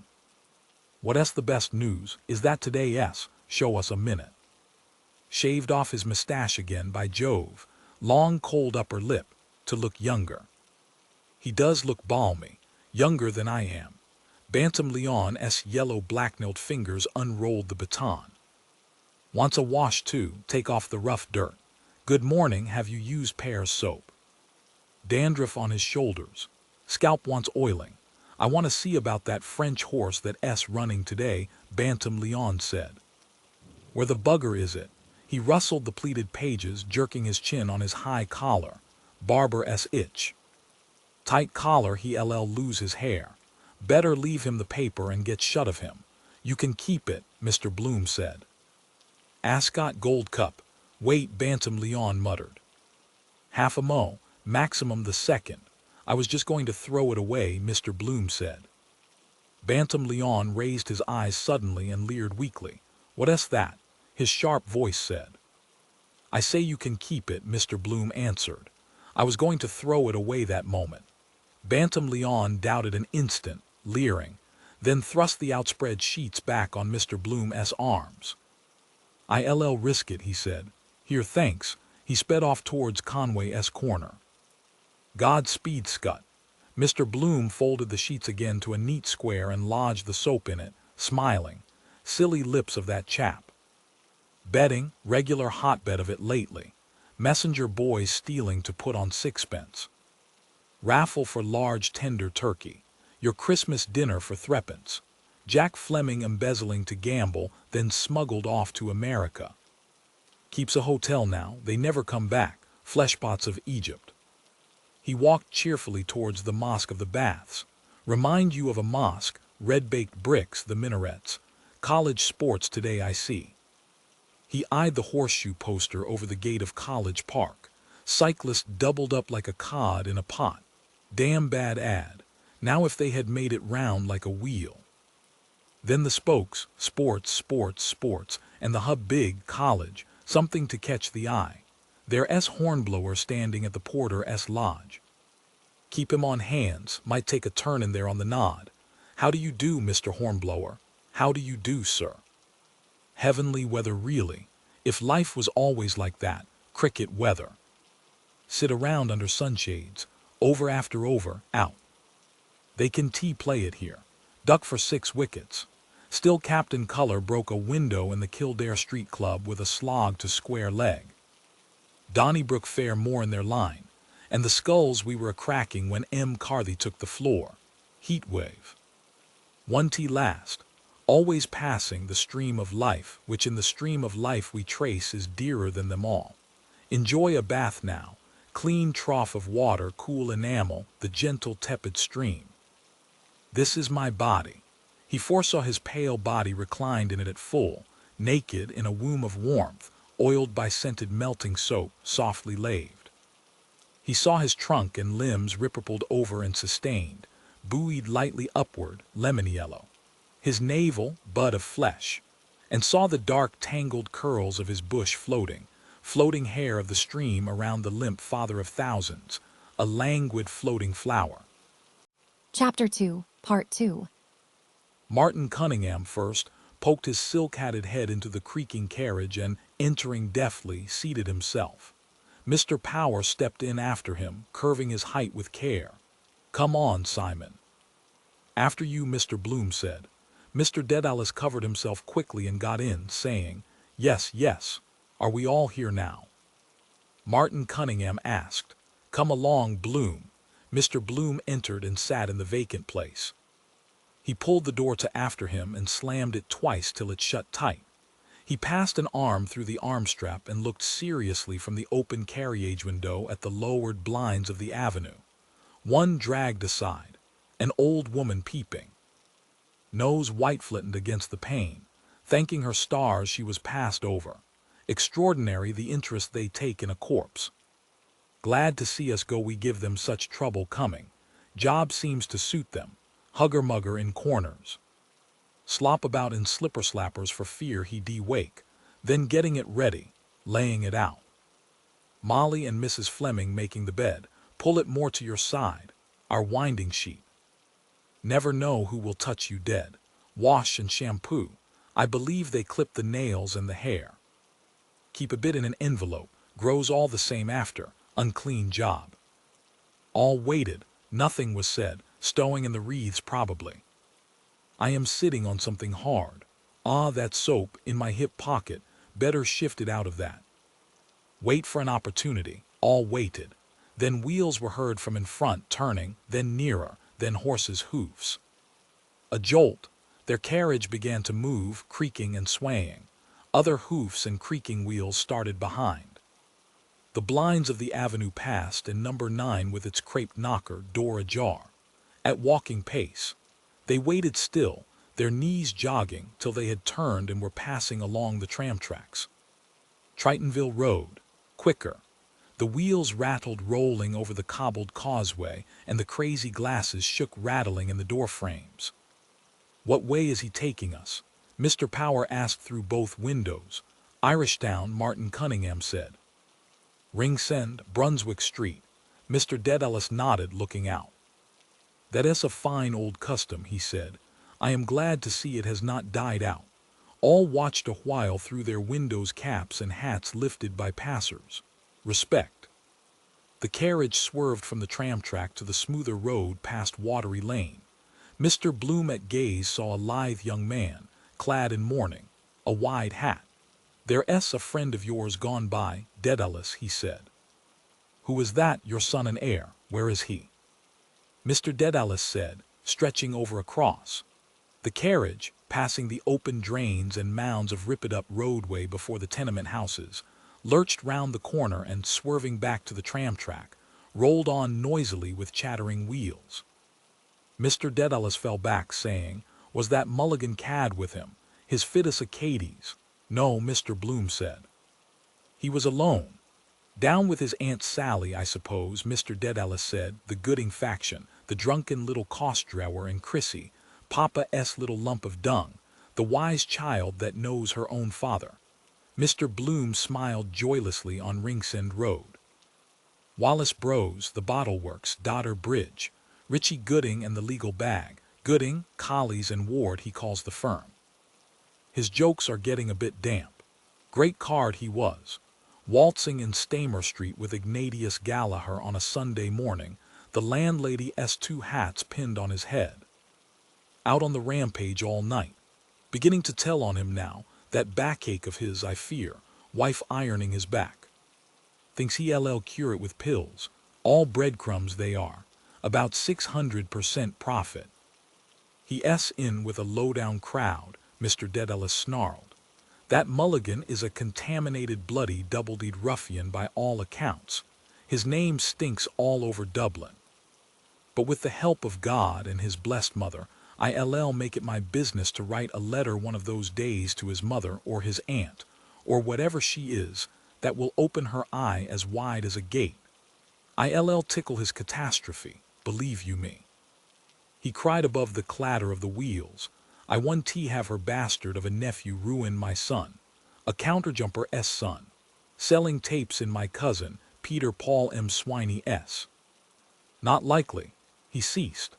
Mr. Bloom glanced from his angry mustache to Mr. Power's mild face and Martin Cunningham's eyes and beard, gravely shaking. Noisy, self-willed man, full of his son, he is right. Something to hand on. If little Ruddy had lived, see him grow up. Hear his voice in the house, walking beside Molly in an Eton suit, my son. Me in his eyes, strange feeling it would be, from me. Just a chance. Must have been that morning in Raymond Terrace she was at the window watching the 2 dogs at it by the wall of the cease to do evil, and the sergeant grinning up. She had that cream gown on with the rip she never stitched. Give us a touch, Poldy. God, I am dying for it. How life begins. Got big then, had to refuse the Greystones' concert.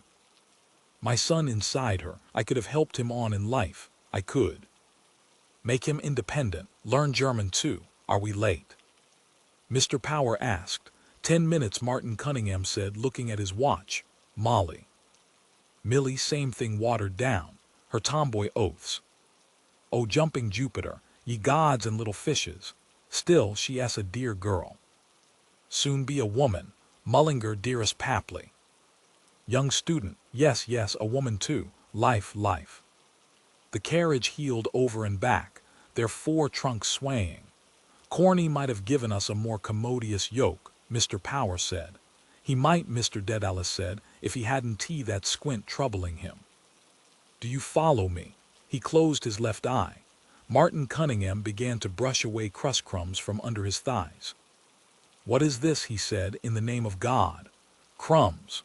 Someone seems to have been making a picnic party here lately, Mr. Power said. All raised their thighs and eyed with disfavor the mildewed, buttonless leather of the seats. Mr. Dedalus, twisting his nose, frowned downward and said, Unless I am greatly mistaken. What do you think, Martin? It struck me too, Martin Cunningham said. Mr. Bloom set his thigh down. Glad I took that bath. Feel my feet quite clean, but I wish Mrs. Fleming had darned these socks better. Mr. Dedalus sighed resignedly. After all, he said, it's the most natural thing in the world. Did Tom Kernan turn up? Martin Cunningham asked, twirling the peak of his beard gently. Yes, Mr. Bloom answered. He's behind with End Lambert and Hines, and Corny Kelleher himself. Mr. Power asked. At the cemetery, Martin Cunningham said. I met him coy this morning, Mr. Bloom said. He said he'd try to come. The carriage halted short. What's wrong? Ray stopped. Where are we? Mr. Bloom put his head out of the window. The Grand Canal, he said. Gasworks. Whooping cough, they say it cures. Good job, Millie never got it. Poor children. Doubles them up black and blue in convulsions. Shame really. Got off lightly with illnesses compared. Only measles. Flaxseed tea. Scarlatina influenza epidemics. Canvassing for death. Dante missed this chance. Dog's home over there. Poor old Athos. Be good to Athos, Leopold, is my last wish. Thy will be done. We obey them in the grave. A dying scrawl. He took it to heart, pined away, quiet brute. Old men's dogs usually are. A raindrop spat on his hat. He drew back and saw an instant of shower spray dots over the gray flags. A part curious, like through a colander. I thought it would. My boots were creaking, I remember now. The weather is changing, he said quietly. A pity it did not keep up fine, Martin Cunningham said.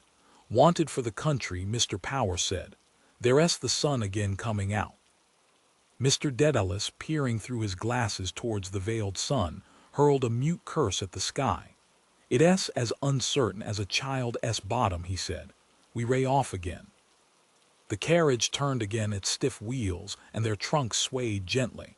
Martin Cunningham twirled more quickly the peak of his beard. Tom Kernan was immense last night, he said. And Paddy Leonard taking him off to his face. Oh, draw him out, Martin, Mr. Power said eagerly. Wait till you hear him, Simon, on Ben Dollard's singing of the Croppy Boy. Immense, Martin Cunningham said pompously. His singing of that simple ballad, Martin, is the most trenchant rendering I ever heard in the whole course of my experience. Trenchant, Mr. Power said, laughing. He's dead nuts on that, and the retrospective arrangement. Did you read Dan Dawson's speech? Martin Cunningham asked. I did not then, Mr. Dedalus said. Where is it? In the paper this morning. Mr. Bloom took the paper from his inside pocket. That book I must change for her. No, Mr. Dedalus said quickly. Later on, please. Mr. Bloom's glance traveled down the edge of the paper, scanning the deaths. Callan, Coleman, Dignam, Fawcett, Lowry, Nauman, Peake. What Peake is that? Is it the chap was in Crosby and Allen S? No, Sexton, Urbright. Inked characters fast fatting on the frayed breaking paper. Thanks to the little flower, sadly missed, to the inexpressible grief of his. Aged 88 after a long and tedious illness. Month's mind, Quinlan, on whose soul sweet Jesus have mercy. It is now a month since dear Henry fled to his home up above in the sky, while his family weeps and mourns his loss, hopping someday to meet him on high. I tore up the envelope. Yes. Where did I put her letter after I read it in the bath? He patted his waistcoat pocket. They're all right. Dear Henry fled, before my patients are exhausted, National School. Mead S. Yard, the Hazard, only 2 there now. Nodding, full as a tick, too much bone in their skulls. The other trotting round with a fare. An hour ago I was passing there. The Jarvies raised their hats. A pointsman's back straightened itself upright suddenly against a tramway standard by Mr. Bloom's window. Couldn't they invent something automatic so that the wheel itself much handier? Well, but that fellow would lose his job then. Well, but then another fellow would get a job making the new invention. Antient concert rooms, nothing on there. A man in a buff suit with a crepe armlet. Not much grief there. Quarter morning, people in law perhaps. They went past the bleak pulpit of St. Mark S., under the railway bridge past the Queen S Theatre, in silence. Hoardings, Eugene Stratt and Mrs. Bandman Palmer. Could I go to see Lee tonight, I wonder? I said I or the Lily of Killarney, Elster Grimes Opera Company. Big powerful change, wet bright bills for next week, fun on the Bristol. Martin Cunningham could work a pass for the Gaiety, have to stand a drink or two, as broad as it is long. He s coming in the afternoon, her songs, Plasto s. Sir Philip Crampton s memorial fountain bust. Who was he? How do you do? Martin Cunningham said, raising his palm to his brow in salute. He doesn't see us, Mr. Power said. Yes, he does. How do you do, who? Mr. Dedalus asked. Blazes Boylan, Mr. Power said. There he is airing his quiff. Just that moment I was thinking. Mr. Dedalus bent across to salute. From the door of the Red Bank the white disk of a straw hat flashed reply, spruce figure, passed. Mr. Bloom reviewed the nails of his left hand, then those of his right hand. The nails, yes. Is there anything more in him that she sees? Fascination. Worst man in Dublin. That keeps him alive. They sometimes feel what a person is. Instinct, but a type like that, my nails. I am just looking at them, well paired, and after thinking alone, body getting a bit softy. I would notice that, from remembering. What causes that? I suppose the skin can contract quickly enough when the flesh falls off. But the shape is there still, shoulders. Hips plump, night of the dance dressing. Shift stuck between the cheeks behind. He clasped his hands between his knees and, satisfied, sent his vacant glance over their faces. Mr. Power asked, how is the concert tour getting on, Bloom? Oh, very well, Mr. Bloom said. I hear great accounts of it. It's a good idea, you see. Are you going yourself? Well, no, Mr. Bloom said. In point of fact, I have to go down to the County Clare on some private business. You see, the idea is to tour the chief towns. What you lose on one you can make up on the other. Quite so, Martin Cunningham said. Mary Anderson is up there now. Have you good artists? Louis Werner is touring her, Mr. Bloom said. Oh yes, we have all top numbers, J.C. Doyle and John McCormick I hope in. The best, in fact. And Madame, Mr. Power said, smiling. Last but not least, Mr. Bloom unclasped his hands in a gesture of soft politeness and clasped them. Smith O'Brien. Someone has laid a bunch of flowers there. Woman, must be his death day. For many happy returns. The carriage wheeling by Farrell's statue united noiselessly their unresisting knees. Oot! A dull-garbed old man from the curbstone tendered his wares, his mouth opening. Oot! 4 bootlaces for a penny. Wonder why he was struck off the rolls. Had his office in Hume Street. Same house as Molly's namesake, Tweedy, Crown Solicitor for Waterford. Has that silk hat ever since. Relics of old decency. Morning too, terrible come down, poor wretch, kicked about like snuff at a wake. O'Callaghan on his last legs, and Madame, 11:20. Up, Mrs. Fleming is in to clean, doing her hair, humming, Voglio e non vorrei. No vorrei e non, looking at the tips of her hairs to see if they are split. Mi trema un poco ill. Beautiful on that tree her voice is, weeping tone, a thrush, a throstle. There is a word throstle that expresses that. His eyes passed lightly over Mr. Power's good-looking face, grayish over the ears. Madame, smiling, I smiled back. A smile goes a long way. Only politeness, perhaps. Nice fellow. Who knows is that true about the woman he keeps? Not pleasant for the wife. Yet they say, who was it told me, there is no carnal. You would imagine that would get played out pretty quick. Yes, it was Crofton met him one evening bringing her a pound of rump steak. What is this she was? Barmaid in Jury S. Or the Moira, was it? They passed under the huge-cloaked Liberator S form. Martin Cunningham nudged Mr. Power. Of the tribe of Reuben, he said. A tall, black-bearded figure, bent on a stick, stumping round the corner of Elvery's elephant house, showed them a curved hand open on his spine. In all his pristine beauty, Mr. Power said. Mr. Dedalus looked after the stumping figure and said mildly, "The devil break the hasp of your back." Mr. Power, collapsing in laughter, shaded his face from the window as the carriage passed Gray's statue. "We have all been there," Martin Cunningham said broadly. His eyes met Mr. Bloom's eyes. He caressed his beard, adding, "Well, nearly all of us." Mr. Bloom began to speak with sudden eagerness to his companions' faces. "That's an awfully good one, that's going the rounds about Reuben J. and the son." "About the boatman?" Mr. Power asked. "Yes, isn't it awfully good? What is that?" Mr. Dedalus asked. "I didn't hear it." "There was a girl in the case," Mr. Bloom began, "and he determined to send him to the Isle of Man out of harm's way, but when they were both—" "What?" Mr. Dedalus asked. "That confirmed bloody hobbledehoy, is it?" "Yes," Mr. Bloom said. "They were both on the way to the boat and he tried to drown Barabbas." Mr. Dedalus cried, "I wish to Christ he did." Mr. Power sent a long laugh down his shaded nostrils.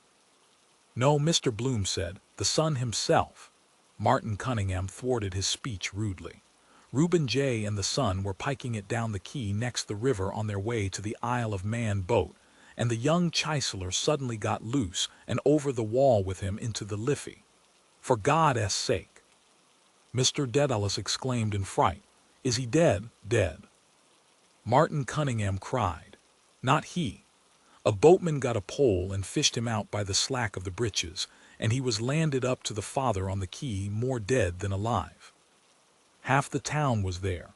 "Yes," Mr. Bloom said, "but the funny part is—" "And Reuben J.," Martin Cunningham said, "gave the boatman a florin for saving his son's life." A stifled sigh came from under Mr. Power's hand. "Oh, he did," Martin Cunningham affirmed. "Like a hero, a silver florin, isn't it awfully good?" Mr. Bloom said eagerly. 1 and 8 too much, Mr. Dedalus said dryly. Mr. Power's choked laugh burst quietly in the carriage. "Nelson's pillar, 8 plums a penny, 8 for a penny." "We had better look a little serious," Martin Cunningham said. Mr. Dedalus sighed. "Ah, then indeed," he said, "poor little Paddy wouldn't grudge us a laugh." Many a good one, he told himself. "The Lord forgive me," Mr. Power said, wiping his wet eyes with his fingers. "Poor Paddy, I little thought a week ago when I saw him last and he was in his usual health that I'd be driving after him like this. He's gone from us." "As decent a little man as ever wore a hat," Mr. Dedalus said. "He went very suddenly." "Breakdown," Martin Cunningham said. "Heart," he tapped his chest sadly. "Blazing face, red hot. Too much John Barleycorn, cure for a red nose. Drink like the devil till it turns a deli. A lot of money he spent coloring it." Mr. Power gazed at the passing houses with rueful apprehension. "He had a sudden death, poor fellow," he said. "The best death," Mr. Bloom said. Their wide-open eyes looked at him. "No suffering," he said. "A moment and all is over, like dying in sleep." No one spoke. Dead side of the street this. Dull business by day, land agents, Temperance Hotel, Falconer's Railway Guide, Civil Service College, Gill's, Catholic Club, the Industrious Blind. Why? Some reason, sun or wind, at night too. Chummies and slavies, under the patronage of the late Father Matthew, foundation stone for Parnell. Breakdown, heart. White horses with white frontlet plumes came round the rotunda corner, galloping. A tiny coffin flashed by, in a hurry to bury, a mourning coach. Unmarried, black for the married, piebald for bachelors, done for a nun. Sad, Martin Cunningham said. A child, a dwarf's face, mauve and wrinkled like little Ruddy's was. Dwarf's body, weak as putty in a Whiteland deal box. Burial friendly society pays, penny a week for a sod of turf. Our little beggar. Baby meant nothing, mistake of nature. If it's healthy, it's from the mother. If not from the man, better luck next time. Poor little thing, Mr. Dedalus said. It es well out of it. The carriage climbed more slowly the hill of Rutland Square. Rattle his bones over the stones, only a pauper. Nobody owns. In the midst of life, Martin Cunningham said. But the worst of all, Mr. Power said, is the man who takes his own life. Martin Cunningham drew out his watch briskly, coughed, and put it back. The greatest disgrace to have in the family, Mr. Power added. Temporary insanity, of course, Martin Cunningham said decisively. We must take a charitable view of it. They say a man who does it is a coward, Mr. Dedalus said. It is not for us to judge, Martin Cunningham said.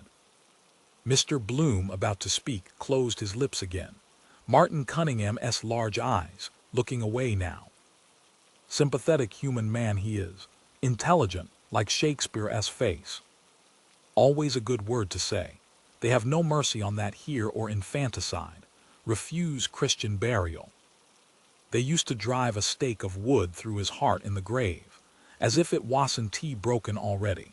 Yet sometimes they repent too late. Found in the riverbed clutching rushes, he looked at me, and that awful drunkard of a wife of his. Setting up house for her time after time, and then pawning the furniture on him every Saturday almost, leading him the life of the damned, wear the heart out of a stone that. Monday morning, start afresh, shoulder to the wheel. Lord, she must have looked a sight that night Dedalus told me he was in there, drunk about the place and capering with Martin's umbrella, and they call me the jewel of Asia, the geisha. He looked away from me, he knows, rattle his bones. That afternoon of the inquest, the red-labeled bottle on the table, the room in the hotel with hunting pictures. Stuffy it was, sunlight through the slats of the Venetian blind, the coroner's sunlit ears big and hairy. Boots giving evidence, thought he was asleep first, then saw like yellow streaks on his face. Had slipped down to the foot of the bed. Verdict, overdose, death by misadventure. The letter for my son Leopold, no more pain. Wake no more, nobody owns.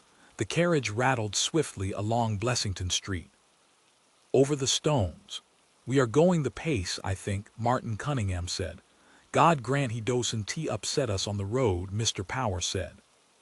I hope not, Martin Cunningham said. That will be a great race tomorrow in Germany, the Gordon Bennett. Yes, by Jove, Mr. Dedalus said. That will be worth seeing, faith.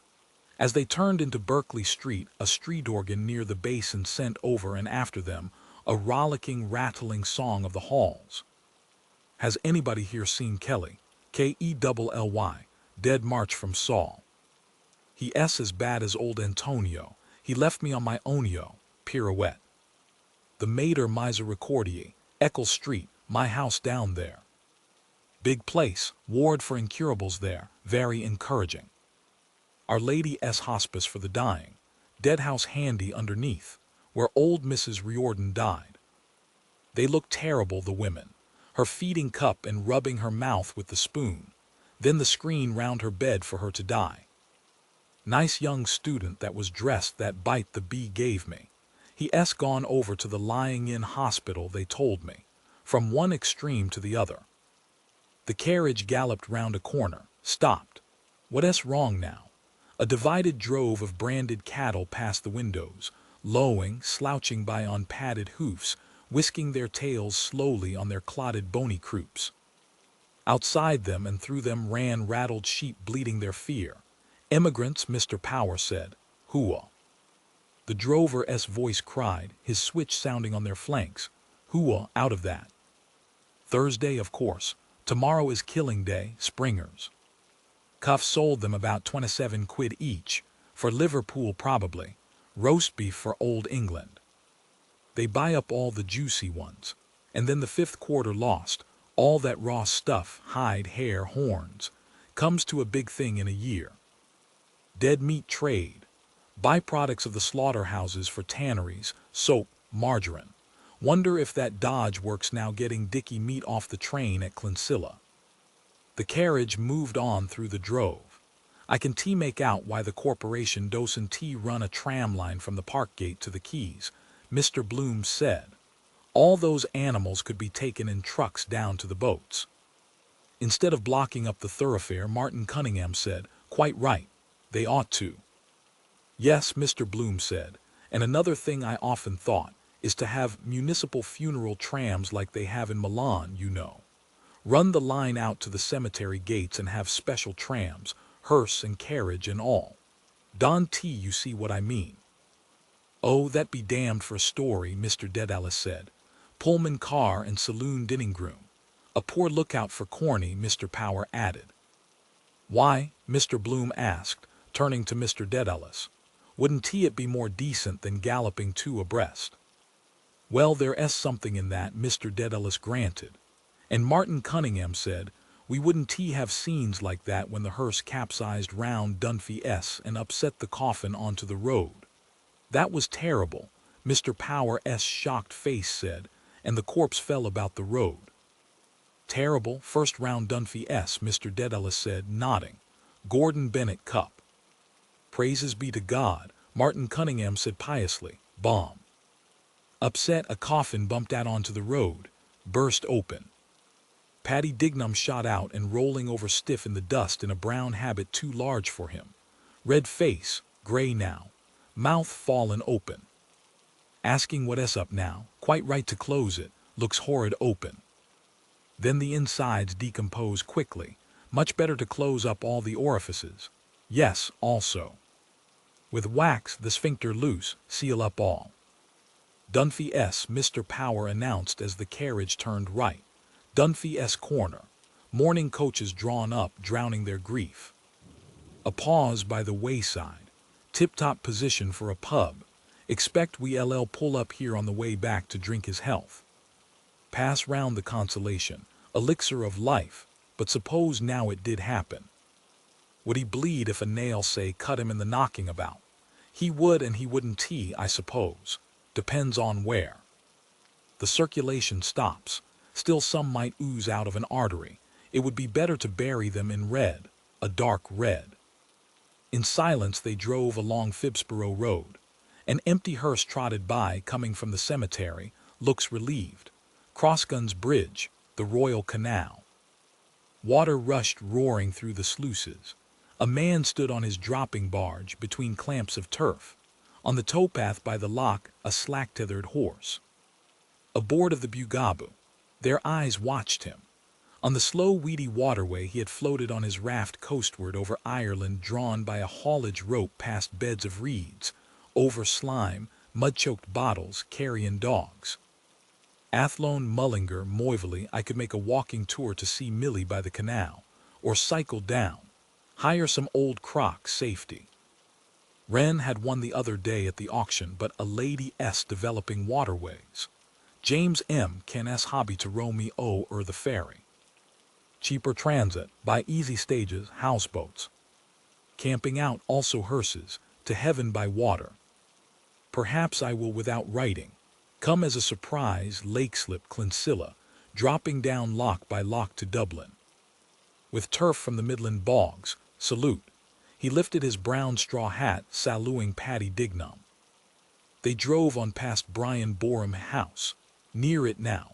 "I wonder how is our friend Fogarty getting on," Mr. Power said. "Better ask Tom Kernan," Mr. Dedalus said. "How is that?" Martin Cunningham said. "Left him weeping, I suppose." "Though lost to sight," Mr. Dedalus said, "to memory dear. The carriage steered left for Finglas Road, the stonecutter's yard on the right. Last lap.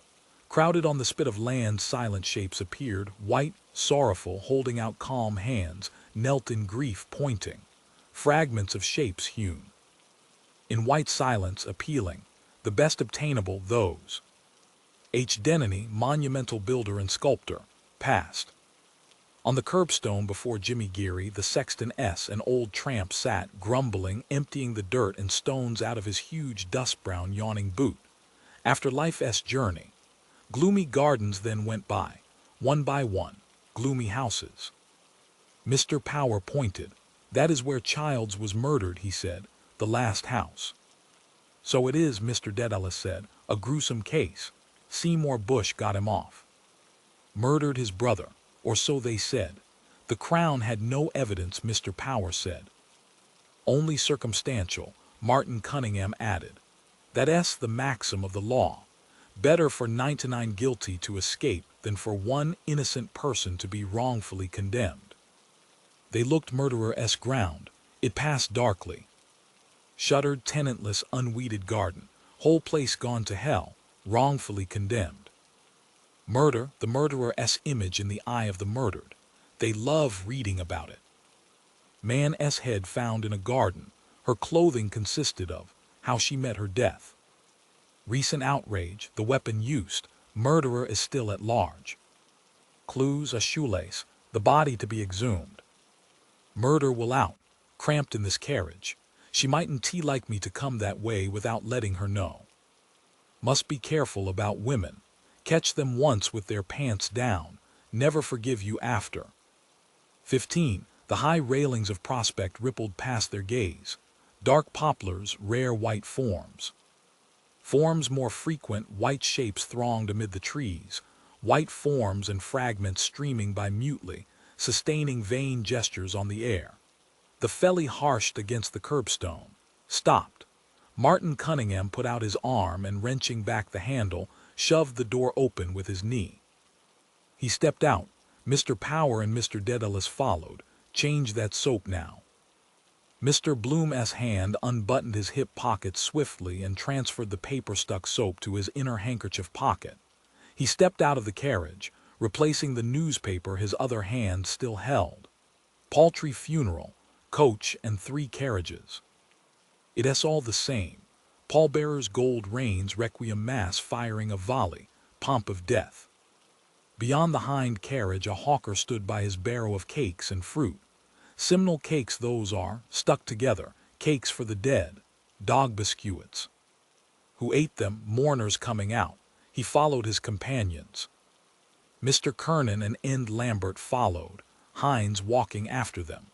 Corny Kelleher stood by the opened hearse and took out the 2 wreaths. He handed one to the boy. Where is that child's funeral disappeared to? A team of horses passed from Finglas with toiling, plodding tread, dragging through the funereal silence a creaking wagon on which lay a granite block. The wagoner marching at their head saluted.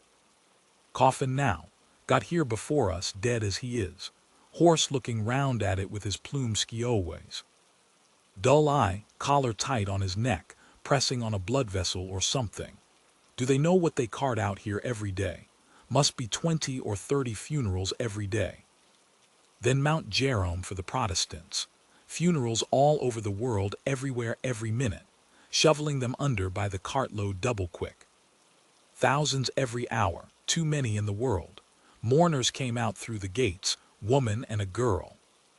Lean-jawed harpy, hard woman at a bargain, her bonnet awry. Girl's face stained with dirt and tears, holding the woman's arm, looking up at her for a sign to cry.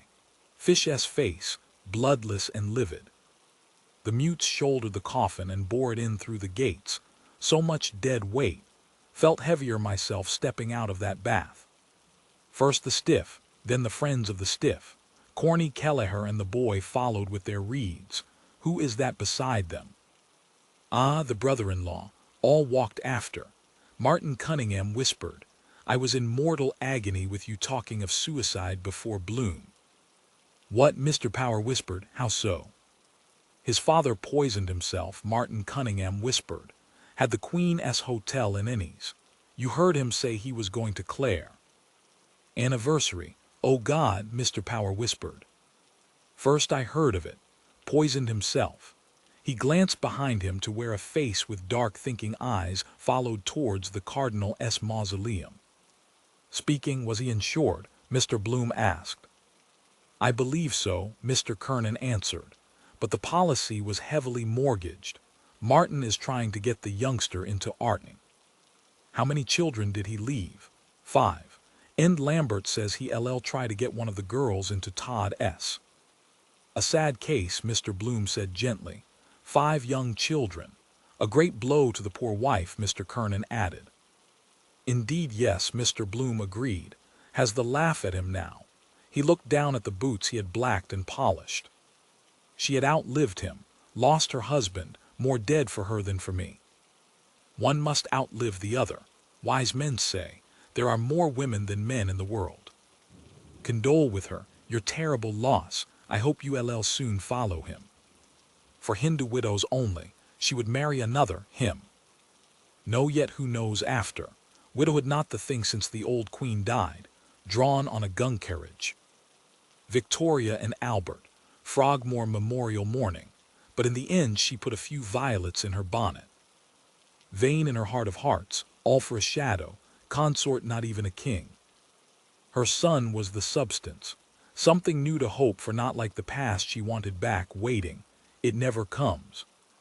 One must go first, alone under the ground, and lie no more in her warm bed. How are you, Simon? Ind Lambert said softly, clasping hands.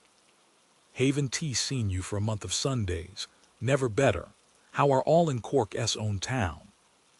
I was down there for the Cork Park races on Easter Monday, Ind Lambert said. Same old 6 and 8pence. Stopped with Dick Tivey. And how is Dick, the solid man? Nothing between himself and heaven, Ind Lambert answered. By the holy Paul. Mr. Dedalus said in subdued wonder. Dick Tivey bawled. Martin is going to get up a whip for the youngsters, and Lambert said, pointing ahead. A few bob a skull, just to keep them going till the insurance is cleared up. Yes, yes, Mr. Dedalus said dubiously. Is that the eldest boy in front? Yes, Ind Lambert said with the wife's brother. John Henry Minton is behind. He put down his name for a quid. I'll engage he did, Mr. Dedalus said. I often told poor Paddy he ought to mind that job. John Henry is not the worst in the world. How did he lose it? Ind Lambert asked. Liquor what?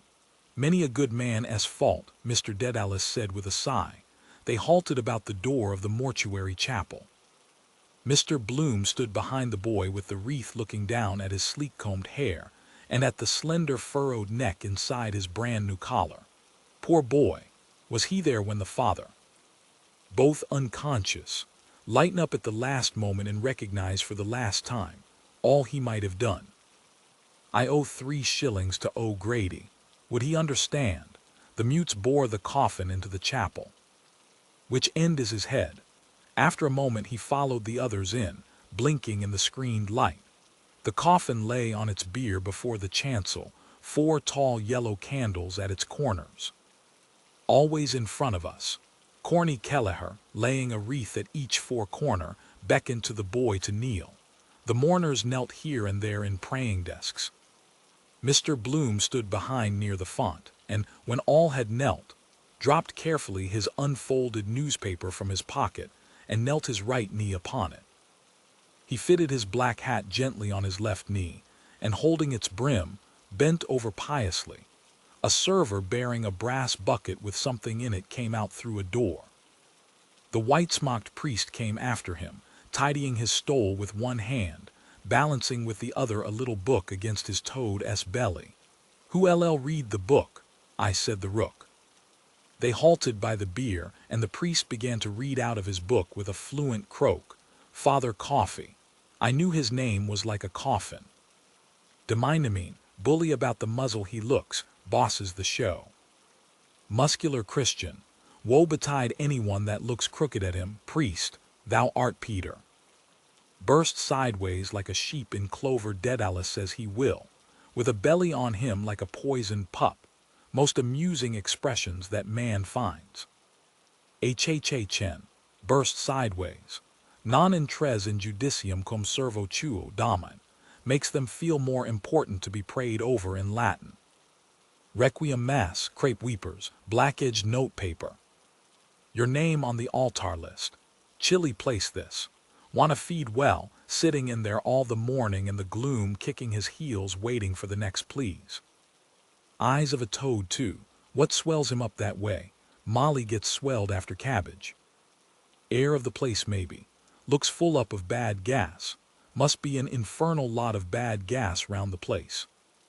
Butchers, for instance, they get like raw beefsteaks. Who was telling me? Mervyn Brown.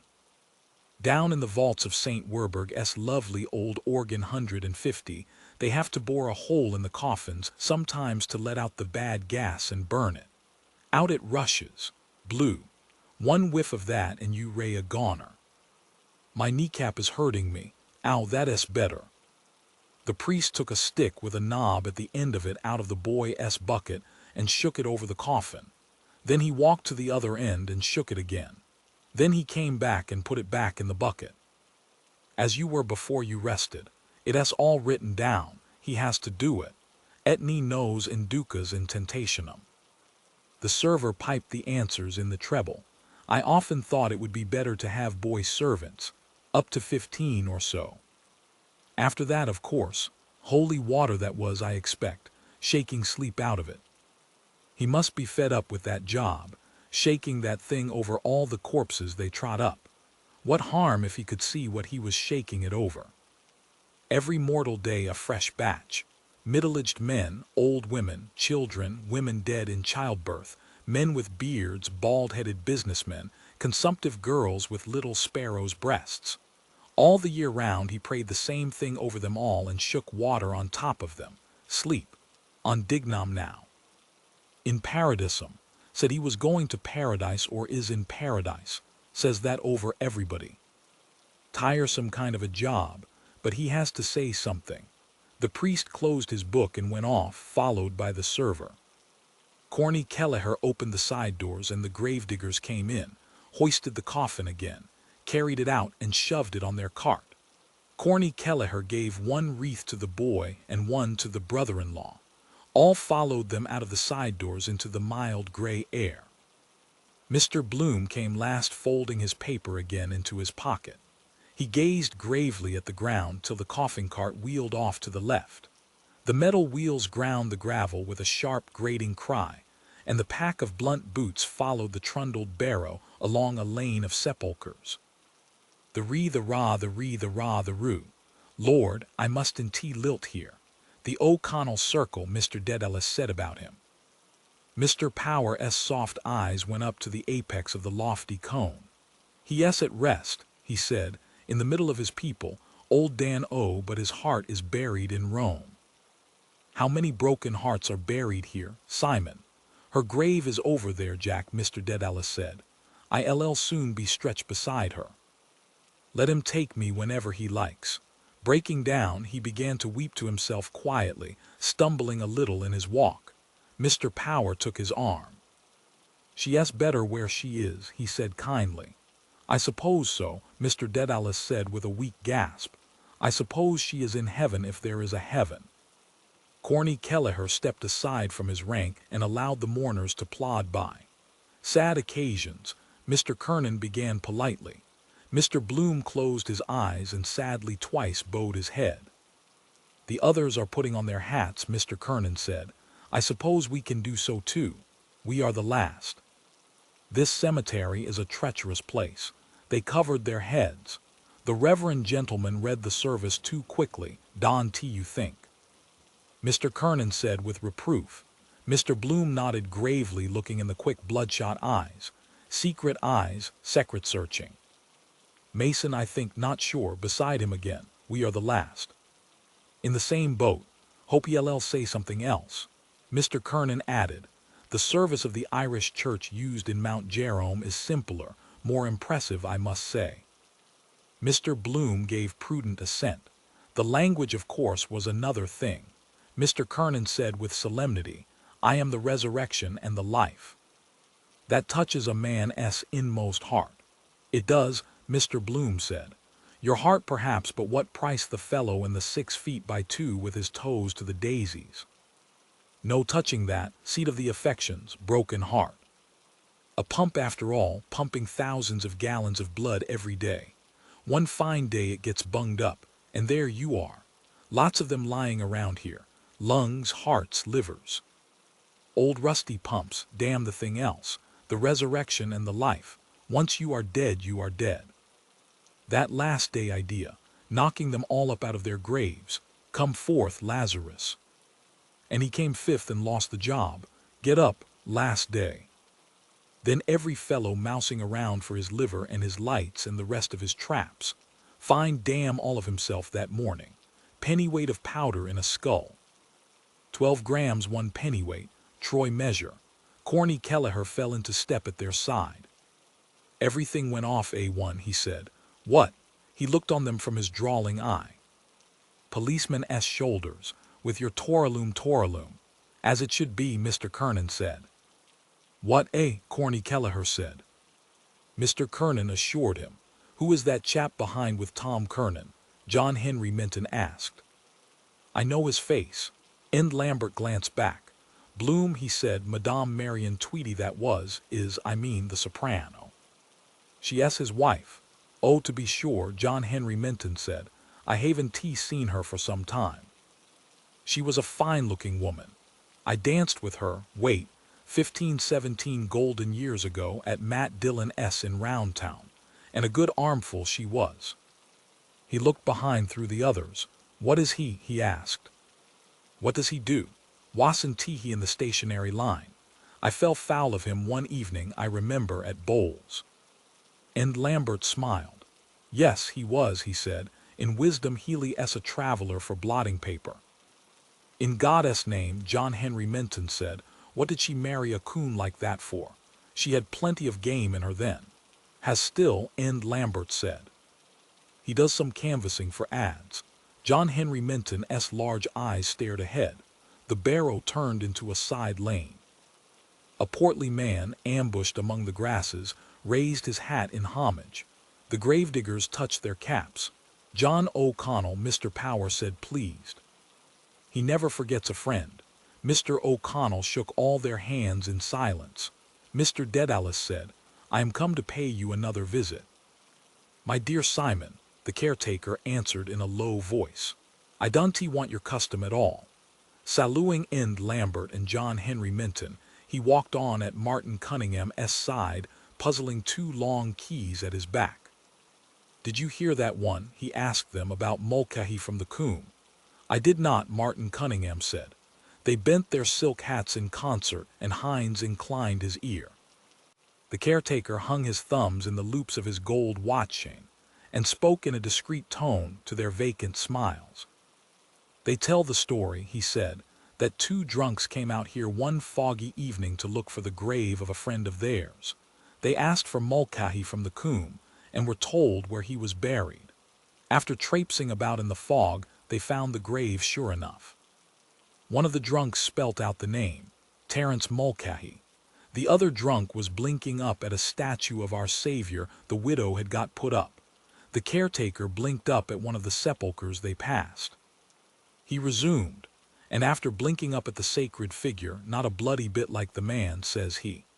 That's not Mulcahy, says he, whoever done it.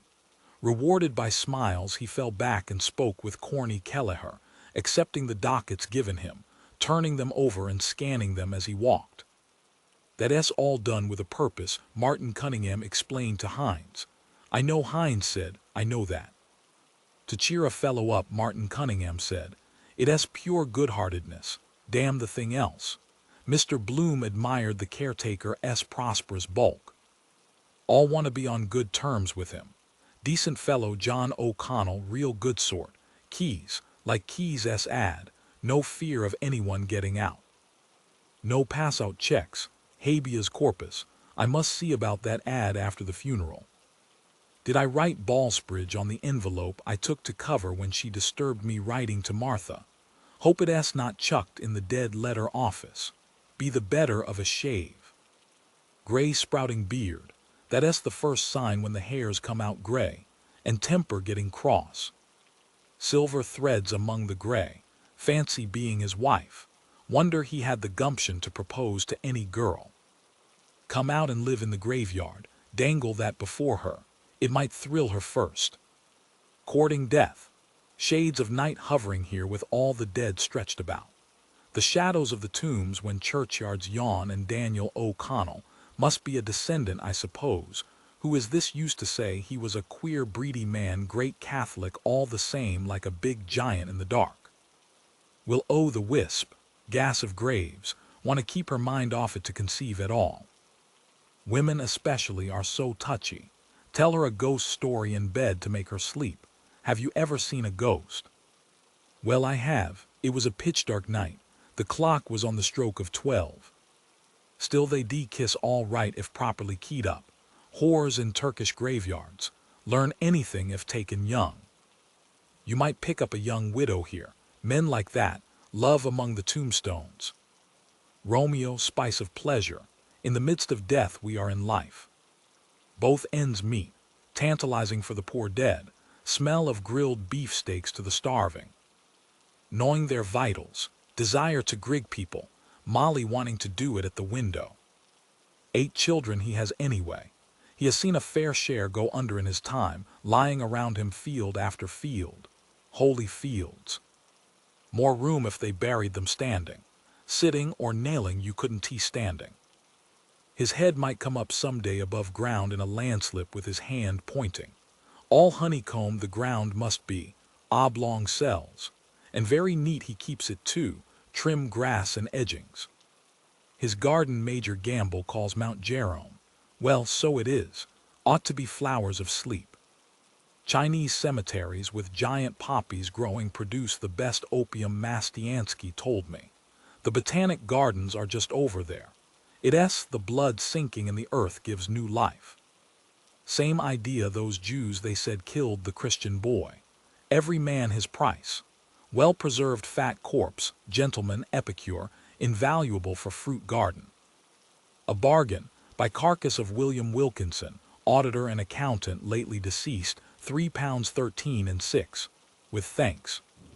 I dare say the soil would be quite fat with corpse manure, bones, flesh, nails.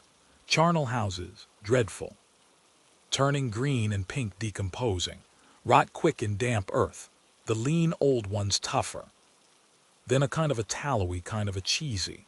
Then begin to get black treacle oozing out of them. Then dried up. Death moths? Of course the cells or whatever they are go on living, changing about. Live forever practically. Nothing to feed on themselves, but they must breed a devil of a lot of maggots. Soil must be simply swirling with them. Your head it simply swirls. Those pretty little seaside girls. He looks cheerful enough over it. Gives him a sense of power seeing all the others go under first. Wonder how he looks at life. Cracking his jokes too, warms the cockles of his heart. The one about the bulletin. Spurgeon went to heaven 4 a.m. This morning, 11 p.m. closing time. Not arrived yet. Peter. The dead themselves, the men anyhow would like to hear an odd joke or the women to know what's in fashion. A juicy pear or ladies' punch, hot, strong and sweet. Keep out the damp. You must laugh sometimes, so better do it that way. Gravediggers and Hamlet. Shows the profound knowledge of the human heart. Guarantee joke about the dead for 2 years at least. De mortuis nil nisi prius. Go out of mourning first. Hard to imagine his funeral. Seems a sort of a joke. Read your own obituary notice, they say you live longer. Gives you second wind. New lease of life. How many have you for tomorrow? The caretaker asked. 2, Corny Kelleher said. 10:30 and 11. The caretaker put the papers in his pocket. The barrow had ceased to trundle. The mourners split and moved to each side of the hole, stepping with care round the graves. The gravediggers bore the coffin and set its nose on the brink, looping the bands round it. Burying him, we come to bury Caesar, his Ides of March or June. He doesn't know who is here nor care. Now who is that lanka-looking galoot over there in the Macintosh? Now who is he? I'd like to know. Now I'd give a trifle to know who he is. Always someone turns up you never dreamt of. A fellow could live on his lonesome all his life. Yes, he could. Still he'd have to get someone to sod him after he died, though he could dig his own grave. We all do. Only man buries. No, ants too. First thing strikes anybody. Bury the dead. Say Robinson Crusoe was true to life. Well then Friday buried him. Every Friday buries a Thursday if you come to look at it. Oh, poor Robinson Crusoe. How could you possibly do so? Poor Dignam. His last lie on the earth in his box. When you think of them all, it does seem a waste of wood. All gnawed through. They could invent a handsome bier with a kind of panel sliding, let it down that way. Aye, but they might object to be buried out of another fellow S. They race so particular. Lay me in my native earth, bit of clay from the Holy Land. Only a mother and dead-born child ever buried in the one coffin. I see what it means. I see. To protect him as long as possible, even in the earth. The Irishman's house is his coffin. Embalming in catacombs, mummies the same idea.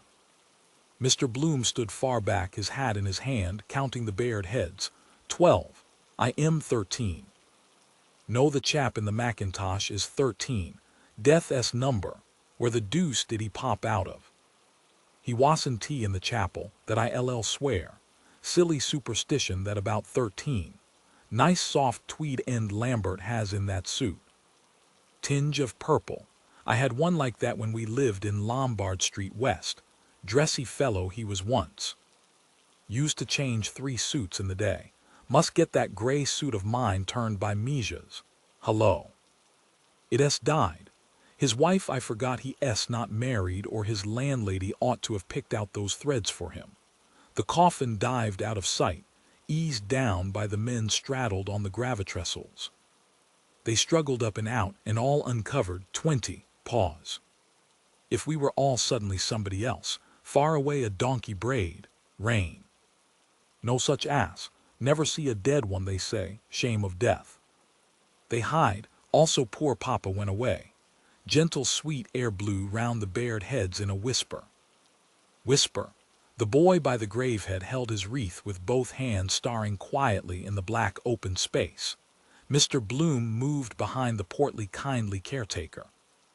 Well-cut frock coat, weighing them up perhaps to see which will go next. Well, it is a long rest, feel no more. It's the moment you feel, must be damned unpleasant. Can T believe it at first? Mistake must be someone else. Try the house opposite. Wait, I wanted to. I haven't tea yet. Then darkened death chamber, light they want. Whispering around you, would you like to see a priest? Then rambling and wandering. Delirium all you hid all your life. The death struggle. His sleep is not natural. Press his lower eyelid. Watching is his nose pointed, is his jaw sinking, are the soles of his feet yellow.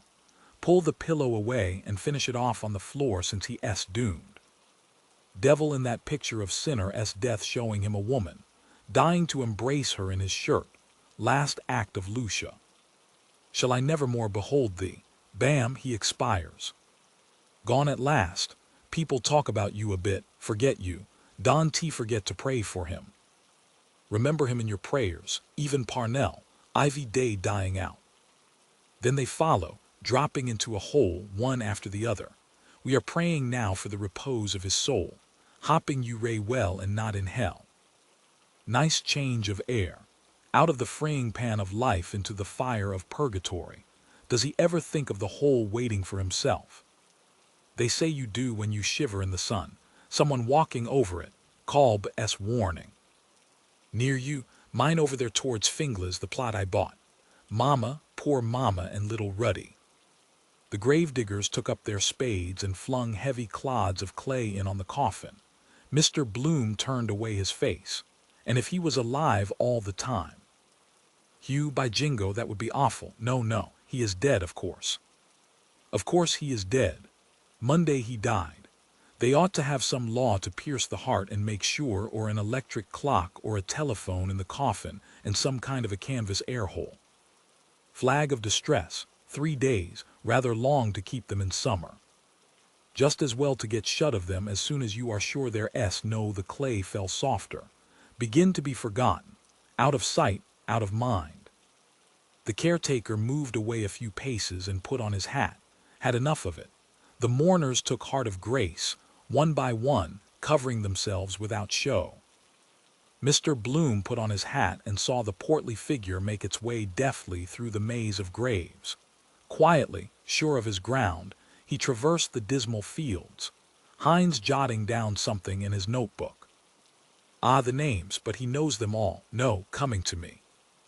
I am just taking the names, Hines said below his breath. What is your Christian name? I am not sure. Mr. Bloom said, Leopold, and you might put down M. Coy's name too. He asked me to. Charlie Hines said, writing, I know.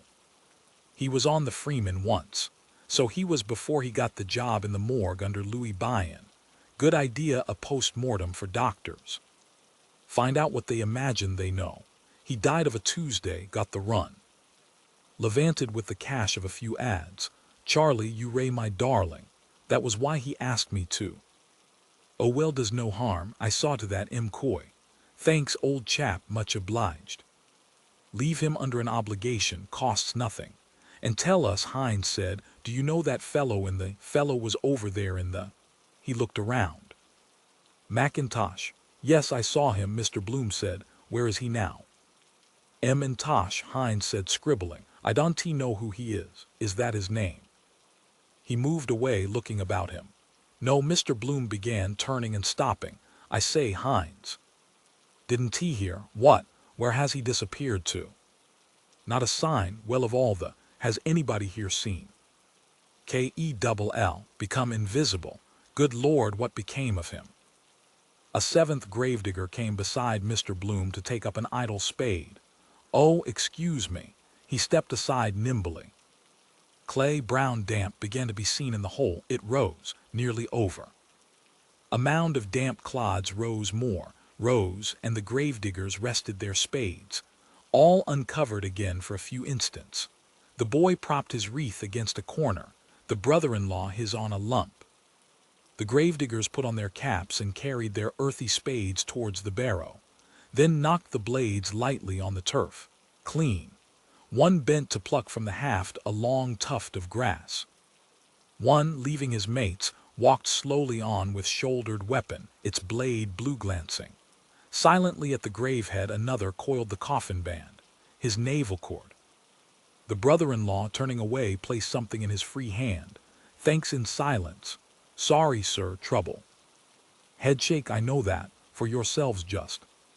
The mourners moved away slowly without aim, by devious paths, staying at whiles to read a name on a tomb. Let us go round by the chief's grave, Hines said.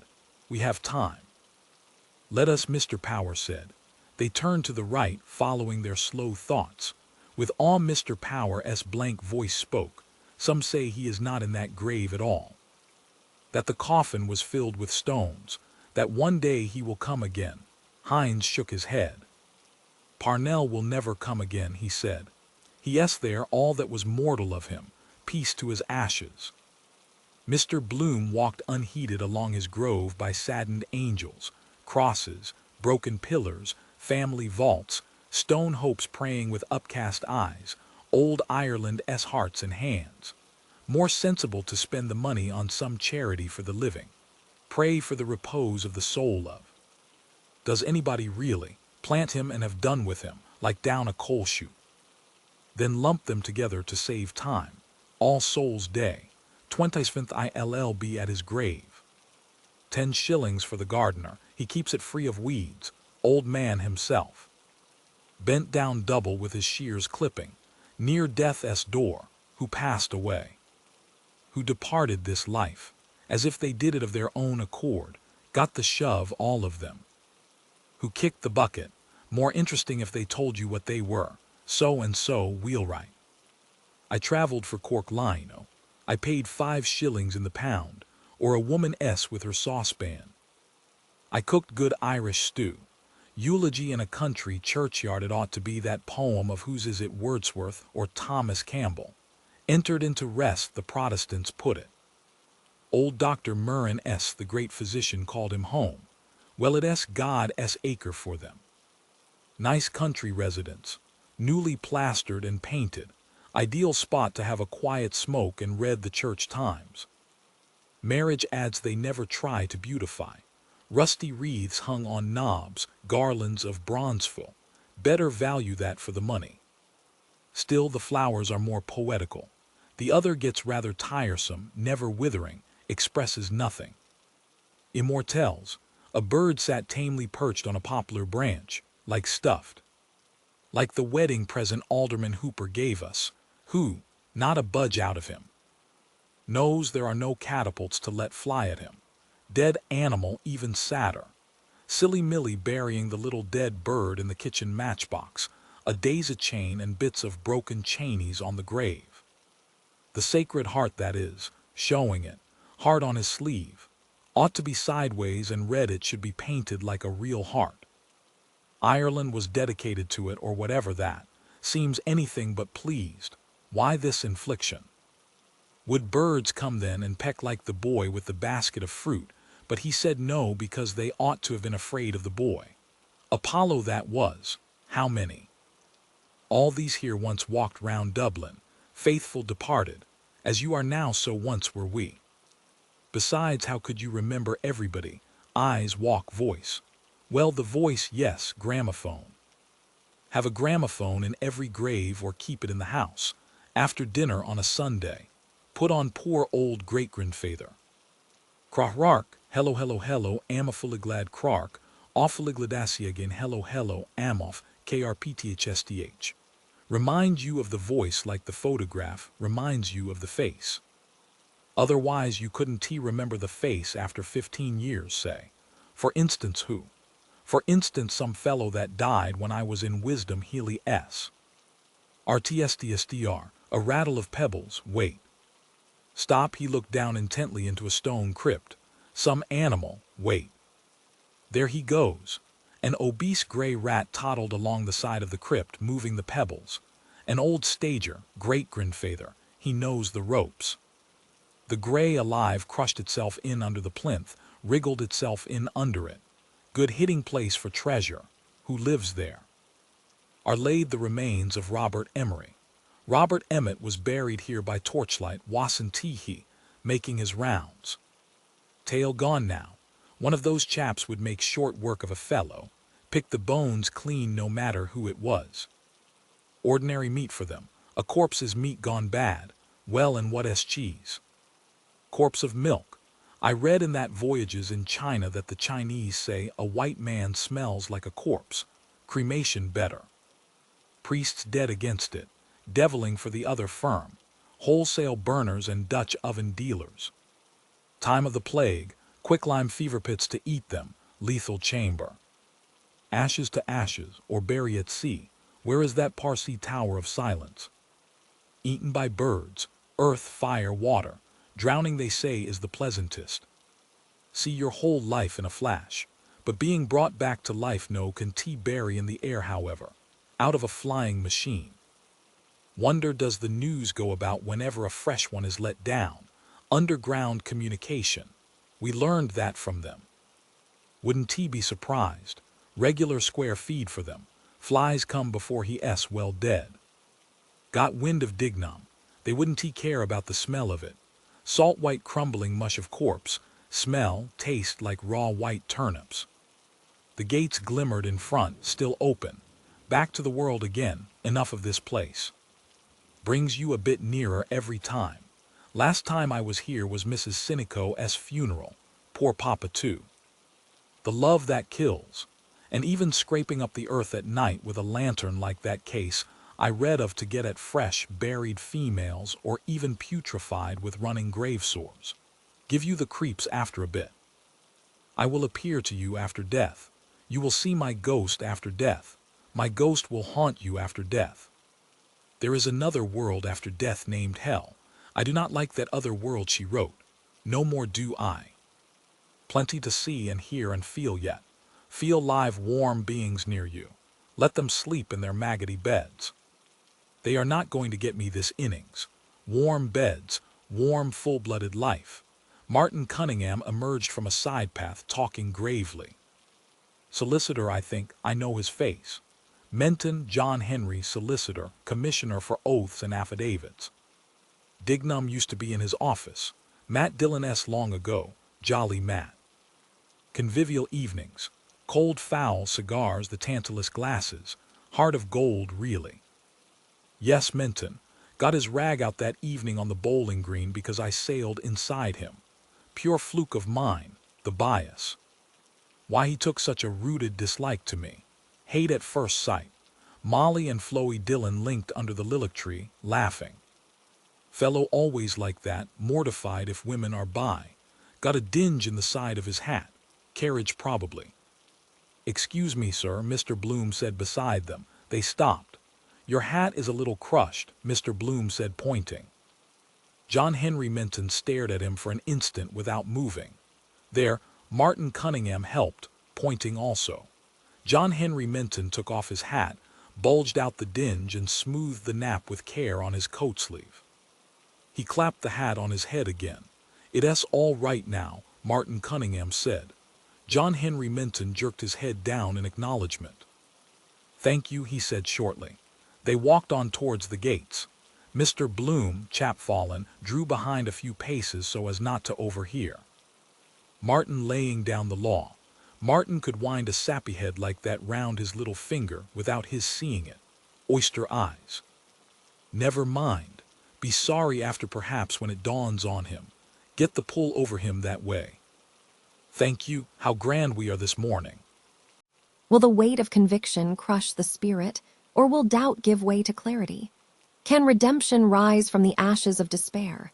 Discover the answers in next week's chapter. Join us Saturday on Raining Book.